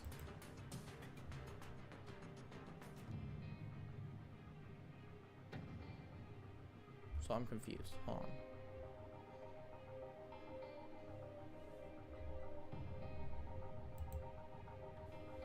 I put on the helmet and then I'm stupid. I forgot how this goes. Note that if you use Mo, you must restart points. Use. Okay, start.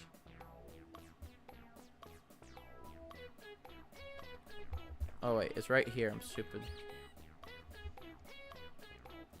Updated rules, right here. Okay, so multiply any points you acquire by 100. Wait, 100?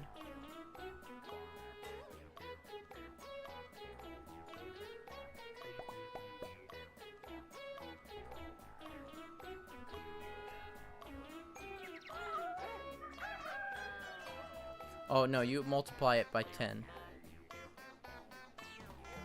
So now if I multiply it by another 10, I'm in the double now. Now it's 2x. If I multiply it by another 10, it means everything's actually multiplied by 100. Which means if I get 100 points... Hold on, how much would that be? 100 points.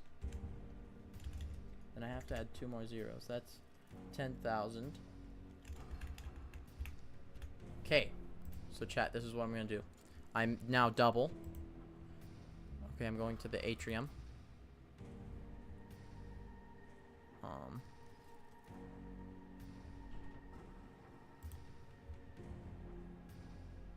Atrium. Oh shoot, I forgot how to get to the alcove. I'm doing it legit. Wait, what?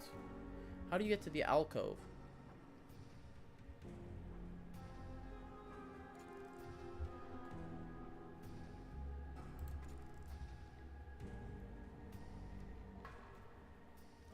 If you want to return to the atrium, click here.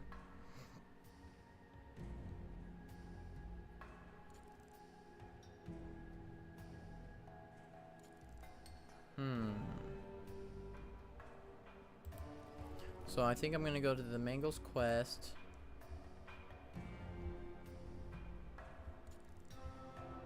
Fast token. Which, by the way, we reset our fast tokens, which means we're at 8 now.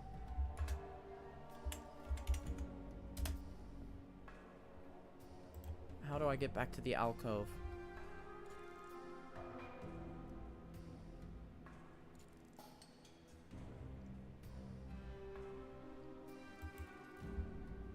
I'll do this.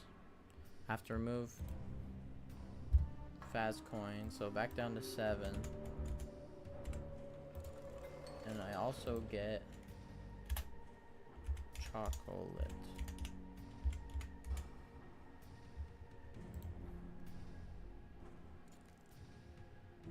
And 100 points. So that means I get that. I'm almost at 100,000 like I need.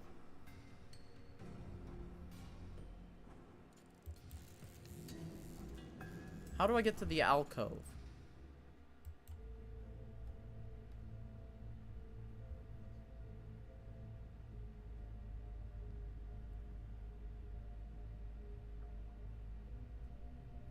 The walkway wraps around the interior.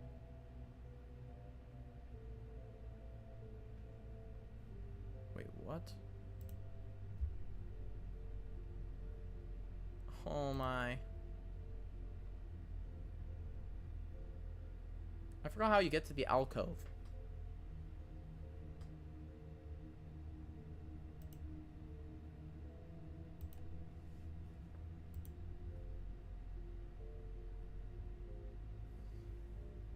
But I got to it somehow. Oh my gosh, I'm getting mad. Okay, so I was here. Now I go back. Isn't there another option? Oh, Rockstar Row maybe? Okay, hold on.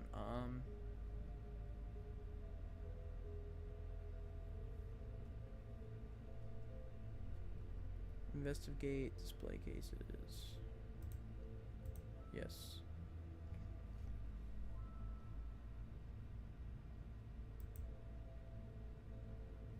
Fast token. Back to 8. Investigate the doors. No. If you buy a balloon, touch here. No. Turn to atrium. How do I get to the alcove?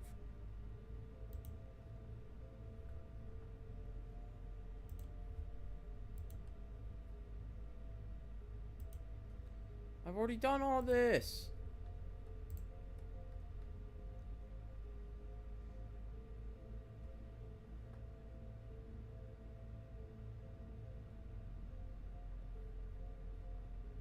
You're in the atrium standing by a terminal of multiplicator ball floors.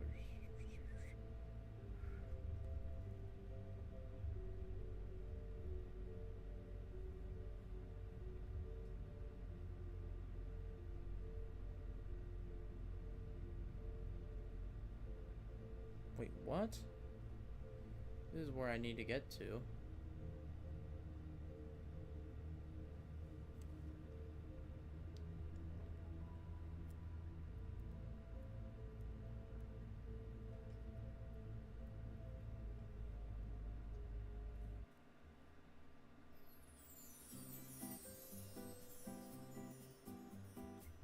Oh my gosh, I'm just gonna go back.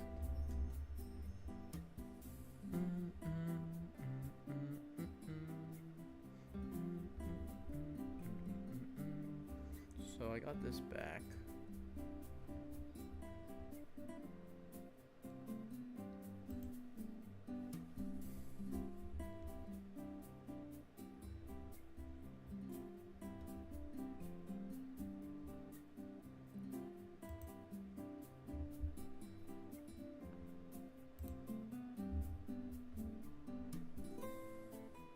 I already did this. Where do I go? Oh my. Oh, it must be right here. I'm stupid. Okay, I'm stupid. Alcove. Terminal. Put on the helmet. Start.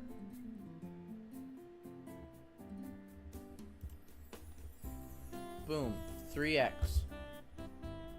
Now I'm about to do the most Sigma play ever. So, hold on. This is 8 or 7 now. About to do the most Sigma play ever. The first thing I ever did was get my coin stolen from BB. And I only got 100 points from it. Whoops, I didn't mean to do that. I'm not even gonna get the fast coin. I'm gonna buy the balloon.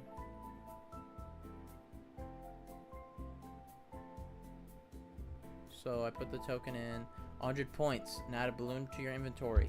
I don't care about the balloon, but I'll put it there anyways. Okay, chat. So if I got 100 points in, it's 3x now. That means I go. Whoop. Whoops. Whoop. There we go.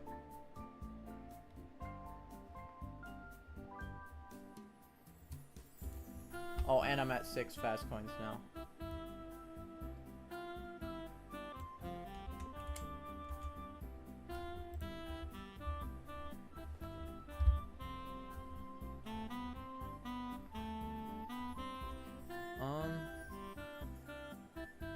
Oh, I know what to do. Now I go investigate the doors.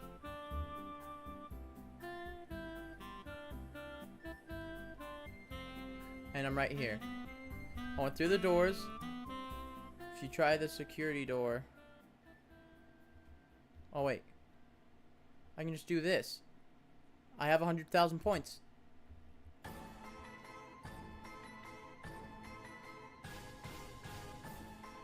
Hey, VIP. You say gleefully. I did it! Or no, this isn't it. This is it. You stand outside the VIP greeting room. Here we go. Nondescript door and bang on it with a fist. Little pig, let me in. Do you have 100,000 points already? VIP asks on your gamepad. Why is he so nervous? I sure do, you say. Then no need to huff and puff, he says. He says. A deal is a deal. He walks off the gamepad screen and the door unlocks.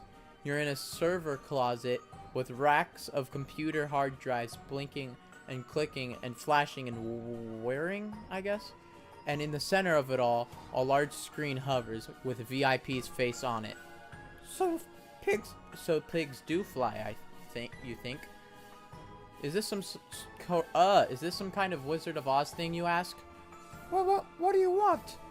VIP little rotors buzz as he pulls up and away from you, bumping against the machine banks at the back of the small room. I wanted to meet... No, that's me talking. I wanted to meet you in person, or whatever this is. Thank you for a fun day, Devin. I will let Ike go now, of course. You bet you will. And this ends. You won't ever do this again. Yes, I promise. Your piggy promise doesn't mean anything to me, you say. Please don't hurt me. VIP wails. His screen spins and weaves around the room. You shut the door behind you, behind you before he can escape. You aren't quite sure how to end this. There's no keyboard in here. Not that you know anything about computer programs. Maybe you can go get something to smash VIP's screen with. But you've seen him on other screens all over the Pizzaplex. It would be no more effective than destroying his gamepad. You glance down at the gamepad and see another VIP, even while he's frantically flitting around your head. If you don't do something soon, he'll probably start to attack you. And there's only one Devin. The small VIP on the gamepad takes a step and somehow duplicates himself. It's starting to become a pigception in here. Oh, you realize those aren't very informative pigs. Those are virtual informative pigs. Because you're still in the mo. Oh shoot. The game knows because that's the only way you could get to this many points, or the book knows. And they're pointing toward something along the wall. You walk with the gamepad and they adjust where they're pointing as if you were holding a compass with a needle following north. Whoa. What are you... Oh, sorry. What are you doing? The big VIP's... Oh, sorry, it's big, so now I need to make it sound... Actually, you know what? No, I won't use a voice thing. What are you doing? The big VIP screams. Get away from there! His face starts to glitch, and you get a creepy glimpse of the wireframe behind his pink skin and glasses. The pigs, virtual informative pigs, your friends, are pointing at a massive power strip on the floor that has dozens of plugs in it and a tangle of cables. You snap your fingers. Of course! You trace the main power plug to a wall outlet. This won't erase you. This won't erase you. Oh, no, it's a question. This won't erase you? You whisper to the virtual informative pig. I don't know, they say, and they seem delighted by the prospect of not knowing something. If we're part of the simulation, we may be running on a separate program. One of them says. Oh, I'm so stupid. Gosh. But Pig Brother is also a part of the simulation. They confer with each other. They look up. Everything is connected. Then they look up. I'm stupid. I'm still stupid. What happens in here will affect the real world. You nod. Well then, thank you and goodbye. You hope you won't meet any digital swine ever again. You yank the plug. Stop! The big VIP the big VIP screen wheels towards you, but before you can knock it, I need to reread this part. Stop! The big VIP screen wheels towards you, but before you can knock you away, the plug comes free. The outlet sparks and sizzles like bacon in a frying pan. The flying screen drops and cracks on the tiled floor. Snow dances across it and the gamepad screen. It's over, you say. Then the whole world around you starts to deteriorate too. You reach up and tear off the Mo headset. Around you, everything is chaos in the atrium. Every system seems to be down. Everything is dark. Everything is connected. People scream and run for the exits. You wonder if the animatronics have been affected by the forced system shutdown. The photo booth door opens and Ike comes running out. He stands still in all the commotion, looking around in fear. You hurry over to him. Ike! You grab him in your arms and Ike sobs. I'm sorry. Let's get home! Ike says. I just have to do one more thing, you say. On your way out of the Pizzaplex, likely for the last time, you stop at the security office and tell the gray-haired white guy about what happened. The guard listens closely, nodding and taking notes. Well done, Devin, he says. And Ike. You don't know if it's more worrying that he believed your outrageous story than if he had dismissed it as a prank or a fantasy. I always thought that pig might be trouble. He was very intrusive. You couldn't agree more. Don't worry, Fazbear Entertainment will make this all go away like it never happened, he says. And that especially includes VIP. This will just be our little secret. Huh? Okay, I don't think anyone else will believe me anyway. You look at Ike, especially Mom. Right, bro? Ike nods. When she asks how your day was, I'll just say it was very informative. And that was the truth. The end. The true end. That's the next book. Wow, that was actually sick. I got both endings from what I can tell. I don't think there's any other endings. I'll check though.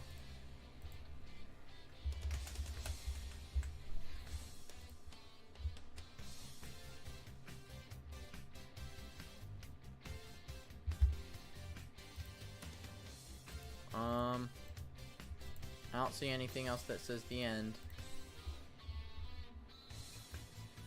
Do those even count as things that say the end? I don't know. But I think those are the only two endings.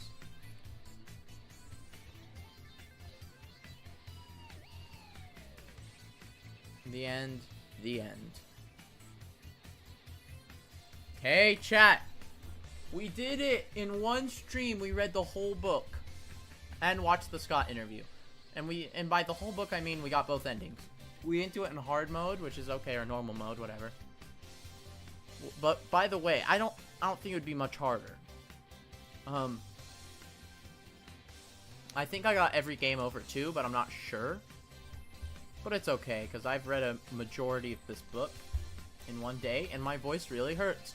So that was VIP. We did it, chat. We read all of VIP in one day. That was good. I really enjoyed it, actually. And by the way, just for anyone who doesn't know, because people always don't remember, or just new people join the stream. If you see myself in chat, that's Aiden from FNaF Rev. I'm Broger, and obviously both of our opinions are the same. That was pretty good. But I am sorry to say, chat, but I think this will be the end of the stream for now, because my voice is really tired after reading for like 4 hours, because the first hour was the Scott interview. So, thank you for watching today. I'm going to turn off the music, and it is sadly time for stream to end. But W streamed today, chat. W streamed today. I think it was a really good stream today, because we finished a whole flippin' book. Oh, I might want to turn this song down a little. We finished a whole book, and that's pretty good. Fair, the whole stream has been 5 hours. Yeah, so this was probably our biggest anniversary stream so far. Tomorrow I will be back to talk about the announcement for the collab, and I will be playing some more My Pop Goes and T-Jock, the remake, since I didn't get everything done in My Pop Goes, and I also didn't even beat the T-Jock demo. So I will be back tomorrow, and thank you guys for watching today's stream. And also, now there's just a read-through of me reading VIP. Thank you guys for watching, and I will see you guys tomorrow.